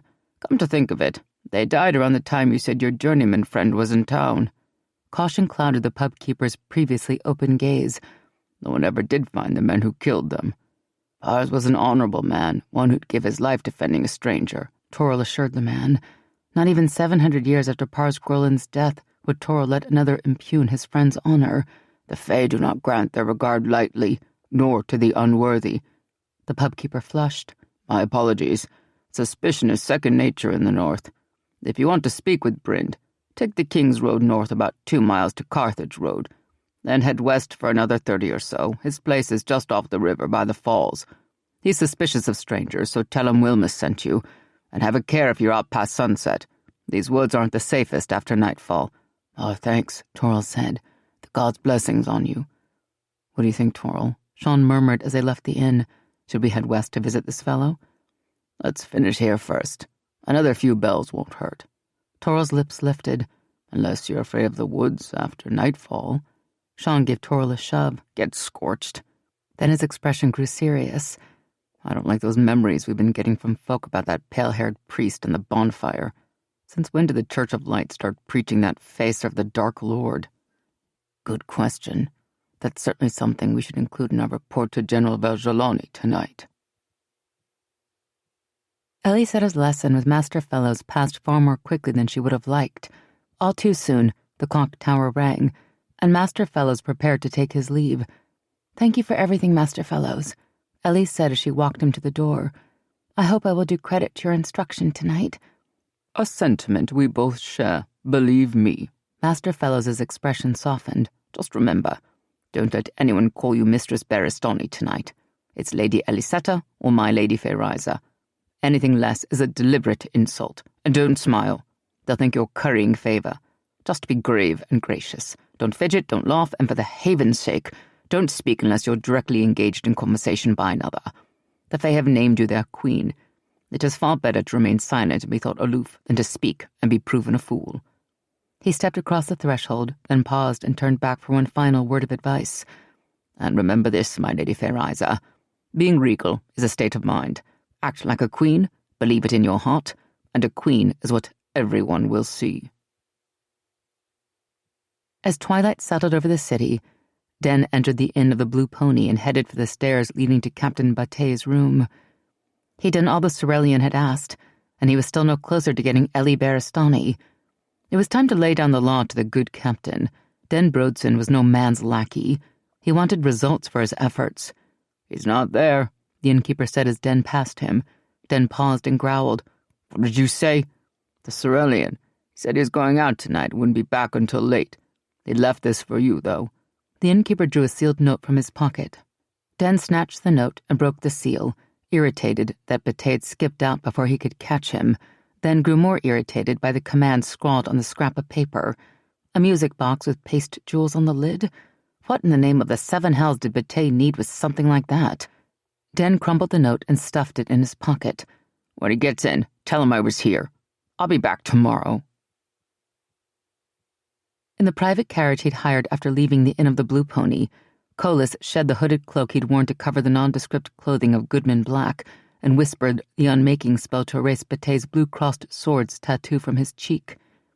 He folded the cloak and tied his hair back in the neat queue Goodman Black wore, then sat back as the carriage rolled through the cobbled streets towards a boarding house, not far from the brothel district by the wharf.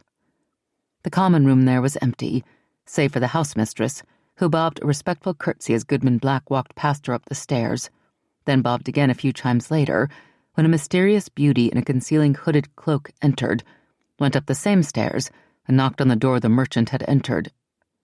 Colas Manza turned as the door opened and smiled at Giarine Montevero. "You look ravishing, my pet. Come in, and close the door behind you." Half a bow later, Giarine departed. On the bed in the room she just quit, Colas's body lay vacant and chilling while his consciousness marveled at the feel of existing inside Giarine's young, lithe female form. Ellie stared at her reflection in her bedroom mirror. In less than a bell, she would be presented to the highest-ranking nobles of Celeria, and with only 2 brief afternoons of Master Fellows' instruction to teach her how to comport herself in their company, she was terrified she would make a mess of it. "You look lovely, Ellysetta," her mother said from the doorway. Ellie turned and gave her mother a searching look. Mama had been unusually quiet since returning this afternoon. "Do you really think so?" "Yes, Kit, I do." Ellie turned back to her reflection. She did look better than she ever had before. Her first new ball gown had arrived, and it was gorgeous, fashioned of a rich purple brocade that made her skin seem to glow. The dress hugged her torso, enhancing curves Ellie never knew she had, and the low square neckline flattered her corseted bosom. Tight sleeves fit snugly over her upper arms, ending at her elbows in a fall of red silk-lined drapery that brushed the floor when her arms were lowered. The skirts fell in straight, flowing lines to her feet. The gown's elegant simplicity and becoming cut made Ellie look regal rather than tall and gawky.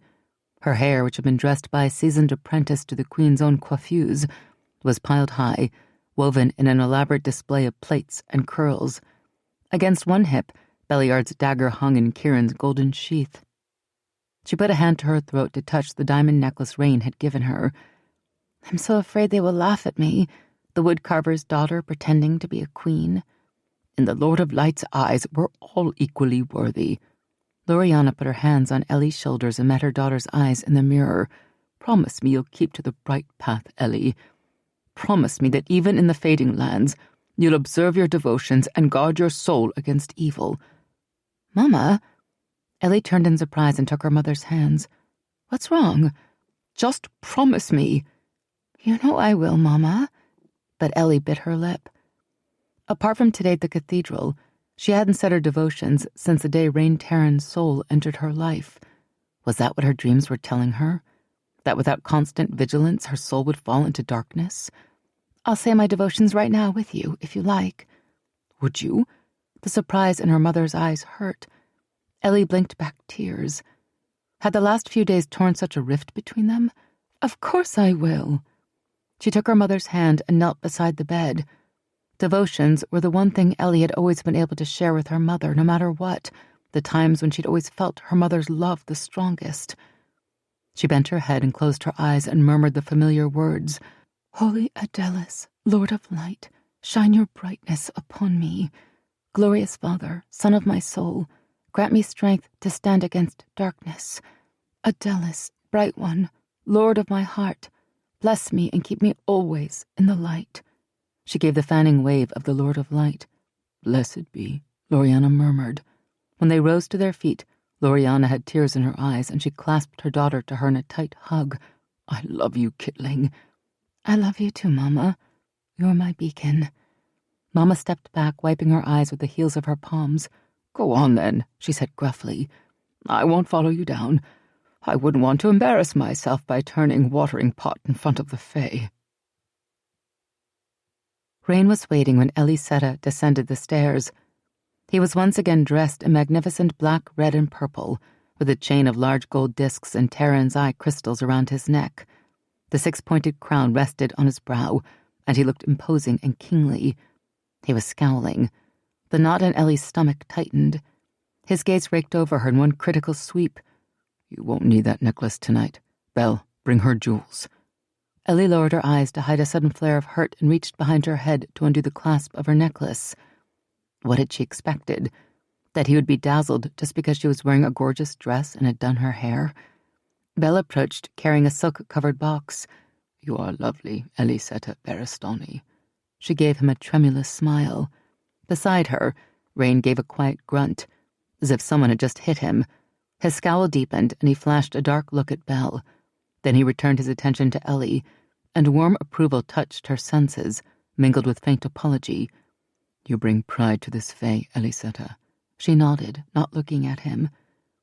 She heard him draw a breath as if he were about to speak, heard him let it back out again on a sigh. "Open the box, Belle," he said. Belle drew back the lid of the silk-covered box, and Ellysetta caught her breath in awe.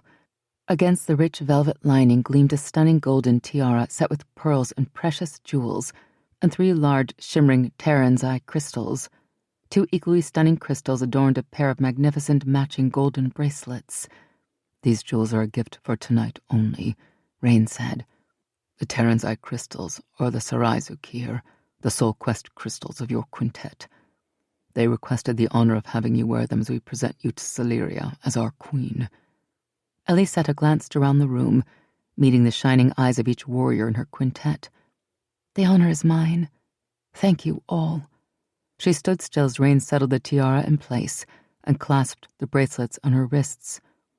Her skin tingled where the jewels touched her flesh, as if the Sarai Zukir hummed with warm, living energy, and Rain's emotion seemed clearer, sharper. She could feel his coiled tension and the sparks of anger flashing through his veins. "Rain," she touched his hand. "We should go." "Just a moment." Sol stepped forward. "I need to kiss this pretty young woman before she leaves." Warm, loving arms wrapped around her.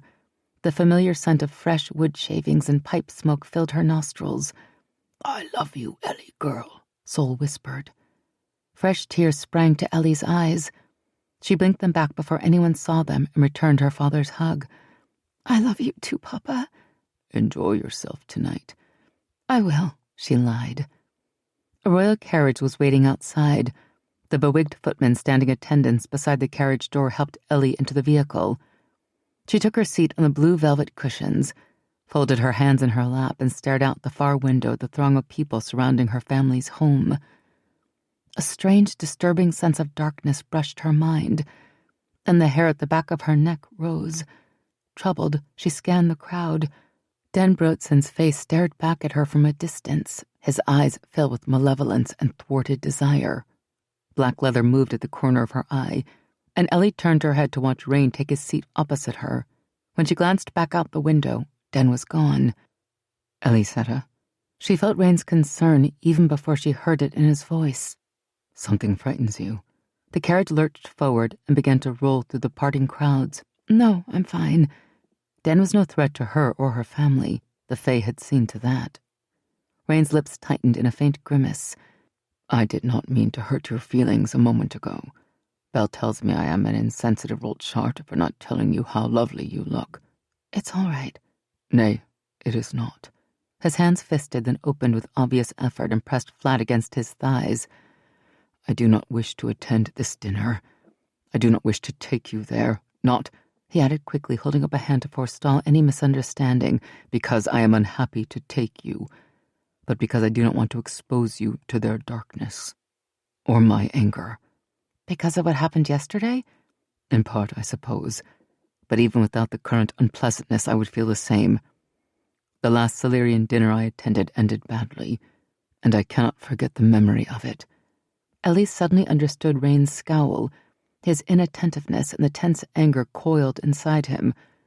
The last Silurian dinner Rain Tairen's soul had attended had taken place 1,000 years ago and ended in the assassination of Marika Volsaranis and her husband, King Dorian I of Sileria.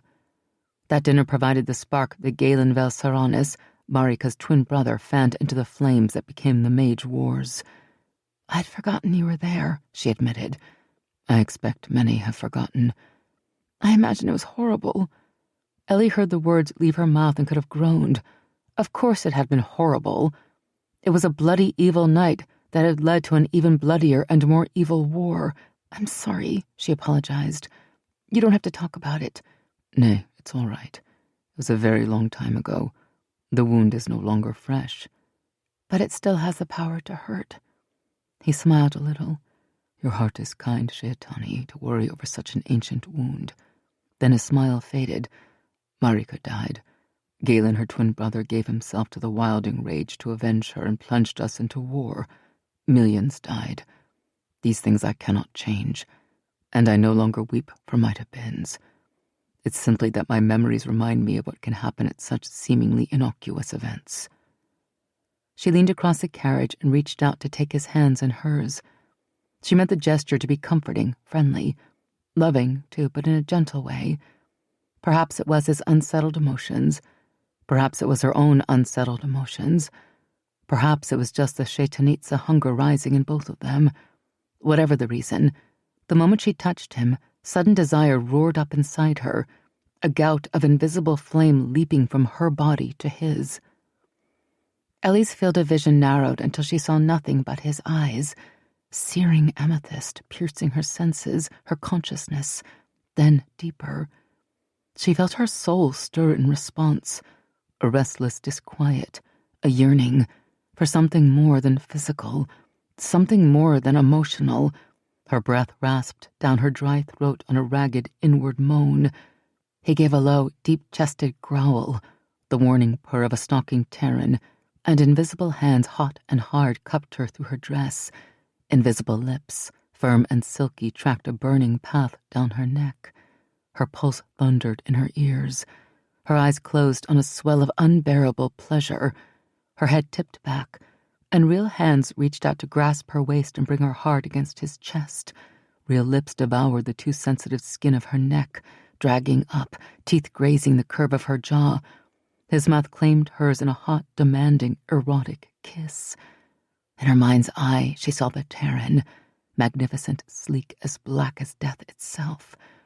Its eyes were burning lavender fire, its fangs white, sharp, deadly, bared in a snarl of feral wildness that had slipped its leash. It leapt towards her, massive wings unfurled, gigantic paws outstretched. So beautiful, so wild, so terrifying. White, sharp, curving claws dug into her flesh, holding her fast. The Tairen screamed with hunger and dragged her close. With a small choked cry, she tore her lips from Rain's and pushed against his shoulders. Rain's empty hands curled slowly into fists that shook with visible effort as he once more caged the wildness within him. He groaned, closed his eyes, and banged the back of his head against the coach wall. Sixta, he apologized, his eyes still closed. There was a fine sheen of perspiration on his face, the first she'd ever seen, a testament to the force he was extending to keep himself in check. When you reach out to me, I lose all reason. The Tairen is hungry for its mate. As God's help me, am I. It was my fault, she told him. Shivering, she tried to recover her composure and still her racing heartbeat. I started it. You did. Which gives me hope at least. He scrubbed his hands over his face. But I should know by now that I must go slowly with you. Your ways are not ours, and you are still so young. I will do better the next time, Ellysetta. I do not wish to frighten you. It's all right. She didn't deny that he had frightened her. She knew he had felt it. Nay, he gave a slight hoarse laugh. When you accept the bond, it will be all right. His eyes opened, pinned her with glowing intensity. Until then, it is quite the opposite. She bit her lip, feeling miserable. She could feel his pain and the sharp edge of temper he was struggling not to release. I'm sorry. Do not be. I assure you, I will endure. Just be patient with my lapses and know that I would never harm you. He closed his eyes again and leaned his head back. And Ellysetta? Yes? Do not touch me that way again tonight. Please. Chapter 17. The palace was lit like a garden lantern, blazing against the Silurian night sky. The carriage slowly made its way up the crowded carriage path towards the massive palace steps and the waiting footmen, dazzling in their blue and gold livery and silvery white powdered hair.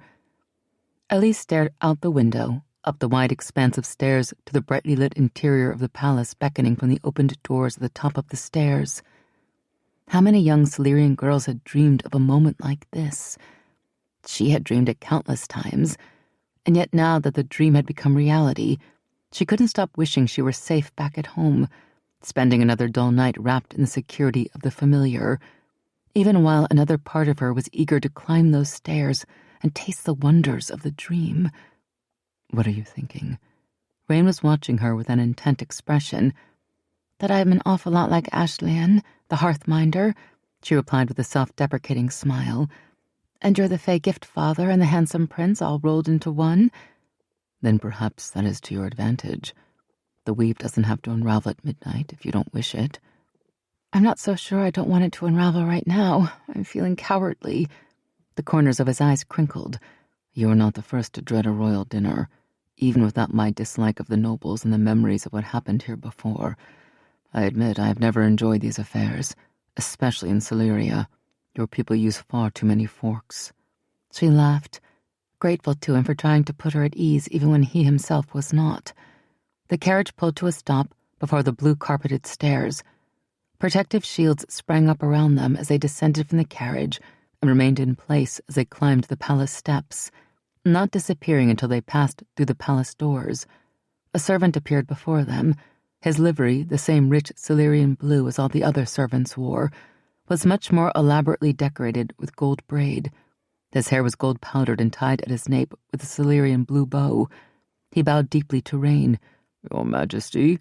He hesitated briefly, then bowed again just as deeply to Ellie. My lady, if you will both follow me, please, I will escort you to the ballroom where the guests are gathering before dinner. The corridors were brilliant with light and peopled with servants and courtiers, dressed in dazzling displays of gilded cloth, sparkling jewels, and piles of glittering powdered hair.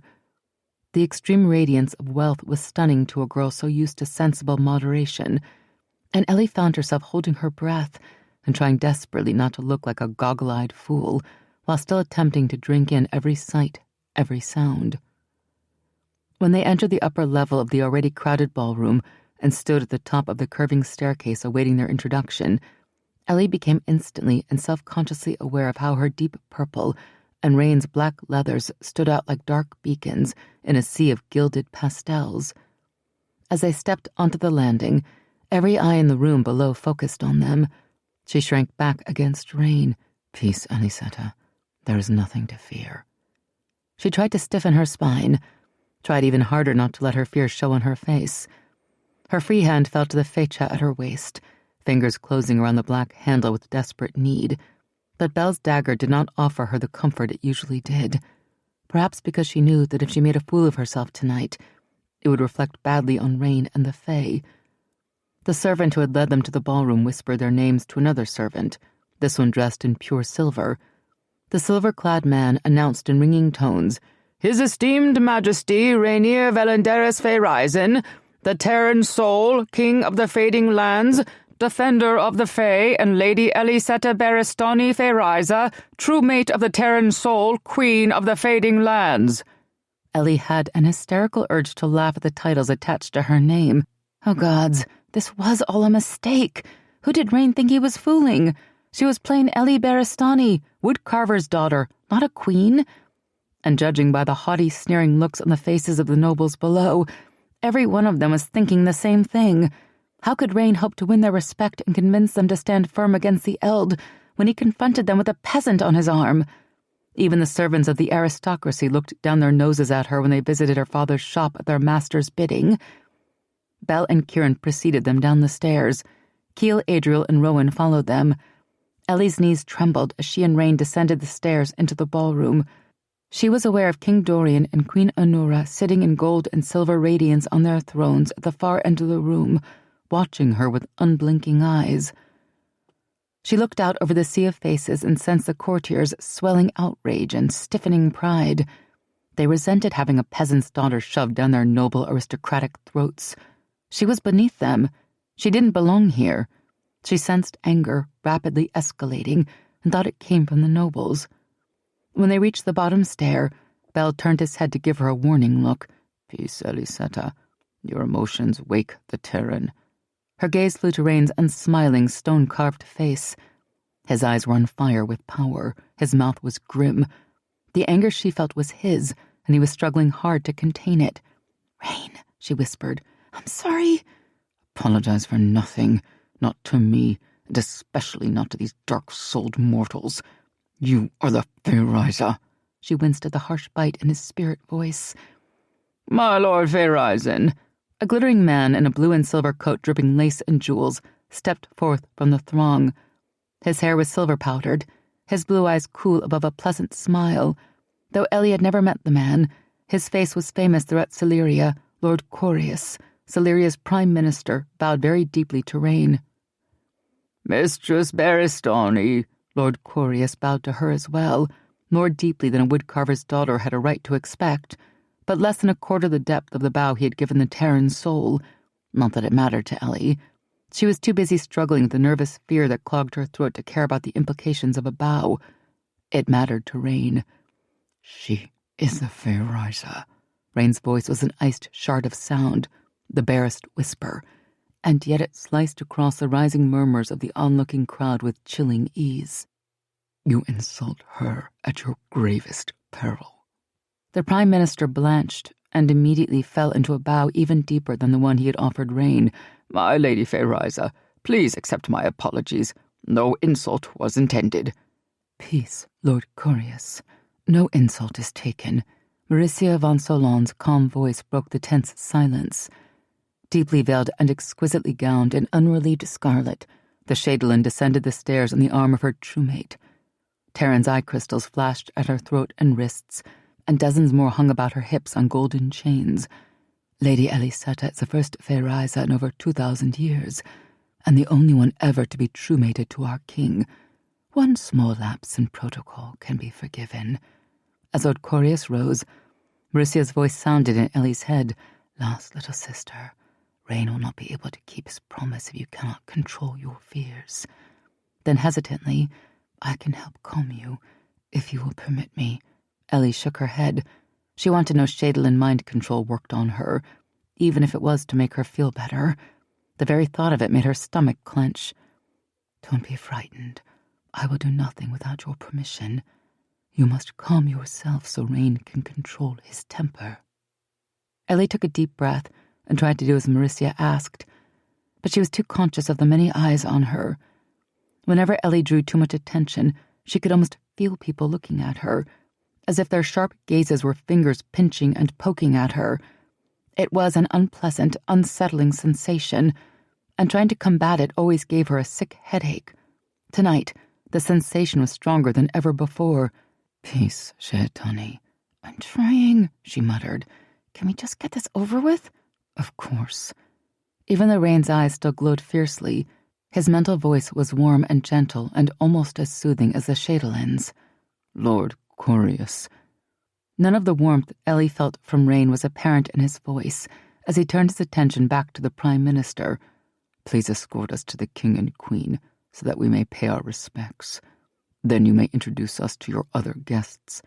The Prime Minister gave another deep bow. "Of course, my Lord Feyreisen," he replied, with only the faintest hint of stiffness in his voice. "It will be my honor." When they reached the dais at the end of the room, Rain bowed his head in greeting to King Dorian and Queen Anura. He saw Ellie begin to sink into a deep curtsy and formed a rapid weave of air to keep her upright. "Nay, Ellysetta," he advised. "You are our queen. Do not humble yourself before the throne of another.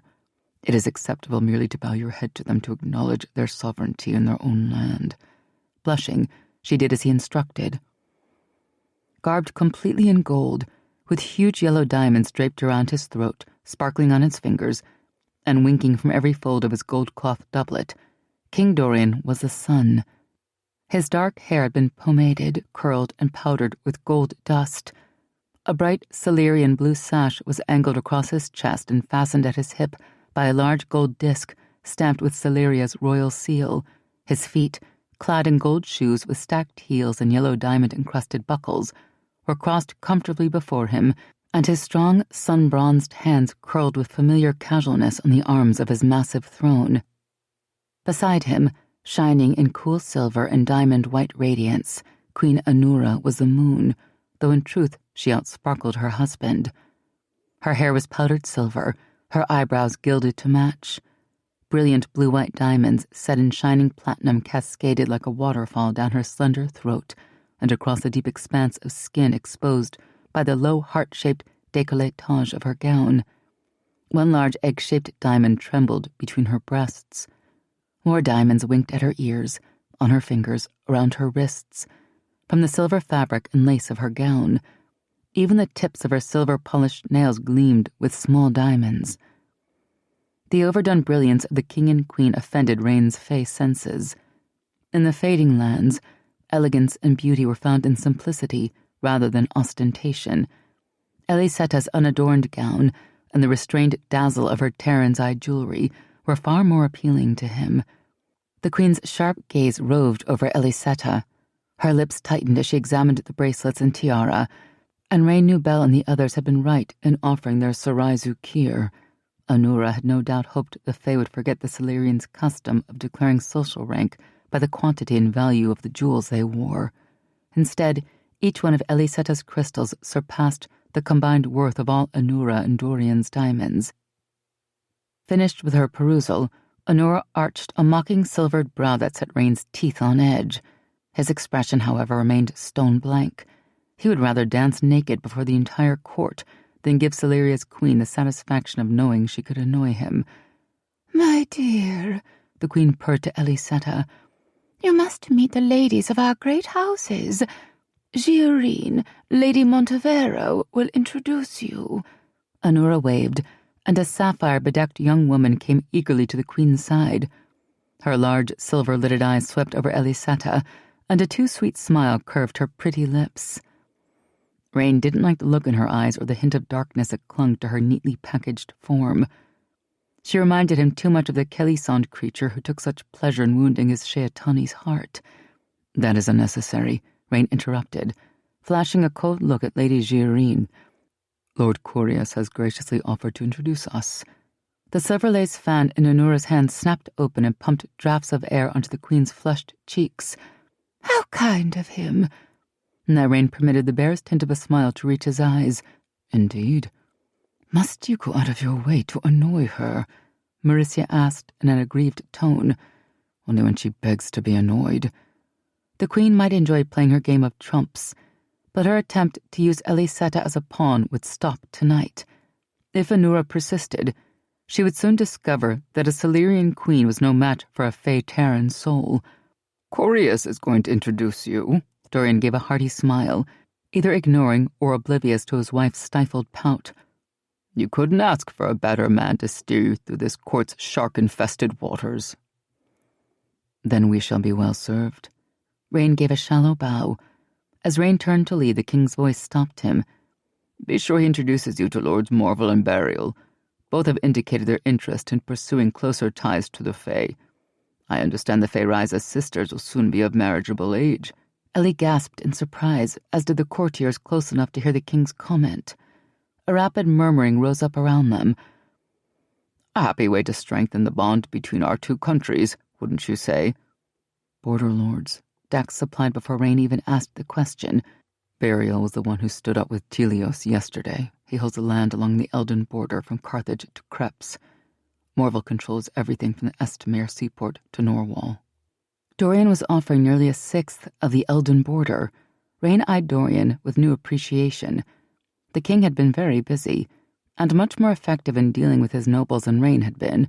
Indeed, such consideration is a great honor to the Baristani family and the Fae. "Excellent. My queen and I hope you and your Fae Risa will honor us with your presence at Prince Dorian and Lady Nadella's betrothal ball."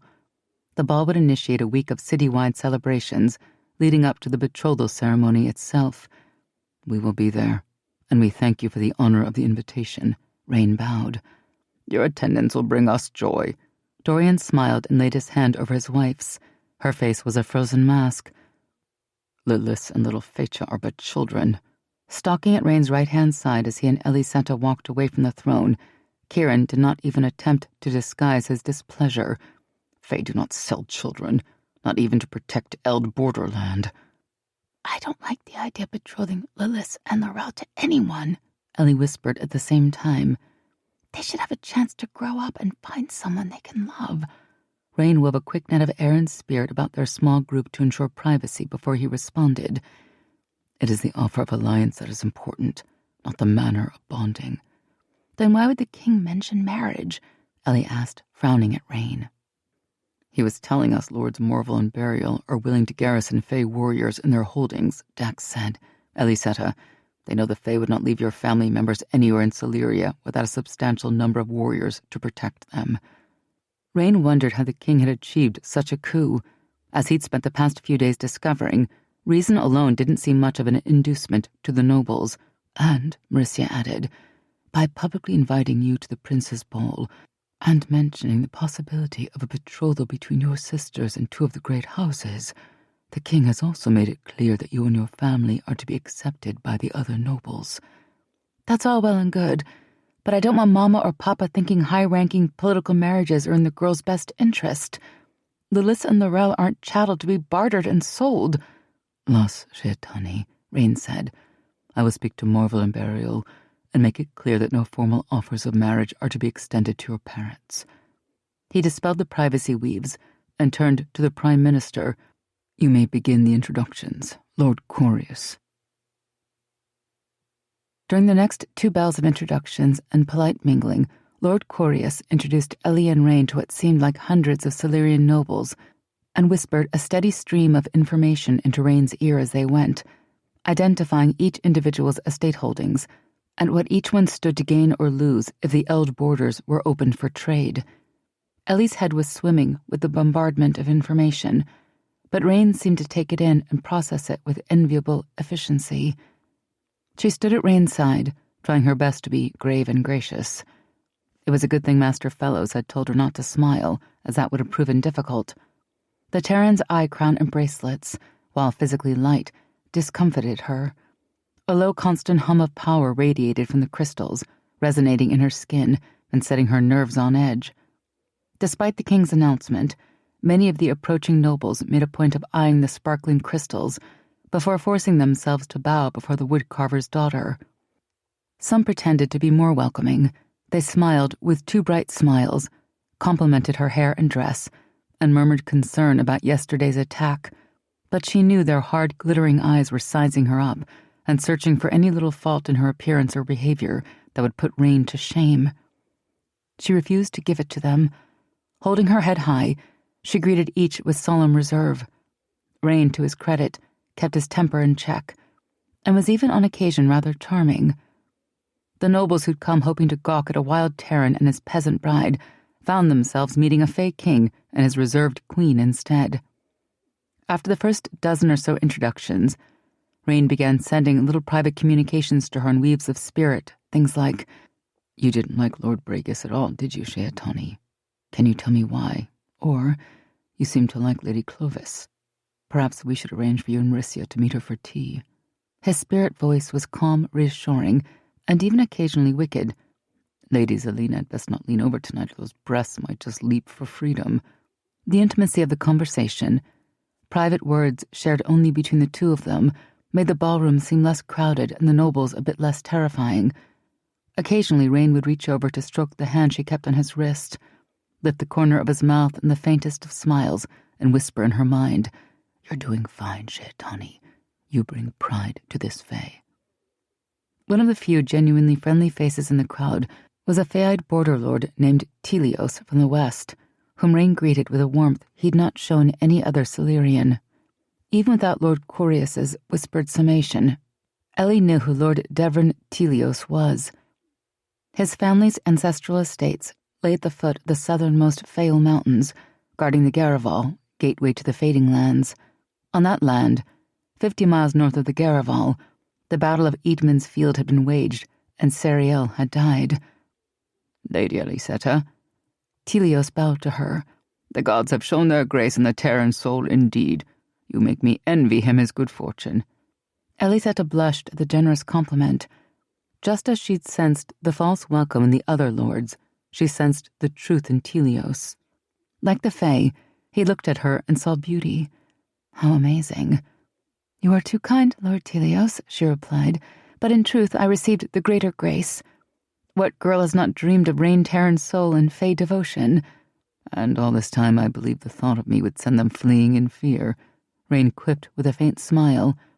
In a more serious tone, he told Telios, "My thanks for your courage and counsel yesterday. It is good to know that common sense still prevails in some parts of Sileria." "I should have spoken sooner." Telios's green eyes held genuine regret. "Had I known what was done to Serval Jelani, I would have, but I never suspected such animus." "Dax tells me you're the descendant of an old friend of mine, Shannis Telios," Rain said. "My great-grandfather's great-grandfather," the border lord confirmed. "He was there that day at Eadman's Field. I am glad to know he survived it. He was a great warrior and a true friend. According to the family history I learned as a boy, he saw an opportunity to flank the Morellians and took a force of his best men to circle round from the north. He wasn't on the field when the rage took you." Rain nodded somberly. Then a ghost of a smile lightened his eyes. "He always could read a battlefield, and had the god's own luck. We were Chadines together in our youth at the Warriors' Academy in Darsa. Then I found my wings, and he went south to Telas, to continue his training under the tutelage of his uncle and namesake, Shannis Soren von Soleil." That was a name Ellie had read in numerous tomes of fey history and poetry. Shannis Soren von Soleil, Lord Death, one of the greatest, deadliest fey warriors ever to have walked the earth. As infamous in battle as Rain was for the scorching of the world, and Galen Velceronis for sparking the Mage Wars. "I did not see your folk there by the Garaval when we passed through the mists," Rain said. "Shannis always kept the custom, but I suppose things have changed." Lord Telios smiled at the probe. "The land remains in our family, but we no longer live there. After the wars, the king granted Shannis a northern estate bordering Eld and the Fails. We now guard Orest and Kiera's Vale." Rain nodded. "So Dax told me. It is a handsome land, and a dangerous one. The Eld I knew always coveted that stretch of the river." Orest, the city of mist, lay at the foot of the Fails, wreathed in the mists and rainbows of numerous waterfalls that fed the mighty Heras River. About a mile northwest of the city in the river gorge, Kiera's Vale was a legendary gauntlet of towering waterfalls, pouring into the Heras from opposite mountains, filling the gorge with water and mist, and blocking a pass rumored to lead into the Fading Lands. "And still do." The border lord's expression became grim. "I lose a dozen villagers every year to Eld raids, not murdered, just gone. But the attacks seem to be lessening of late." "You're the first I've heard to blame the Eld and not Dal Raisin." Telios grimaced. Yes, well, Seaborn and his pack don't think a fly dies on the borders these days except by Dal Rise in hand. But the raids in my land just don't have the feel of Dal Risen. I can't really explain why. Do not discount your intuition, Lord Telios. You're fey enough to perceive things beyond mortal senses. The Eld I knew always longed to drive a wedge between Silurians and fey. Murdering Silurians and blaming the fey, or the Dal Risen, is just the sort of deception they would employ. From the corner of his eye, Rain saw Lord Quirius signal. It has been a pleasure meeting you, Lord Telios. I hope we have the chance to speak again. Telios bowed graciously. The pleasure is mine, my Lord Faerisen. It would be my honor to host a dinner for you before you return to the Fading Lands, though I am unlikely to instill trust in those who doubt the Fae. His fey eyes gleamed with wry humor. I know many lords who remain more open-minded about certain things than Seaborn. Rain inclined his head. The most generous offer, my lord. It would be our honor to attend. He offered an arm clasp and a traditional fey warrior's greeting, which roughly translated to sharp blade Shuraim, swift strike. Telios returned the greeting in perfectly accented Feyan and added on the common spirit path, You can count on my support, my Lord Faerisen, both my voice in council and my sword if you need it. These are unsettling times, but I fear much worse is yet to come. Belavo, young blade brother, Rain answered. And for a son of Shannis's line who guards the Vale, the doors of the Warriors' Academy in Darsa are always open. When you wish it, I will send a warrior to guide you through the mists. Lord Telios's eyes widened. You honor me. That was very kind of you, Ellysetta sent as they walked away. Not entirely unselfish, Rain admitted. Any man who guards the Vale should be fey-trained in weapons and war. You liked him? Very much. More than anyone we've met so far. Good. I liked him too. In sharp contrast to Lord Telios, Lord Morvel was a towering iceberg of a man with thick, unpowdered white hair, a hawk-like nose, large nostrils, and piercing blue eyes. After a brief, chilly greeting, those eyes speared Ellie, delved ruthlessly into her very soul, then withdrew with an indecipherable look that left her wondering if he despised her or simply found her unworthy of even that much of his great regard. She was in good company. Lord Morvel's dissecting gaze fell upon Rain and withdrew with the same results. Let me be frank, Lord Morvel said bluntly. I'm not offering marriage to any of my noble sons or grandsons, but I do have a son, Du Albuth, whose mother was my armorer's daughter. I've had him trained in warfare, and he currently serves in my infantry. Marriage to a woodcarver's daughter would not insult his lineage, given his already common stock. I would of course expect a dowry at least as generous as what you gave the butcher, so he could purchase a lower gentry title and a bit of land, and still have enough to ensure advantageous marriages for his own children. I see. To his credit, Rain did not pull steel. And what might the Fae receive in return? Besides the gracious offer of blood ties to the House of Morvel, and an opportunity for the Faerisa sisters to ascend beyond their lowly roots. If Morvel noted his sarcasm, he showed no sign of it. The king shared your concerns about the Eld with the 20. I have 8 castles on the Elden March, between Eastmere and Norwall, each capable of garrisoning between 1,000 and 2,000 men. If it's men on the marches you want, I can help, depending on the outcome of our negotiations, of course. Of course. Rain smiled without a hint of warmth reaching his eyes and bowed his head. I look forward to further discussions. Dax and I will call on you tomorrow. Never. Ellysetta bit out as she and Rain shook off that wintry encounter and moved on to greet the next group of nobles. Never will either of my sisters wed into that man's family, and I don't care if the entire world depends on it. Los Sheatani. An offer is not a betrothal. Besides, you heard him say everything was negotiable. Woodcarver's blood may insult him, but he seems rather fond of fey gold. And you did notice, I hope, that I let his insults pass without challenge. I expected them to insult me, not Lilith and Laurel, she admitted, then looked up sheepishly. I was ready to go for his throat myself. Rain's teeth bared in a predator's smile. Release me from my oath, and I will make him scream for forgiveness. When she didn't, he sighed with mock disappointment. More's the pity. So aside from his insulting arrogance, what did you think of him? Does he strike you as a man of honor? Is he someone a fae can trust once he gives his word? She stopped in her tracks and gaped at him. How should I know? Surprise made her blurt it aloud. I'm no Shadowland to read the truth in a man's soul. Rain wove a quick web of magic to catch her words and keep them from traveling. Silently, Ellysetta.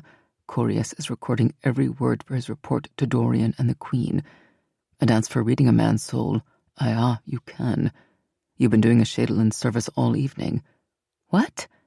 Her eyes went wide with shock, then narrowed as her brows drew together. Is that why you've been asking for my opinions all night? Not to put me at ease, but to use me? Or rather, to get me to use the magic you claim I possess? You do possess magic, Ellysetta. Denying it won't change that, and nay, I was not using you. If anything, I was testing you. Maricia has already read most of the nobles at this gathering. You read every one of them exactly as she did. Exactly, Ellysetta. Do you honestly believe it's pure coincidence that your intuition aligns perfectly with the reading of our most powerful Shadowland? Her anger faltered, shaken by the possibility he was telling the truth. She'd always had a sense about people. Her father often asked for her opinion before making a purchase from a vendor he didn't know. You have an eye for an honest man, Ellie girl, he'd always praised, and she'd never thought more of it than that. Now Rain claimed her eye for an honest man was magic, Shadowland magic. My Lord Fairisen, Lord Corius turned back to them. Is there a problem? Rain looked down at Ellie, his eyes steady, his face an impassive mask.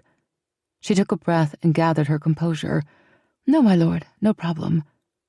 She put her hand back on Rain's wrist, and his emotions surged up her arm at the first touch. Determination, pride, a hint of remorse, but not much. She had a gift, one he was determined she would accept and learn to use. As frightening as that seemed, she'd already been using some measure of that gift all her life. Did it really matter whether she called it magic or an eye for an honest man? Her shoulders squared, her chin lifted. Lord Morval will honor his contracts to the word, but not one letter more. A quick surprised glance brushed her cheek. Then warm approval flowed across her senses. The arm beneath her fingers lost a bit of its tension. Bravo, Ellysetta. She gave a small nod, but kept her eyes fixed forward and forced a pleasant expression as Lord Corius introduced yet another noble couple. Lord Durban, Lady Durban, it is a pleasure to meet you both. When they met Lord Canavar Burial, Rain could tell that Ellysetta liked him more than anyone else save Telios. So did he. The border lord had a sturdy, no-nonsense look about him. His clothes were impeccably fine, but tailored for practicality, with no long swags or bulk of fabric to hinder him should a ballroom unexpectedly turn into a battlefield. He wore 2 long jeweled daggers at his waist, one on each side, and Rain would be surprised if both weren't razor-sharp and made to fit in Lord Burial's hand with comfortable ease. The most intriguing thing about Lord Burial, however, was the heavy gold chain draped around his throat, or rather the large cabochon Tairen's eye crystal hanging from it, surrounded by a sunburst of diamonds in a graduated rainbow of shades. How had Canavar Burial, a Silurian border lord, come to possess a Fey warrior's Soraya Zukir? Have you or a member of your family performed some special service to the Fey, Lord Burial? Rain asked when the introductions were complete. He gestured to the jewel around Burial's throat. A Tairen's eye that size doesn't usually find its way out of Fey hands. It's been in my family for centuries. The border lord's brow lifted. Who knows? Perhaps there's a Fey ancestor somewhere far back on the Burial family tree. Perhaps there is, Rain acknowledged seriously. Guard it well, Lord Burial. There are those who would kill for such a prize. Lord Burial gave a smile that changed him instantly from wealthy courtier to dangerous predator. The warning is appreciated, my Lord Fairisen, but unnecessary. I am well able to defend what belongs to me. It's something of a requirement for surviving on the borders. Rain liked the man all the more. Dax tells me you have several children. I do. 4 sons and 1 lovely daughter who recently wed the heir of my neighbor, Lord Seaborn, whom you met yesterday. Then I am doubly in your debt for your words in council yesterday, and your willingness to entertain a close connection with the Fae. I hope your support did not cause a breach between you and your daughter's Bond family. Lord Burial smiled. Seaborn and I share long years between us. It would take more than a simple disagreement in council to set us at each other's throats." The smile faded, and seriousness took its place. "He's not a bad sort. Pompous, yes. But the zealous dislike of Dalryzen is a recent development. Too many of the attacks have been focused on his lands, and he's begun seeing enemies in every shadow. That's one reason I agreed to the king's request. My daughter lives on seaborne land now, or will once she and Colum return from their bridal voyage. For her sake, I'll do whatever I can to help put an end to those attacks." "Was your daughter betrothed at a young age, Lord Burial?" Ellysetta interrupted. "Why do you ask?" Rain pressed his fingers against her waist. "Shaitani, leave it. I have said I will speak with him." Ellie firmed her jaw and blurted, "I don't approve of betrothing young children. They should have a choice of whom they wed, a chance to find love." The border lord drew back in surprise, and Rain cast her a reproving glance. Blood rushed to her cheeks, but she set her face in a mulish expression and held Lord Burial's gaze. Rain sighed. "You must learn to trust me, Ellysetta." Looking from Rain to Ellie, Lord Burial said quietly, "I would never willingly do anything to cause my children unhappiness, nor would I propose a union that was unwelcome. The Feyriza is very protective of her sister's happiness," Rain told him, "and she was recently betrothed to a man not of her choosing. She has asked that no betrothal offers be made to her parents at this time." "Ah." Understanding dawned. Lord Burial nodded to Ellysetta. "I heard of your betrothal and your day in court. On the borders, happiness is too fleeting to waste a moment of it trapped in a cold marriage. Talisa wed the day of her 25th birthday, by her own choosing, because she had never found another who suited her better than Colum Dissyworn. It is not the love match I wanted for her, but they are friends." The border lord bowed to Rain. "My offer was merely that, an offer. Any bond between us is negotiable." Rain returned the bow with a nod, and Lord Burial moved away. When he was gone, Rain turned to Ellie and shook his head. "You may think you are a coward, Shaitani, but you are mistaken. No other woman in this room, with the possible exception of Anura or Mauricia, would have challenged a man of Lord Burial's standing as you just did." He lifted her hand to his lips and pressed a kiss upon it. "When it comes to those you love, Ellysetta, you are fierce as any Tairen." Across the room, Anura watched the Tairen soul kiss his peasant bride's hand and escort her around the palace ballroom as if she were the queen of queens. Already, many of Celeria's best had begun softening towards her, thanks to Dorian's infuriating surprise announcement. Lords who might have remained hostile to a foreign king and his unacceptable bride would not risk insulting one of the great houses. Who would have guessed Dorian could ever arrange such a coup, let alone arrange it so swiftly? And he'd not once said a word to her about it. Furious, Anura snatched a glass of Pinot from a passing waiter and took a long, satisfying sip of the chilled alcohol. Heady warmth followed the sweet, cool flavors of the wine, and she regarded Dorian's 2 prized bulls over the rim of her wineglass. Burial's participation in this farce didn't surprise her much. He fancied himself an everyman's lord, the sort who would happily roll back his sleeves and toil in the dirt alongside his men. He'd toss out the offer just to prove his willingness to accept a person on merit rather than position, as if that were somehow an asset. She hadn't forgotten how quickly he jumped to the Fae's defense in council yesterday. Only Telios and Dorian were bigger Fae lovers. But Morvel, the way he bragged on the purity of his noble house, you'd think each thimbleful of seed that spewed from his loins was worth a 50 weight in gold. How in the name of all the gods had Dorian convinced Albuthnus Morvel even to consider merging his highly pedigreed bloodlines with a woodcarver's whelp? Somehow, some way, Dorian had managed it. If it had been for any other purpose, she'd be luminous with pride, ebullient with the proof of her royal husband's irrefutable power. But not for this. As always, he stirred himself most not on behalf of his own family, his own wife, but for those gods-cursed, soul-scorching Fae. Anura downed the rest of her wine in one angry gulp, then shuddered a little as the warmth washed over her in waves. She'd have to be careful. She hadn't eaten much today, and the deceptively sweet blue wine would quickly go to her head. "Wouldn't it be amusing if the girl got drunk and made a fool of herself?" From nowhere, The memory of Giarine's wicked laughter popped into Anura's head. She stared at the empty glass in her hand. A small blue drop of liquid still clung to the rim. She scooped it out with a diamond-dusted fingertip and licked it slowly from her skin as she watched Tairen's soul squiring his woodcarver's daughter from one group of nobles to another, watched the obsequious smiles and the fawning that had already begun. The dinner gong rang. Anura handed her glass to a passing servant, forced a serene smile to her face, and offered her hand to Dorian. Together, shining like stars beneath the palace chandeliers, they led their guests to dinner in the banquet hall adjoining the ballroom and took up their seats at the head table. As they waited for their guests to be seated, she called the wine steward responsible for serving the head table to her side. He was a discreet man, one she'd brought with her years ago from Capellus.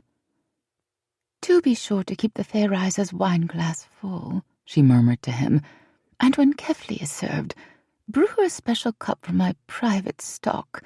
Use the new blend in the purple silk bag." She smiled sweetly. "I wouldn't want to offer anything but the best to the Fae's new queen." Chapter 18. Sing and dance, the razor's edge, men. Weave your magic fierce and strong. Let your steel drink deep of blood, Fae. Loose the Tairen in your souls. Call to Battle, a Fae warrior's song. As the night deepened over Norban, Wilmus Abel, pub keeper of the Hound and Boar, stood behind his bar, deftly drying the last of the day's freshly washed shot glasses, and humming the tune of an old Fae warrior's song he'd learned as a boy. Loose the Tairen in your souls, yah! With a grin, he tossed several of the shot glasses in the air and began juggling them just like the Fae warriors he'd worshipped in boyhood used to juggle their razor-sharp blades. The glasses went up smoothly and stayed up as his hands remembered the long-ago rhythm. Ah, light. The visit by those two Fae today had stirred up a host of memories he'd all but lost. Hard times, but good ones. Some of the best days of his life. How could he have forgotten those years? His youthful love of the Fae. He added a fifth and sixth glass to the four already flying in great loops above his rapidly moving hands and grinned proudly. "Hey now, Wilmus, old man, you haven't lost your touch? 'Deed you haven't." Behind him, the hinges of the front door squeaked as someone entered the pub. "Drat that Mary Betts," Wilmus thought with a spurt of irritation. Embarrassed to be caught juggling. "Useless girl, never remembered to lock up after leaving. Sorry," he called.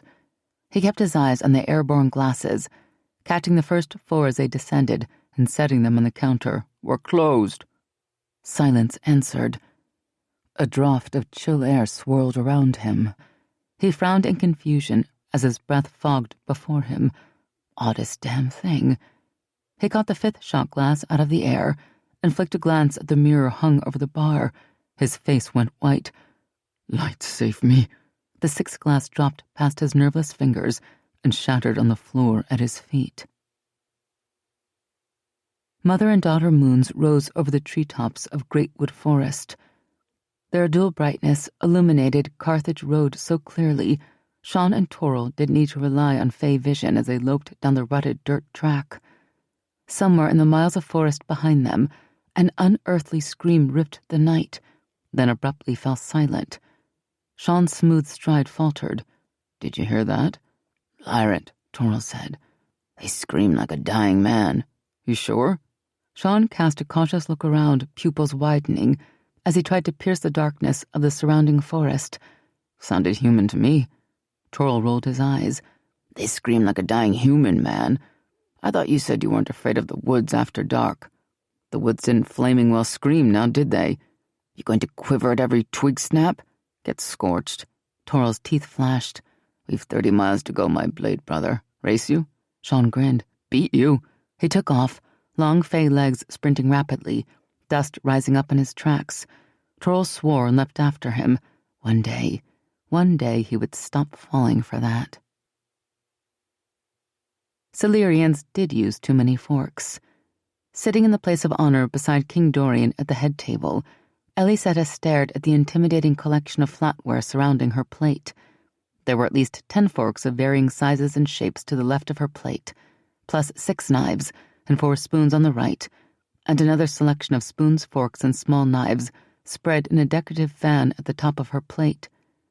6 crystal goblets shimmered in the firelit glow of the chandeliers. 3 decoratively folded napkins in gold, silver, and Silurian blue stood sentry over a stack of 4 plates of graduating sizes, topped with a small cobalt and gold bowl. Were the chefs actually intending to serve enough food to use each of the utensils, goblets, and dinnerware set out before her? Her stomach hurt at the mere thought of it. She glanced to her right and watched Rain's long, elegant fingers pluck his gold napkin from its place, unfold it, and lay it in his lap. Throughout the banquet hall, others were doing the same. She reached for her gold napkin, intending to follow suit.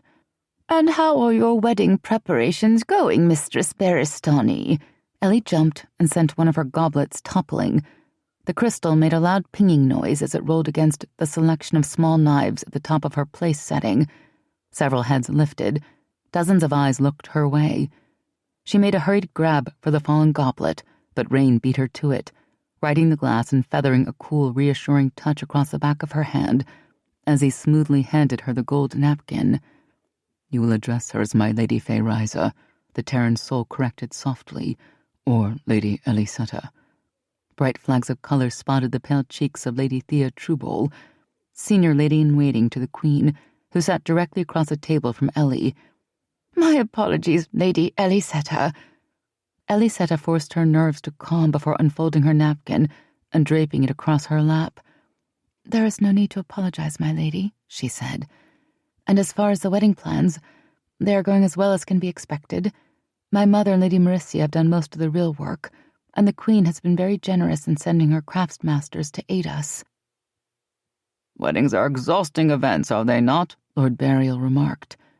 As an eligible widower, he'd been partnered with the equally eligible Lady Thea for dinner. "Having recently survived my daughter's wedding, I can honestly say it required more strategic planning and careful execution than most sieges I've led." "That explains my battle fatigue," Ellie answered without thinking, then bit her lip. Had that sounded ungracious? Luckily, both Lord Burial and the King thought she'd been joking and laughed with good humor. A servant appeared at her elbow and poured pale blue chilled wine in one of her 6 goblets. "Cerulean Pinot," King Dorian informed her. "Have you ever tasted it?" "No, Your Majesty." She'd never had anything stronger than the much-watered red demi-wine served at weddings and funerals in the West End. The King smiled.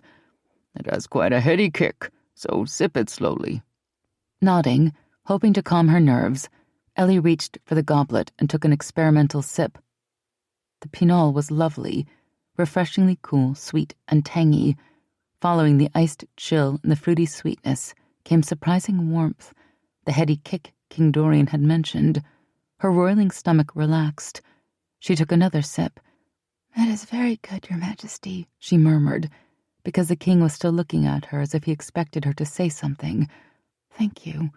After a third sip, she put the goblet down. "The Queen tells me your father is quite a brilliant craftsman.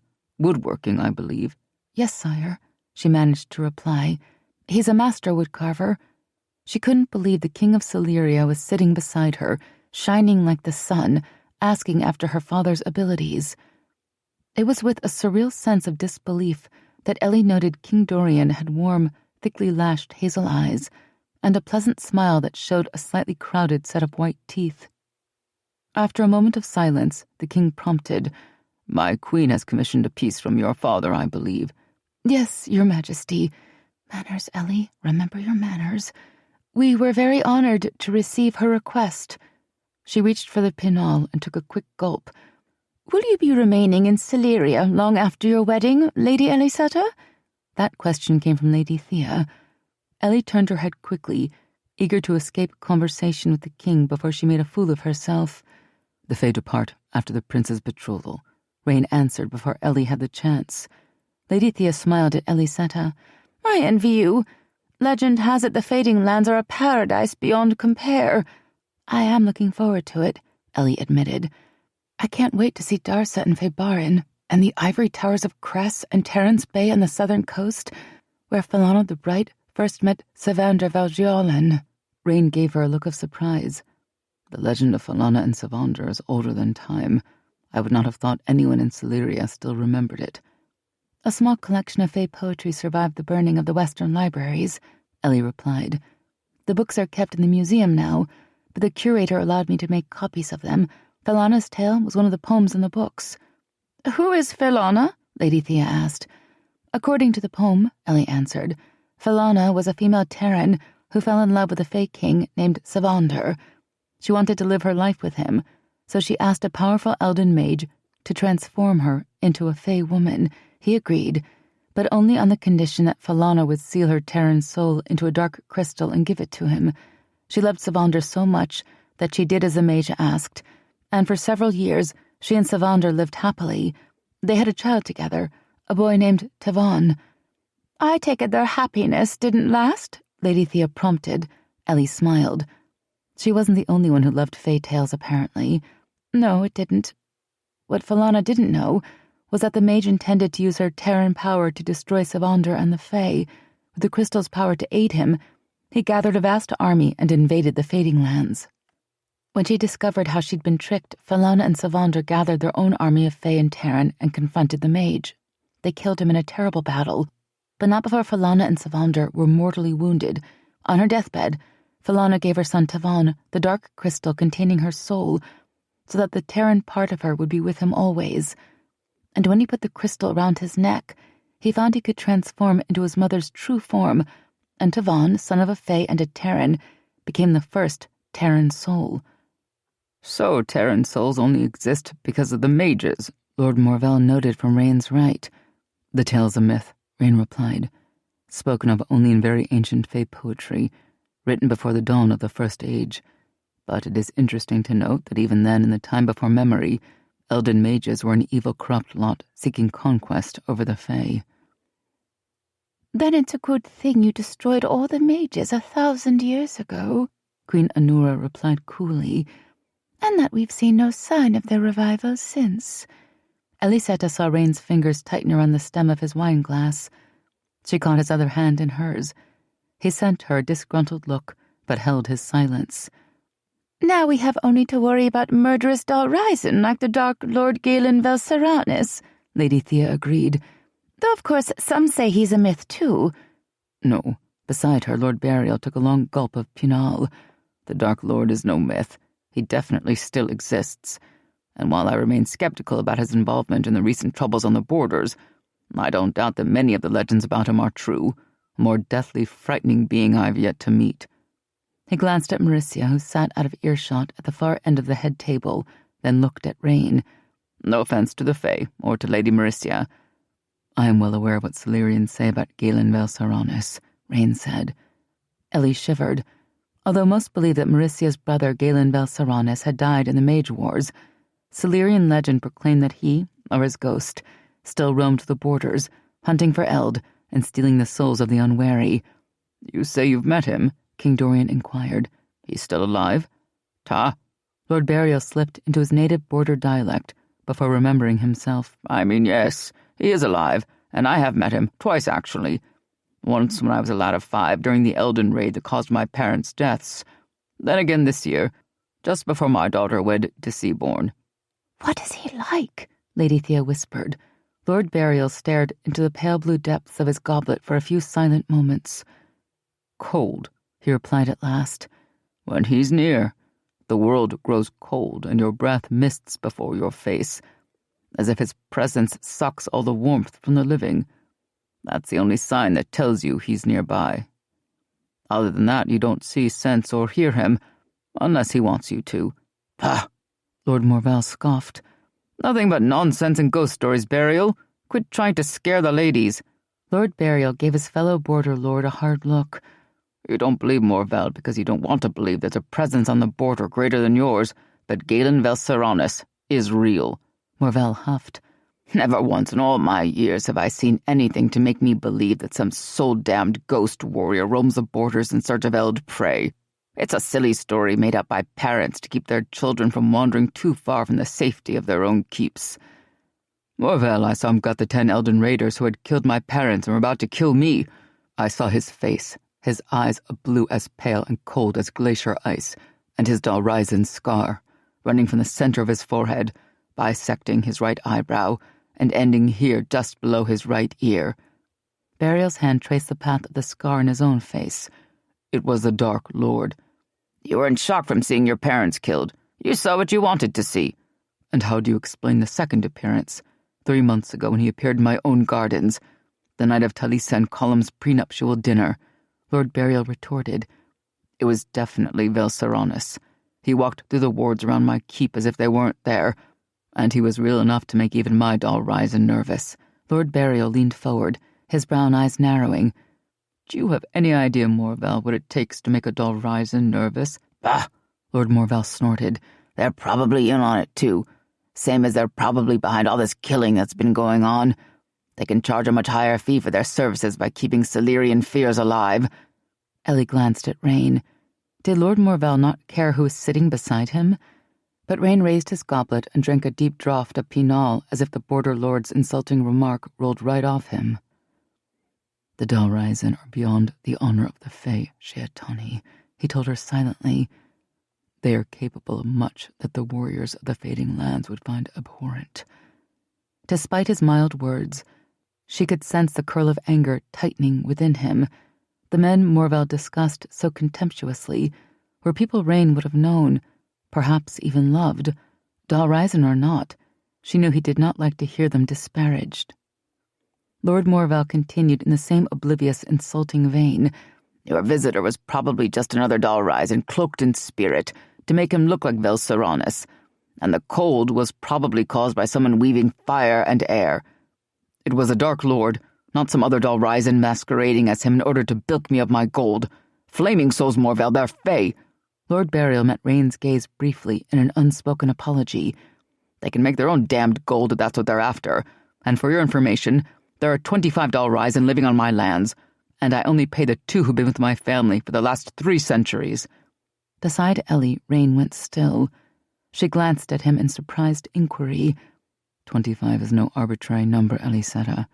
It is 5 sets of 5, a combination capable of weaving vast power. She swallowed, sensing enough concern in him to know what he had left unsaid. If 25 Dalryzen had come to Lord Burial's land, there was a reason for it. And if Galen Velsaronis was behind it, there was reason to fear. It was the Dark Lord, Lord Burial continued. He told me darkness was rising and said I should guard my children and wear my crystal. He looked at Rain. Those were his exact words. Darkness is rising. He was warning me the mages have returned to power. Ha! Sounds more like a warning to quit drinking so damn much Pinal, that's what it was. Lord Burial glared.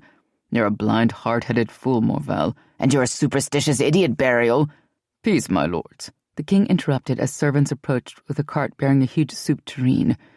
Our first course is served. Let's not spoil the meal with harsh words.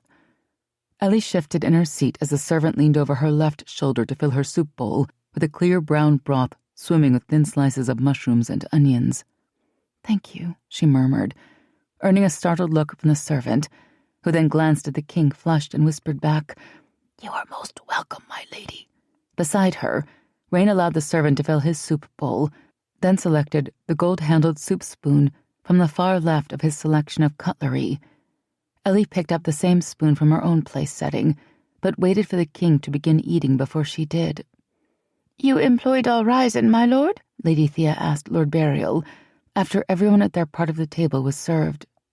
She made a show of fluttering her long, thick lashes, causing Ellie to blink in surprise. Weren't noblewomen supposed to be adept at flirtation? Even Kellyson could teach Lady Thea a thing or two about subtlety. "With all that's going on, do you think that's wise?" Lord Burial frowned at his dinner mate. Unlike some, I'm not convinced Dalryzen are behind the murders in the north. As I said, they've served my family for generations, and there's no record of their ever giving cause for concern. In fact, it used to be common for all border lords to employ Dalryzen. They're much better than wizards when it comes to countering the magic of the Eld. Useful or not, I think I'd be terrified to have so many Dalrisen in such close proximity. The lady gave a delicate shiver. Yes, well, that seems to be the common female sentiment. My daughter has never cared for them much either.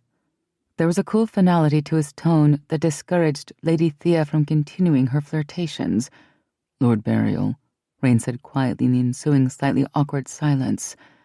After dinner, I would like to hear more about your visit with Galen Velsaronis.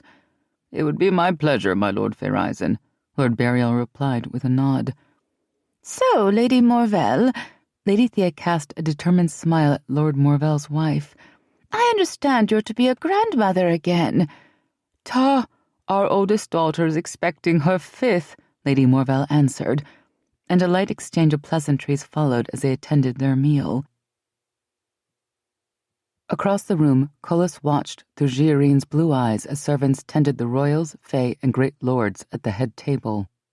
He attested the fae numerous times tonight, sending Giarine close to several of the warriors standing guard throughout the banquet hall. But despite the Tairen soul's apparent ability to sense the growing mage presence in the north, neither he nor any of his fae entourage seemed able to detect Colas's presence within his Umage's delectable young body. Now the wine was being served, and Anura's careful attention to the level of Pinal in the Fae-Risa's glass told him she'd taken Giarine's suggestion to heart. That would make things easier. The alcohol would lower Ellysetta Barastani's defenses and leave her more susceptible to the influence of his pressure spell. He reached Giarine's hand into the hidden pocket in her skirts and closed her fingers around the small wax talus secreted there. The pads of her fingers stroked the wax, warming it slightly and brushing across a single strand of hair curled tight around the tiny magical charm. He wove the Faraz activation spell into her mind, directing her to whisper it beneath her breath and keep her focus on Ellysetta Barastani.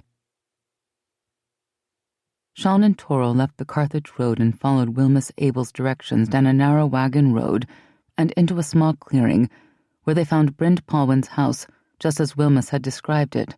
The house, a small but sturdy structure built of well-hewn logs and weathered shingles, sat in the middle of the clearing.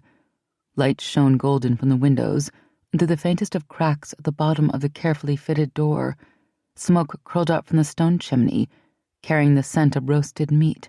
Someone was home. As the two warriors approached the house, an arrow whooshed past, nearly spearing Sean's ear. The fae dove and rolled for cover, shields springing into place around them. "Peace, Goodman," Toril called as Sean scanned the forest for their attacker. "Put your weapons down. We mean no harm." "There, Toril," Sean sent, "in those trees to the left." Toril nodded as Sean shimmered and vanished.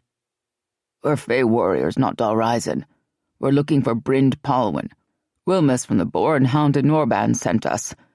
He heard the twang of a bowstring and threw himself left, just as another arrow sank quivering into the ground where he'd been.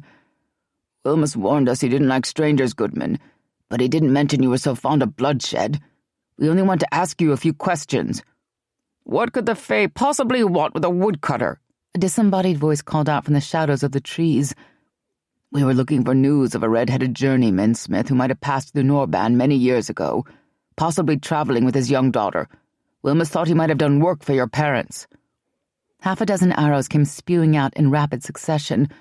Toril grunted in pain as one made it through his shields and caught him in the leg. He heard sounds of a skirmish in the woods, filled with curses and struggling.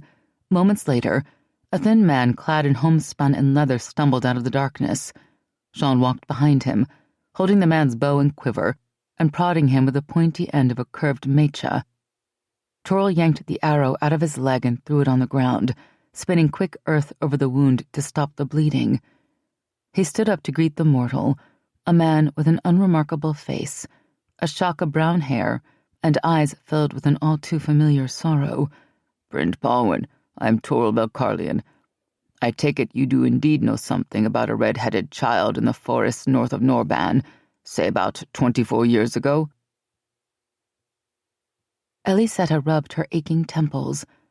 The headache from the other day was back, a slight but persistent pressure that grew stronger as the evening progressed. The footman served course after course of rich food, shellfish on golden skewers, 12 fish, poultry, and meat dishes accompanied by a vast selection of grilled, sautéed, creamed, and casseroled vegetables, frozen sorbets to cleanse the palate between courses. Thankfully, Ellysetta worked her way through the staggering array of silverware without any noticeable gaffes. Throughout the meal, her goblet of Pinot never seemed to fall below half full. The wine helped keep the headache at bay, and though she couldn't tell how many glasses of the stuff she'd actually consumed, she had a good idea it was several more than she should have. When a servant offered her a cup of kefli, she accepted eagerly. She poured in enough honeyed cream to chill it, then drank it down in several quick swallows, hoping to clear her head. Instead, the warm, sensuous blend of flavors, more potent than any she'd ever tasted, hit her system with the force of a blow. Heat rolled down her body in undulating waves. Rather than clearing her head, the kefli only clouded it all the more. Feeling boneless and dazed, she melted against the back of her chair. Her eyelids drooped, and she regarded Rain through her lashes. He was, she thought hazily, the most beautiful man ever created, saved from prettiness by the strong masculine thrust of the bones beneath the luminous paleness of his unlined flesh, saved also by the palpable aura of danger, power, and scarcely leashed wildness that surrounded him. Inky black hair fell back from his smooth brow, spilling over broad, well-muscled shoulders in straight flows that seemed to merge with the coal-black shadows of his leathers. In the bright glow of fire-lit chandeliers, his hair reflected a rich, dark sheen, like the glimmer of nearly grainless ebonwood. She wanted to touch it, sink her hands into its silky softness. Her fingers flexed and tingled at the prospect. Anura hid a pleased smile as the woodcarver's girl downed her kefli in a few quick gulps. This should be interesting. Let Dorian just try to win favors for the Fae after this. She sat back in her chair and laughed at a comment murmured in her ear by Lord Nin, the great lord sitting to her left. A few moments later, satisfaction turned to worry as a heightening tension spread through Anura's body. Her skin grew warm. She reached for her fan, snapped it open, and began fanning her flushed face. What was happening? She'd avoided the kefli, and even if she hadn't, she'd watched her steward serve the girl a special cup, one already poured and ready for her. All the other guests had been served a normal blend, poured from silver kefli pots. She glanced over at Dorian and saw him running a finger under his collar. Ruddy color had darkened his cheeks. Her womb clenched. She wanted to touch him, right now. She wanted to crawl into his lap, run her hands through his hair and rub her body against his. Dorian turned his head. His hazel eyes were dark and glowed faintly as they did sometimes when his fey blood rose.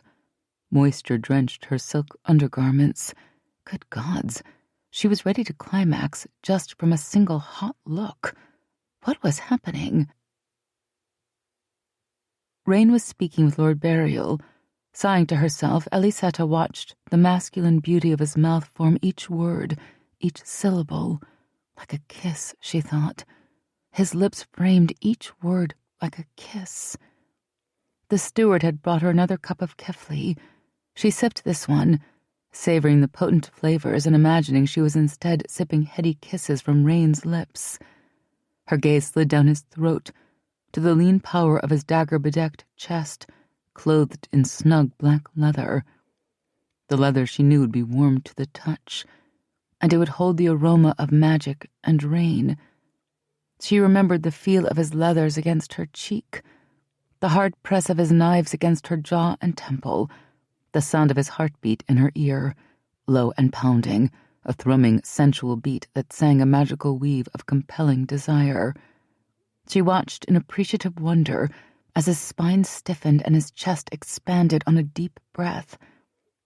She stared hungrily at Rain's arms, remembered them closing about her, wrapping her in alternating layers of protection, unyielding strength, and hot, carnal need. Beneath her gaze, his biceps bunched tight, straining against the seams of his leather tunic. His hands clenched and shook. She stared at them. willing the fingers to unbend and reach out for her, but they did not. With vague regret and growing hunger, her gaze trailed back up his chest, caressing the heavy beating pulse in his throat, whispering invisible dreams of kisses against his squared jaw and sumptuous mouth. At last, her eyes met his, and she found herself staring into the blazing heat of the great sun. Colas kept Girin chanting the Faraz spell in a voice so quiet not even the lord sitting next to her could hear it over the buzz of conversation that filled the banquet hall. Across the room, the Baristani girl had taken on a glow. The hint of light was so faint it would be undetectable to any non-magic wielders in the room, but Girin Montevero had been born in the north. In addition to her many other useful talents, she possessed a fair command of spirit, enough in any case to recognize the unmistakable signature of the faint lavender flows spinning out from Ellysetta Baristani. He felt Girin's body grow tense. Spirit. The girl was weaving spirit. But what strength? The weaves seemed too fine and fragile. A minor command was not what the high mage was looking for. Only a master's strength would do. He made Girin focus more energy into the Tellus spell, pushing the girl harder to see how strong that faint weave would become. A few times later, the glow around her grew brighter. The threads of her weave intensified. Light shot out across heretofore invisible streams that had already blanketed the room from one corner to another without anyone being the wiser. Only then did Colas realize the weaves were already working on Girin, had been for longer than he knew. The clenching tightness that he'd mistaken for tension was her female body growing hot and aching with need. A hand squeezed Girin's thigh. Colas looked down and followed the plump hand to the portly body of Lord Bavel. Perspiration gleamed on the man's bald pate and his thick lips glistened with saliva. He was leaning forward, breathing heavy hot breaths against the bare plump tops of Girin's breasts. Colas's consciousness reeled back in disgust. Surely she wouldn't. Girin appreciated her own value too well to hump a foul-rolled shark like Bavel. But the Baristani girl's weave was no slight suggestion, and Girin could not resist its dictates, despite Colas's attempts to stop her. When Bavel's fat tongue slid across her skin and dove down to curl around one diamond-hard nipple, she came in an ecstatic gush and reached hungrily for the thick bulge tinting the man's trousers. Sickened, Colas fled Girin's body and left her to her rutting. He had what he'd come for. Ellysetta Baristani was a master of spirit, powerful enough to exceed even the high mage's lofty standards. Ellysetta couldn't look away from Rain's burning eyes. She was distantly aware of the shrieking madness of the Tairen. She was even more distantly aware that the room had fallen silent, the quiet broken only by the shallow gasps of hundreds of lungs desperately seeking air. She wanted to speak, but her tongue felt too thick, her throat too dry. Her mind was a whirl of feelings and incoherent thoughts, simple sentences stripped to their barest essence. I want, I need, I ache, I burn. Burn with me. And then Rain's arms were around her, sweeping her out of her chair and against his chest, and air blew in a cooling rush against her hot skin as he sped up the stairs and out of the palace into the cool Silurian night. Her head fell back against his arm. Her eyes drank in the star-jeweled sky. The sky whooshed past in a dizzying rush. Rain was running with her in his arms. Then they were home in the night-darkened front room of her house. She was reaching for Rain, trying to hold him, needing him, wanting something. The ache was a terrible pain inside her. Rain, please. His face was drawn tight, his eyes burning. I can't, Shaitani. If I thought I could give you what you need and still keep my oath, I would. But this is too much. Don't ask it of me. I would break my honor. Forgive me. His mouth turned grim. His eyes went bleak. And forgive me for this as well. He raised his hand. She watched without comprehension as magic gathered at his fingertips, then spun out to surround her. She fell unconscious in his arms. He passed her gently into Ravel's keeping. Guard her, he bid out. Keep her safe. He didn't wait for Ravel's answer. He simply stepped outside and leapt into the sky. The Tairen's roar rattled windows and panes across the city, and a fierce jet of flame lit up the darkness. He shot up into the icy ether and arrowed east through the night, away from the city. Sean and Toril ran south through the forest, dazed and shaken by what they'd learned from the woodcutter Brynde Baldwin. They didn't speak, didn't look at each other. For a full bell at least, they just ran. We should call General Velgelani, Sean finally said, breaking their long silence. He'll want to know. Toril stopped so abruptly, Sean went pelting 10 yards past. All right, he said. We'll call him now. You're stronger in spirit than I. Do it. I'll stand guard. Toril's nerves were singing as Sean closed his eyes and summoned his power. If the information they now carried was true, it was beyond deadly. 20 miles back in the hut Sean and Toril had left in such a hurry, long pale fingers passed over the sightless eyes of Brynde Baldwin, pulling the lids shut. A pale hand turned over, palm upward, fingers curled as if cupping a ball. A shadowy spiral, glowing with red lights, rose up from the fingers. Black eyes flickering with red lights stared deep into the whirling spiral of Azran. Light and shadow flickered on the ridges of the scar, running from the center of his forehead and through his eyebrow to just below his right ear. A moment later, the Azran weave dissolved, and the weaver's eyes faded back to their normal piercing pale blue, colder than the glaciers beyond the Mandalay Mountains to the far north. The elongated pupils narrowed to thin slits. The crouching black figure rose to an imposing height and pointed one long finger, calling fire. Brynde Baldwin's body burst into flames, searing unnaturally hot flames that turned his body to ash in moments, yet never spread to the rest of the cabin. Swift and agile as a deer, black-booted feet raced through the night-darkened forest, the footsteps soundless, as if they never touched ground. Chapter 19. Flaming gods, Rain was never going to survive this courtship. Lying on his back on the still-warm sands of Celeria's Great Bay, he stared blindly at the sky as the salty rolling surf of the Perilene Ocean washed over him. Every muscle in his body was still drawn tight in throbbing knots, desperate for the release he was beginning to doubt would ever come. Or if it did come, it would be too late to save him from insanity. His need for Ellysetta was an intense, living, driving thing, a relentless torture that kept him near to screaming on the razor-sharp edge of his control. Gods rot the soulless bastards who invented Pinal. Plague take the servant who kept pouring the bottled blue frustration into her glass. And Rain hoped to all the 7 bitter hells that Dorian mated the very life's essence out of Anura tonight for her thrice-cursed, Sowlet stupid idea of plying Ellysetta with Pinal in the first place. Because Ellysetta had not only roused Rain's passion with her sensual, heavy-lidded glances and unguarded emotions. Oh no, it went far, far beyond that.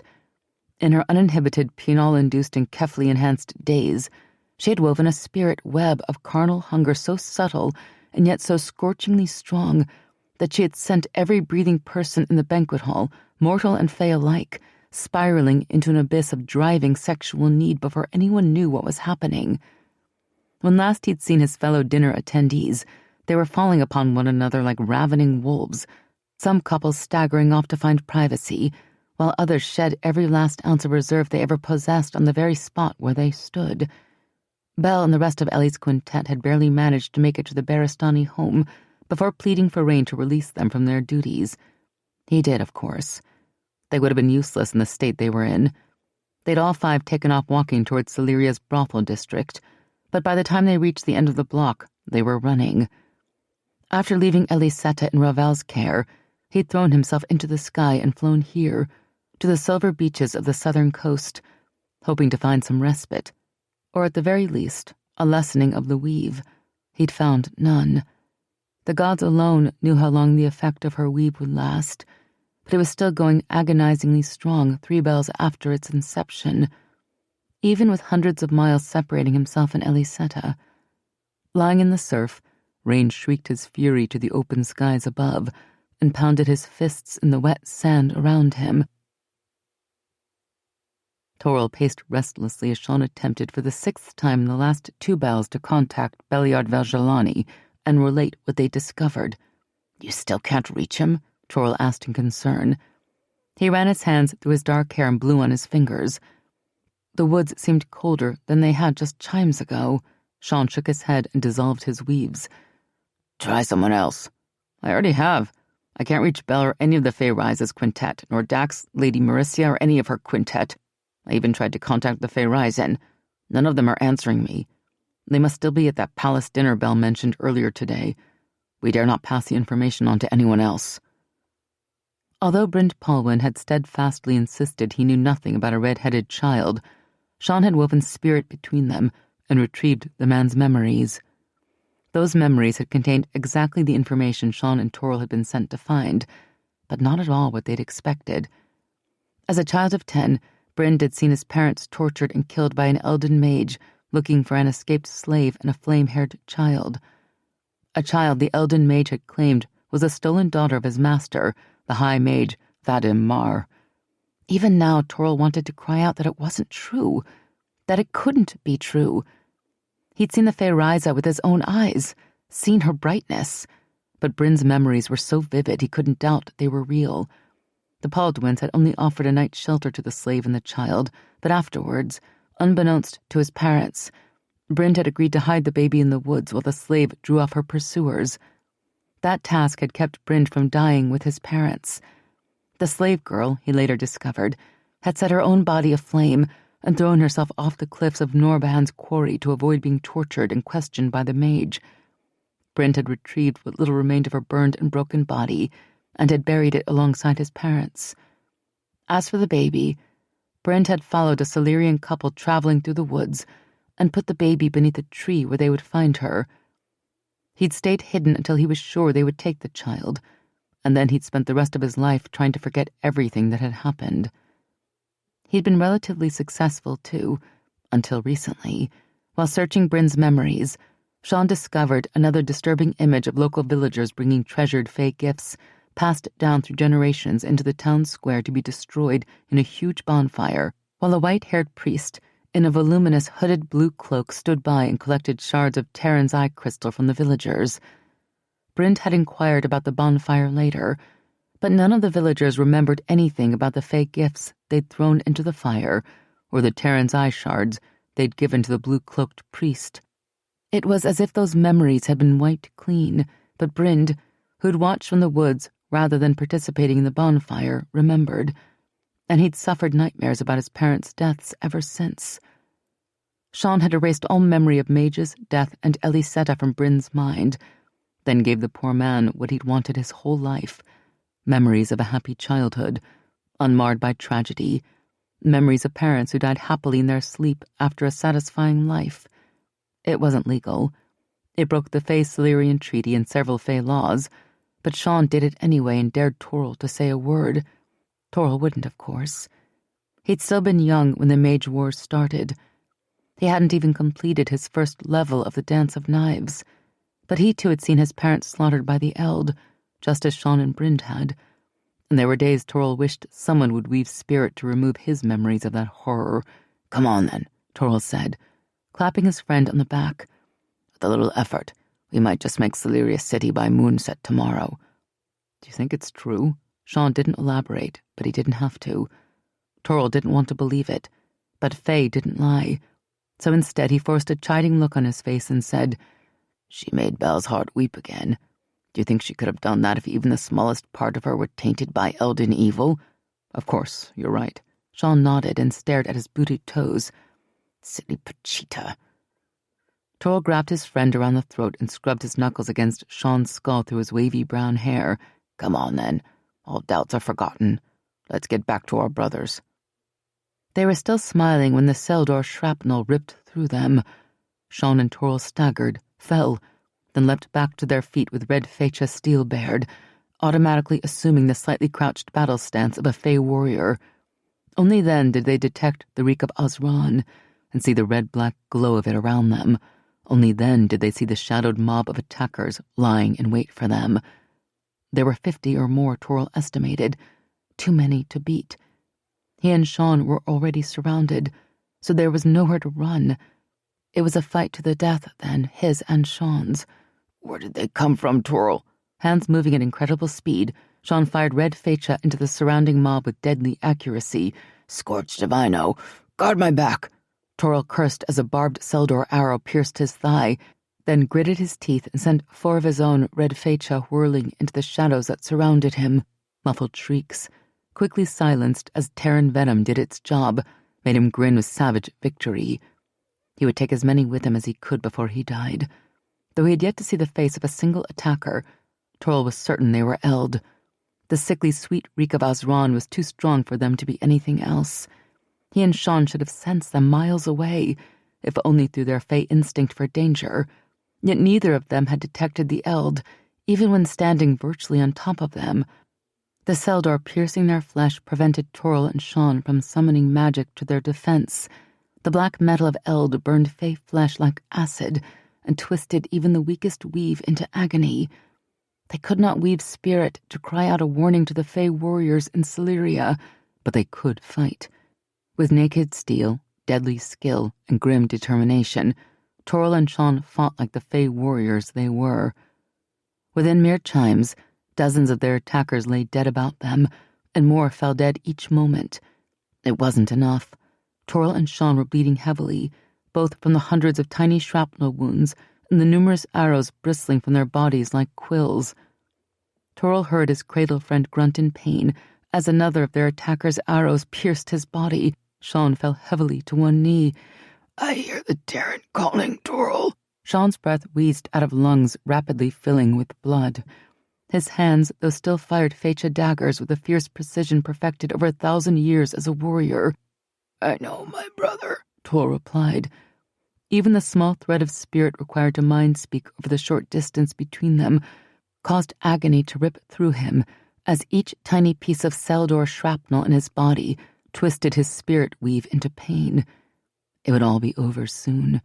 When Sean fell, Toril's back would be open to attack, and they had not even had a chance to let Beliard Veljalani know what they had found.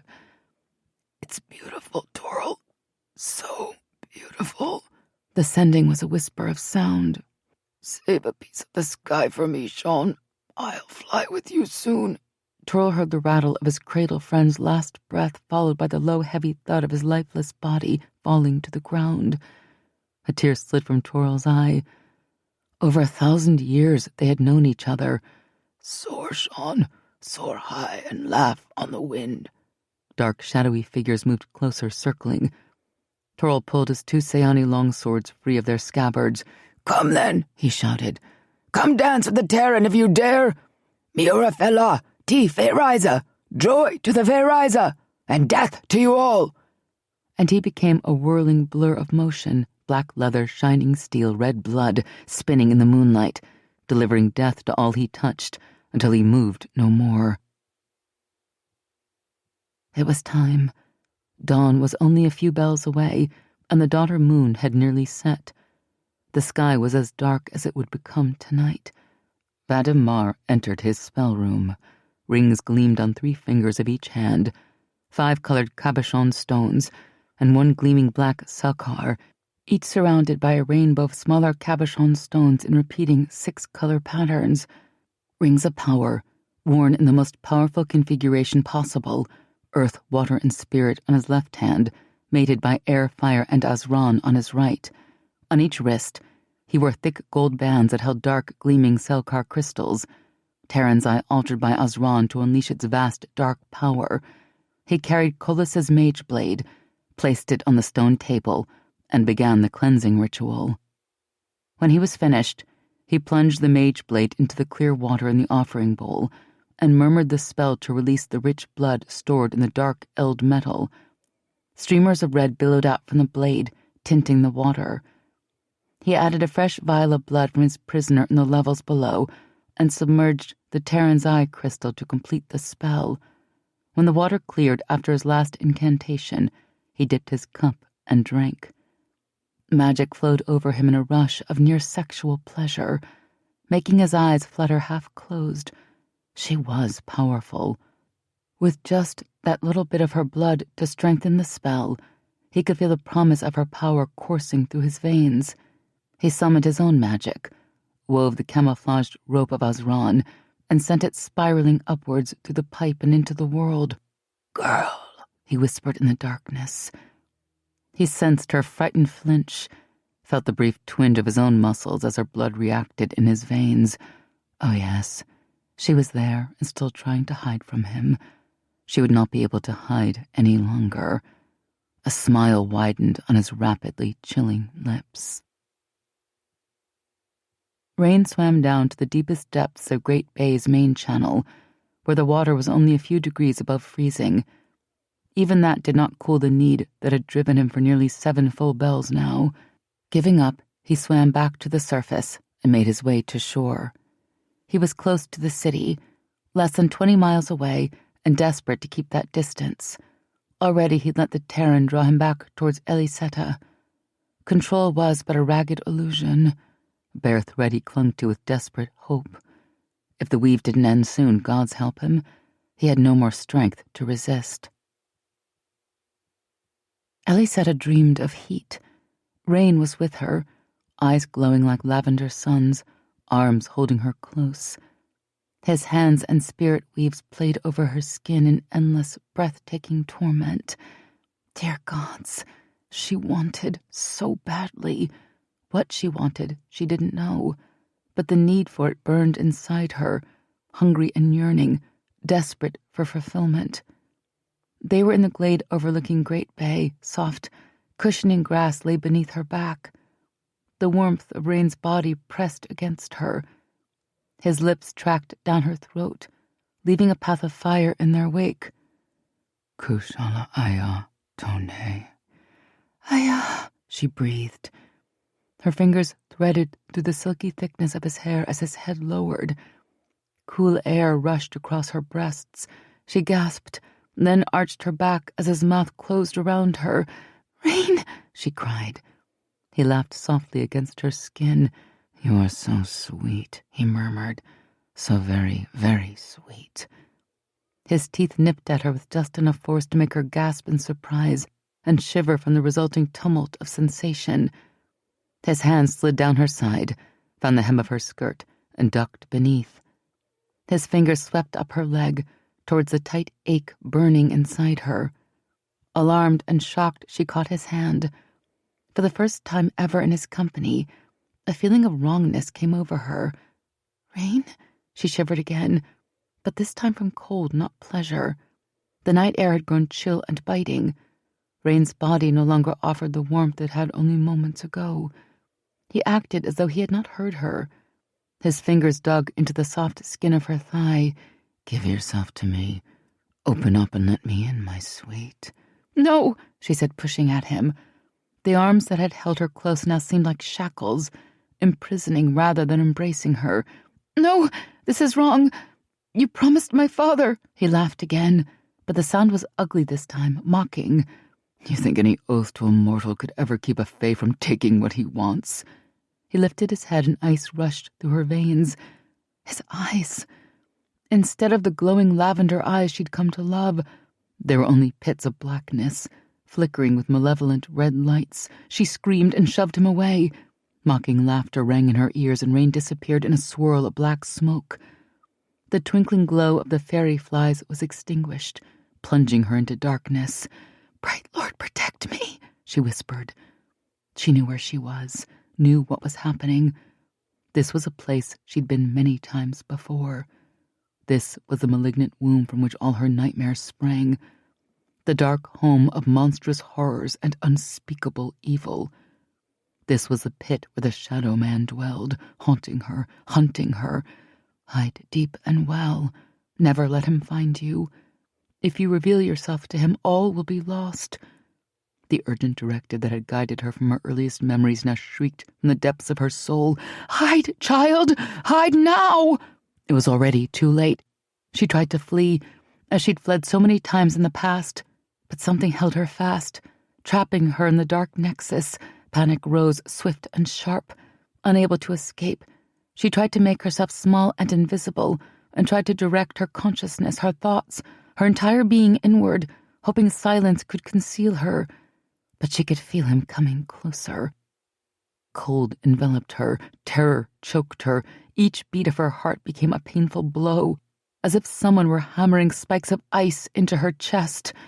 Whispers snaked around her. The sibilant voice, ancient and sinister and harrowingly familiar. "Girl, I know you're here. I can taste your nearness. Show yourself." Something brushed against her, something small and furry with sharp little claws. A rat running across her hand. She bit back a scream, knowing the shadow man would hear, knowing somehow it was what he wanted.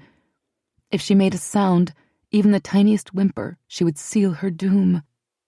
The rat brushed against her again. Its sharp claws scratched her skin.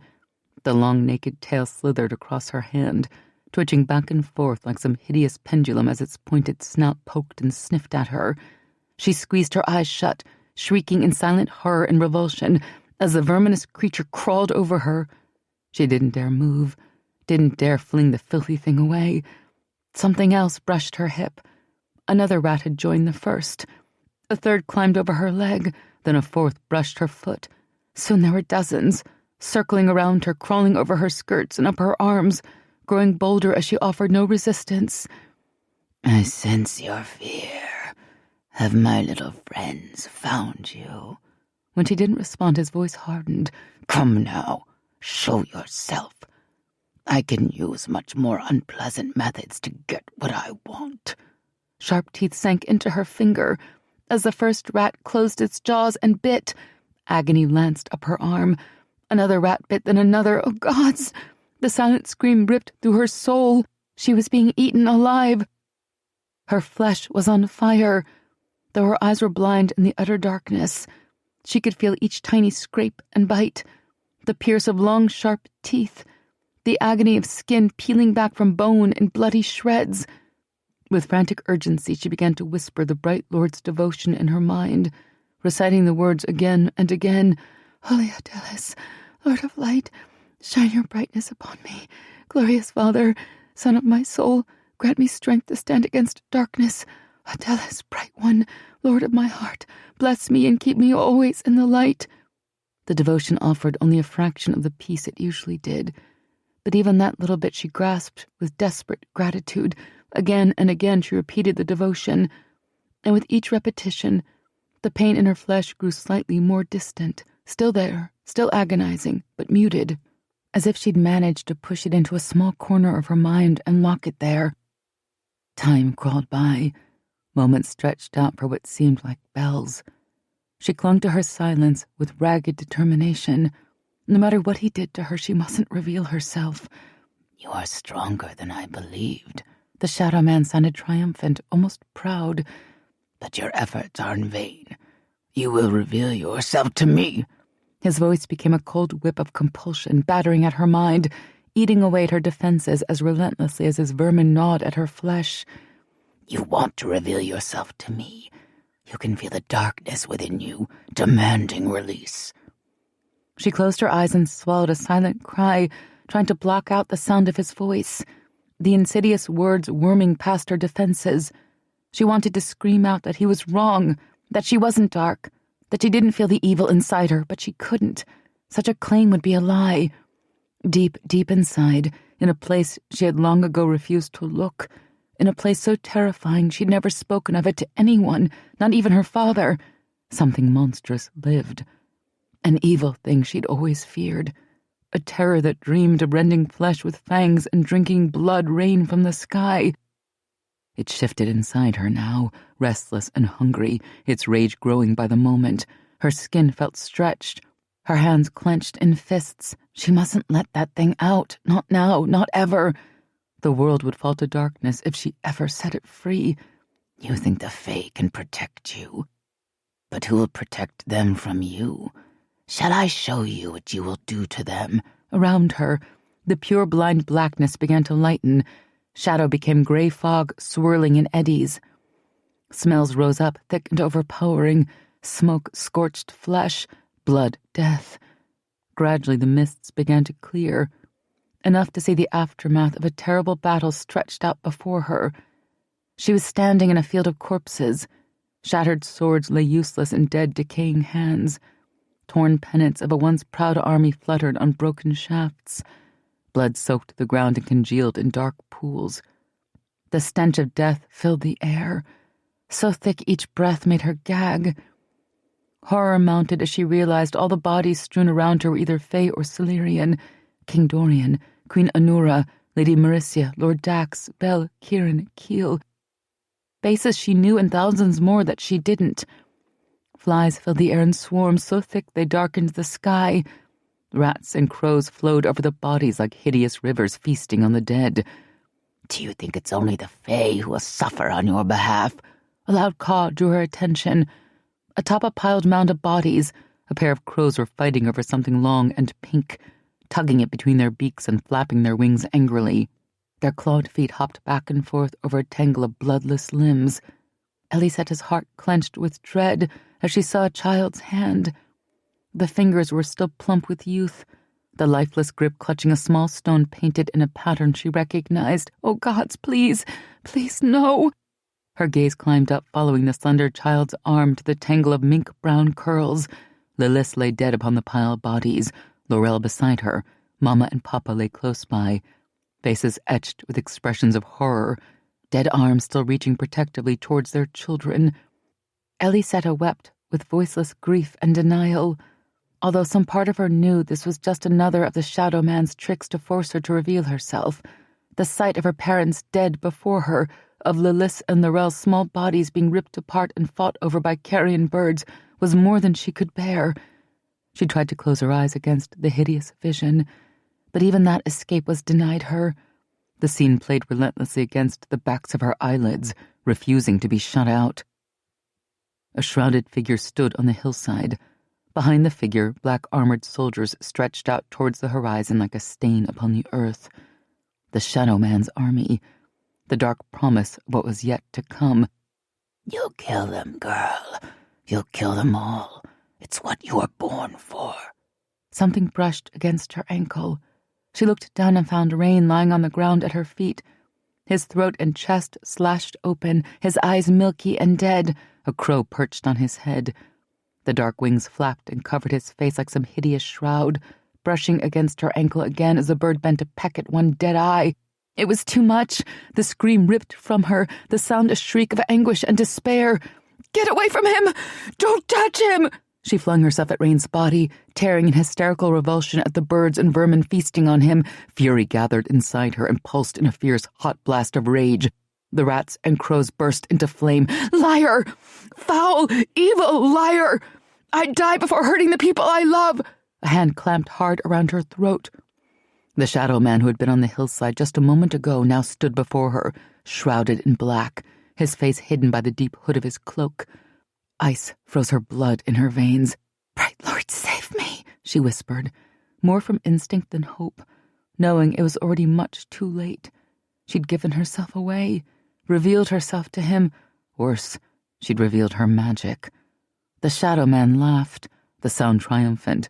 "The Bright Lord doesn't live here, girl, and he wouldn't save you even if he did." Her tormentor threw back his hood, and Ellysetta cried out in denial. Instead of the monstrous visage she'd always expected, her own face stared back at her, pale and ravaged, with twin black pits, bottomless and flickering with red lights, where her eyes should have been. "I see you, Ellysetta."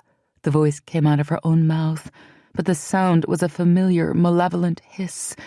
"You can't hide from me any longer."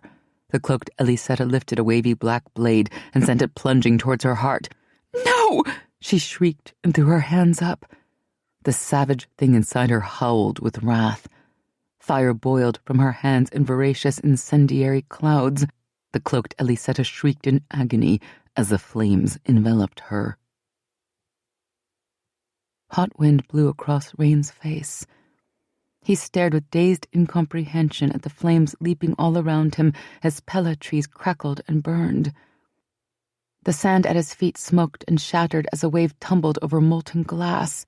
Some small part of his mind registered the memory of furious heat rolling through him, but all that remained now was fear. Ellysetta. Oh gods. Ellysetta. No answer. Ravel. Faye. Feyriza. Feyriza. Rain sprang into the sky, shooting high over the trees in a stream of sparkling grey mist that solidified instantly in Tairen form. Air-powered wind filled his wings. He wheeled west towards a glow of Celeria City in the distance. A command barked on a dagger of spirit, sent the Fae rushing to reinforce the protective weaves around Ellysetta's home and check on his truemate. Something had attacked her, but none of them had sensed it. She is here! She is unharmed! Ravel called back. But hurry! Rain streaked across the sky, covering the miles in a handful of chimes. He reached the Baristani house and arrowed out of the sky, changing as he descended. The Fae hurried to pull down their weaves to grant him access, but those threads they didn't have time to unmake shredded before him, curling back from the buffeting force of his power as he streamed through Ellysetta's bedroom window and reclaimed Fae form at her side. She sat huddled on her bed, pressed into the corner, eyes squeezed shut, her body racked with violent shudders. Her fists were clenched, her arms crossed protectively over her head and chest, as if to ward off an attack. Ravel and her parents stood beside her, distraught and helpless. Her room was a shambles, her mirror shattered and smoking, the walls shredded, as if great razor-sharp claws had sliced through the wood and plaster in a rage and scorched, as if by sudden searing flame. She was like this when I came in, Ravel said. She won't let any of us near her. What have you done to her? Loriana burst out. What have you done that sleep would bring such torments? Lori, shh. Sol tried to calm his wife, but she batted him away. No, Sol, I won't hush. I've held my silence too long already. I told you this was a mistake. We were meant to protect her from magic, and instead we flung her back into its teeth. Our nightmares have returned, Sol, because of them. She jabbed an accusing finger in Rain and Ravel's direction. You can't deny it any longer, and you know where it's going to lead. Ignoring her, Rain knelt on the floor beside Ellysetta and laid his hand on her shoulder. She cried out and tried to fling herself away, but he caught her and held tight as she struggled against him. Her skin was cold as ice. Shetani, Ellysetta, Las Kemson, Keisha Taris, Keisha Abelvo. I am here. I am with you. He held her close, rocking her, whispering a soothing litany of words into her ears, while in silence his heart swore bitter vengeance against the monster who had visited this torment upon her. The convulsive shudders racking her slender form gradually diminished. Rain! Her eyes opened, then flooded with tears when she saw him. She flung her arms round his body to clutch him tight and buried her face against the bare skin of his throat. Oh, Rain, you're alive! Oh, thank the gods! Wrenching sobs shook her.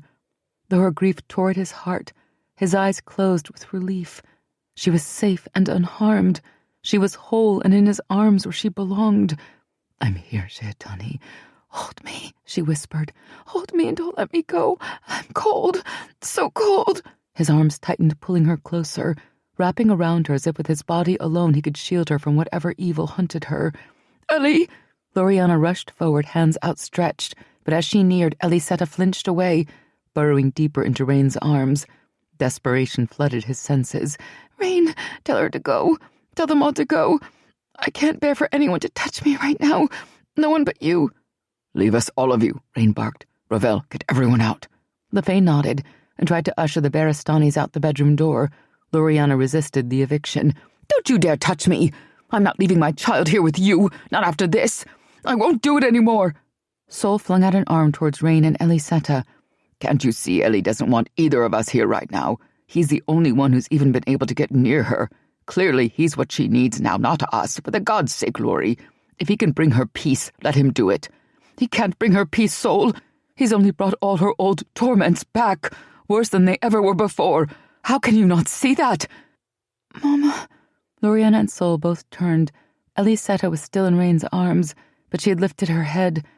Her face was pale and drawn, her eyes as bleak as Loriana had ever seen them. Please go. You can't help me. I'm not sure anyone can help me anymore. Ellie! Loriana started forward, arms outstretched, tears in her eyes. Kitling! Ellysetta flinched away. "Don't touch me! Just go! I need you to go!" Weeping, broken by her daughter's plea in a way no angry words could have done, Loriana left. Soul and the Fae followed her out, closing the door behind them. "What happened, Ellysetta?" Rain asked when they were finally alone. "It was a dream," she whispered. "A very, very bad dream." "Will you tell me?" In a slow, halting voice, she did. She stumbled over the part where he tried to coax her into mating with him, and the horrible way he'd laughed, and her voice cracked when she told him about the bodies shredded into bloody meat, rats and crows flowing like a river of disease all around her. She broke into helpless tears once more when she told him about finding him dead at her feet, carrion for the crows. "Oh, Rain, gods save me. I was the one who led the army to destroy you. I saw myself there, leading them. I looked into my own face and knew what I had done. And my eyes, oh gods, my eyes. It was like looking into the fire pits of the seventh hell. It was pure evil." A fresh bout of shuddering shook her. Nothing could block the memory of those dark, burning eyes. "Is this what you saw?" He spun spirit in the air between them, weaving an image of a pale face dominated by dead black wells where the eyes should have been. She shrank back in sudden fear. Rain's mouth tightened. The nightmarish image dissolved. Powerful magic always reveals itself. When someone weaves Azran, their eyes turn black and flicker with red lights, like the dying embers of a fire. Ellysetta, I doubt the dream was your own, or anything even remotely resembling truth. The purpose could be many things. An attempt to sow doubt between us where none can exist. An attempt to use my face to spring some sort of trap. Belle told me you've had other nightmares. Were they like this? She closed her eyes. The time for hiding the truth was past. "I've had nightmares all my life, some worse than others. Even when I was small, I saw horrible things no child should ever see. Wars, murder, people dying. I don't know why I dream what I dream, but I've always known he was searching for me, and that if he found me, something terrible would happen." "He who?" "The Shadow Man. He's there in the darkness when I sleep. He was gone for years, but he came back again about a week before you arrived in Celeria. He's been searching for me, calling to me in my sleep, urging me to show myself." She wrapped her arms around herself, chafing her hands on her cold skin. "It's one of the reasons I've always feared and denied my own magic, Rain. I was afraid if I used it, he would find me. And now, I think he has." Her throat closed up, tears welled in her eyes. "I tried to stay hidden, but he knew I was there. He wouldn't stop tormenting me until I showed myself. Everyone was dead. Belle, Kieran, all the Fae, Mama, Papa, the twins, and you, at my feet, and the crows were, oh, Rain. I couldn't bear any more. I screamed at him to stop. I revealed myself to him, and now he knows how to find me. And I think he intends to use me to kill the people I love." His arms tightened around her.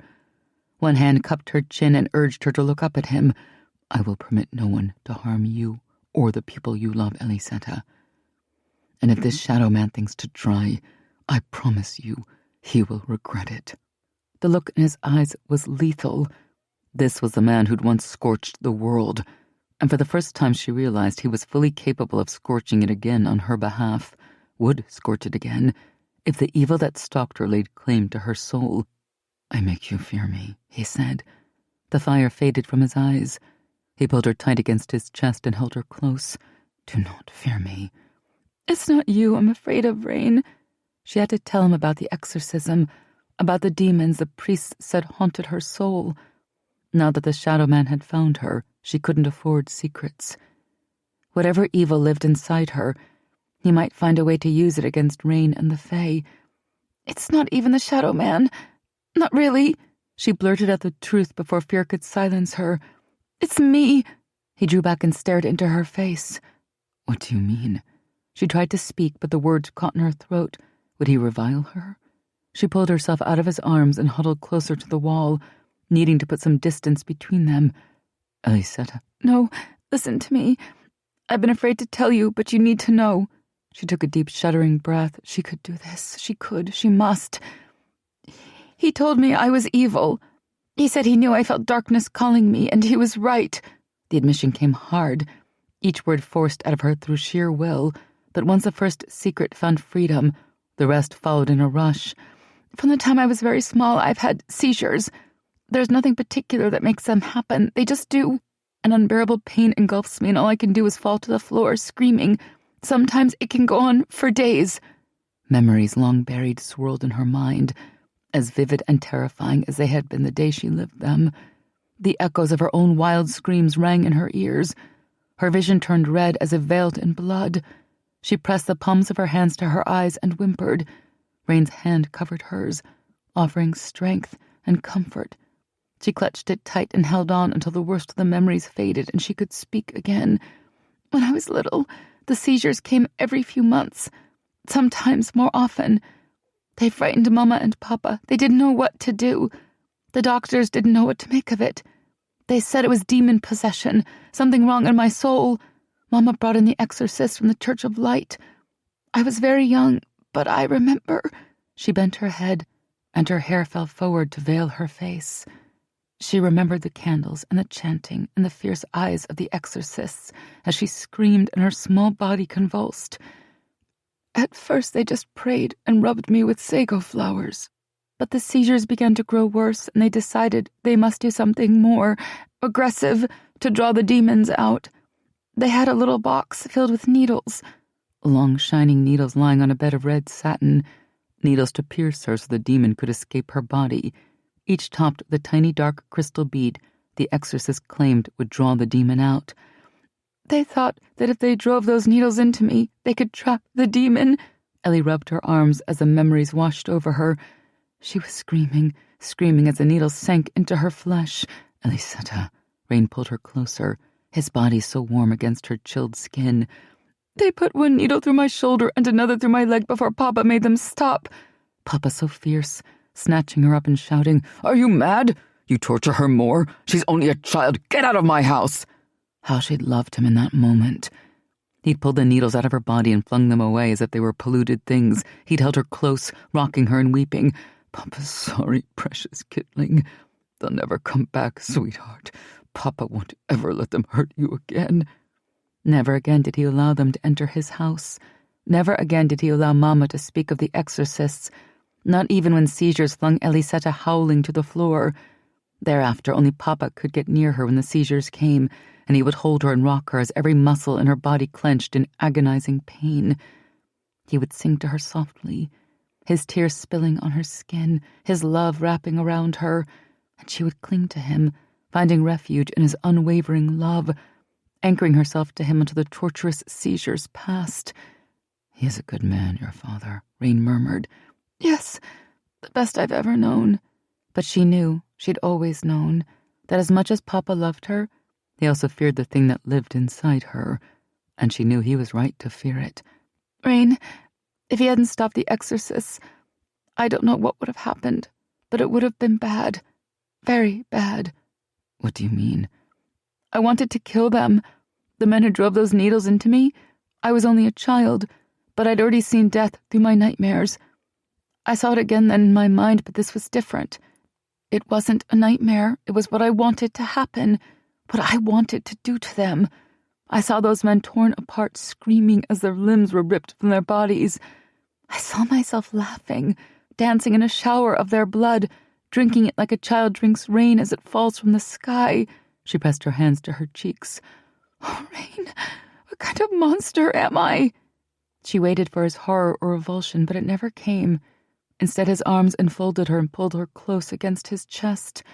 "Ellysetta, Shaitani, you are not evil to have wished those exorcists dead for torturing you as they did. And do not believe you could have killed them, even though you dreamed of it. Fae women cannot kill, not even to defend their own lives. Their natural empathy prevents it. But Rain, shh, hear me out. Even though your physical appearance seems mortal, there is little doubt in my mind that your blood is fae. Who your parents are and why they did not return to the fading lands before your birth, I cannot say. But your soul shines too brightly, and your magic is too strong for me to believe you are anything else.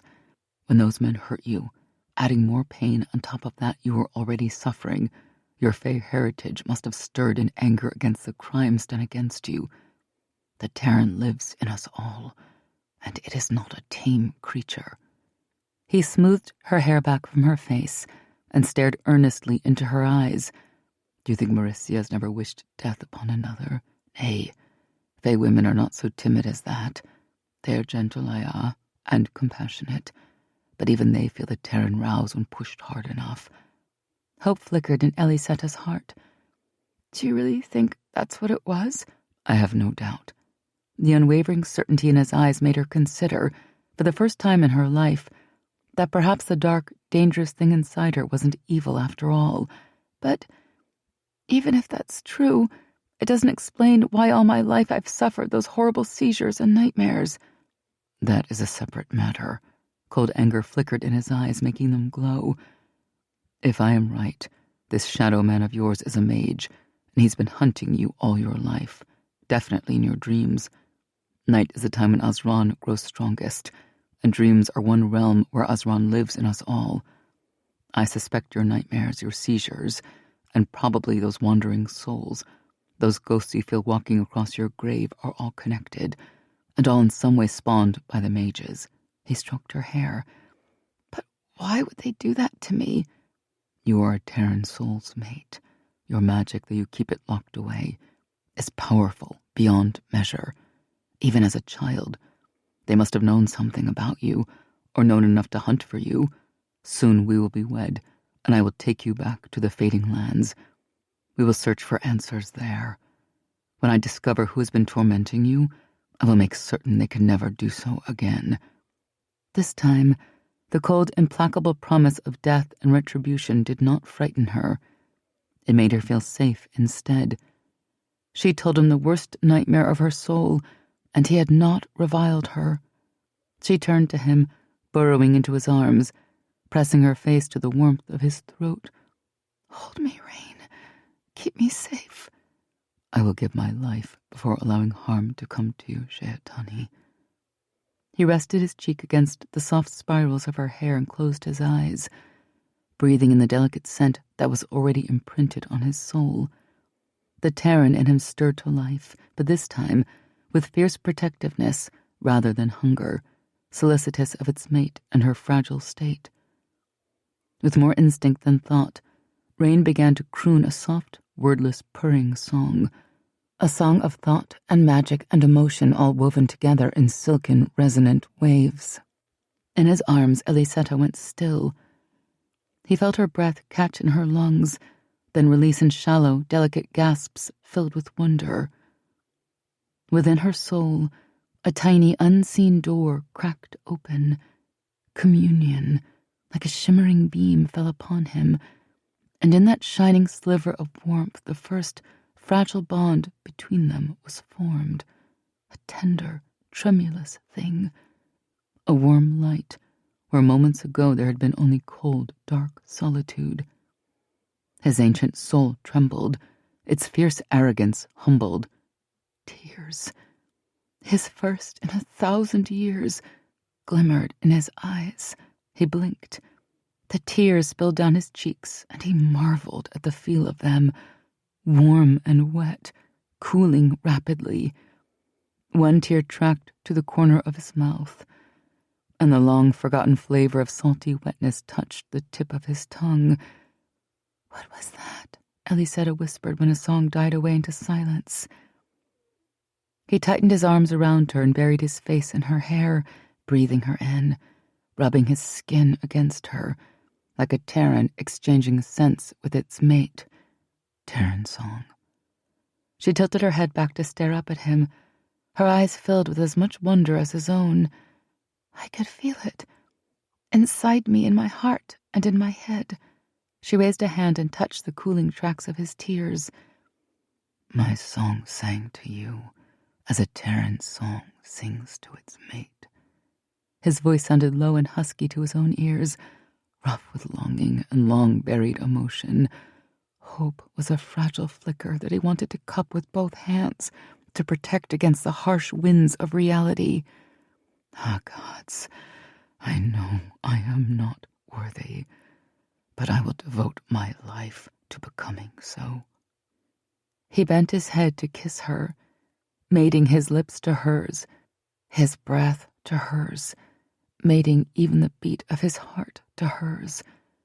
His lips tracked fevered lines across her face, her throat, her hands, then found her mouth again to give her back the passion and essence of his own self. He kissed her as if life itself lived in the wonder of her mouth, to be drunk from her lips lest he die. Her hands fluttered against him, then clutched at him, her fingers threaded through his hair, holding him tight. Her arms wound around his neck, slender, silken chains he knew he would never want to be free of. She kissed him back with an intensity to match his own, fearless and fierce, and the beast in his soul roared with triumph and desire. Shaitani, Ellysetta. He gasped her name and tore his lips from hers while he still could. It was no easy task when his instinct, driving and powerful, was to lay his body over hers and claim her. His body shuddered in protest, muscles trembling with enforced restraint. Rain. Ellysetta laid her hand upon his face. Her concern lapped the ragged edges of his control, as did the innate calming power that soothed him from her first touch. She was so gentle, so endlessly giving, and yet so strong in ways he was only coming to recognize. For all her outward timidity, she possessed an underlying will of purest steel, tensile and enduring. Her courage was so quiet most would never see it. Even she did not see it. She would bend, but never break. She would not fight unless she had no choice, but when she did, there would be no defeating her. He kissed her once, fiercely, then regretfully started to pull back. I should go. You've already been through too much tonight, and my control is not what it should be. She clutched his hand. Please, don't go. Stay with me tonight. He shook his head. Sixta Shaitani, but I cannot. He bent his head to hers and admitted softly, This Fae aches to mate with his beloved, even if only in spirit, and the need is more than I could bear if I stayed. Ellysetta tilted her head back and stared up into his eyes. I don't want to be afraid anymore, Rain, she said. I don't want to give him that much control over me, Teska. She guided his hand to her breast. Take away the nightmare. Give me something else in its stead. Show me the wonders between a shaitan and his mate. Kushala aya tone. Ellysetta, pride and devotion set his eyes aglow. Your warrior's heart humbles me, Shaitani. Because he couldn't bear not to, he ducked his head and took her lips in a passionate kiss. Aya, Shaitani, 1,000 times Aya. Green earth swirled around him, depositing his swords and weapons belts on the table nearby. More magic gathered inside him, and she felt the throbbing heartbeat of living energy and harnessed power. Spirit exploded from his hands in a complex weave of stunning mastery. The shining mass surrounded them both, alive with form, texture, tastes, and scents, so real that even knowing it was a weave, she could not tell the difference. No longer were they lying on the narrow bed in her room. Instead, they were stretched out on cushioned divans in a silken tent where perfumed breezes flapped long swaths of fabric in a sensual, hypnotic dance. The air was warm and dry, smelling of cinnabar oil and magic. Outside the tent, the low feline roar of Tairen sounded in the distance. Where are we? She whispered. This is my shalaba, a private retreat on my family estates, near the Fails and the Fading Lands. When you accept my soul into yours and our mate bond ceremony is complete, I will bring you here for the first night of our oneness, to mate with you in the lands of my ancestors, in the shadow of Febarin, and ask the souls of those who came before me to bless our union. Rain leaned over her, robes of purple satin sliding across her skin as he moved. He trailed kisses down her throat, parting the satin of her own robes, and laving devoted attention to each breast until her nipples were tight, aching buds, and her legs fell open in restless invitation. Obligingly, the warm press of his palm cupped her, the dance of his fingers, so much broader and stronger than her own, caressed her most sensitive flesh. She kept her eyes open, fixed on his face, watching the play of emotion as he felt her body begin to respond. He took his time, patient and thorough despite his own needs, smiling into her eyes as he drove her body wild. Her hips arched, bucking up against his hand. Weave or no weave, her response was utterly real. Heat raced through her veins and her breath grew shallow. She reached behind her head to grasp the sides of the divan. Her fingers gripped the softness of cushioned velvet and the smooth, polished hardness of wood. She squeezed, hanging on tight as waves of sensation washed over her. "I will touch you like this," he whispered. He kissed his way down her body, following the earlier path of his hands. The long, silken swaths of his hair trailed across her skin, adding yet another subtle friction to T's nerves left throbbing with heightened sensitivity in the burning wake of his mouth. "I will set your body afire until you think you can take no more, until you beg me to come inside you and unite our flesh as a mate bond unites our souls." "I'm begging already," he purred deep in his throat, the sound low and stirring. "Not enough. Not yet." He lowered his head, replacing the tormenting dance of his hand with the seductive heat of his mouth. His tongue stroked hot and wet, deep, long, laving strokes that made her groan, tiny, flickering strokes that made her shudder and gasp. "Rain, oh God, save me! Rain, please!" "Not yet." It was a thrill like no other to make her fly apart in his arms, even if only through spirit. She was so open, so responsive. An alluring mix of innocence and sensuality. Again and again he brought her to shattering release, wiping out every remnant of fear from her nightmares, replacing each doubt and dread with passion and glorious sensation, until there was no room in her mind for anything but him and the feelings he wove upon her. Only then, only when no hint of fear remained in her eyes, did he draw upon every erotic thought and dream he'd had since her soul first called to him, spin them into each thread of the weave, and slide his spirit body deep into her waiting warmth. He poured his thoughts, his strength, his emotion, his very soul into the weave, fashioning touch, taste, smell, until she could feel his body moving on hers, in hers, until he could feel the tight, wet clasp of her muscles closing around him, pulling him deep. The tendons in his neck drew tight, the muscles in his arms clenched and shook. Part of him was aware of her wide, stunned eyes, her shallow, gasping breaths. The other part was only aware of the naked, sweat-glistening bodies of spirit that mated in his mind and hers. "I want to be inside you like this.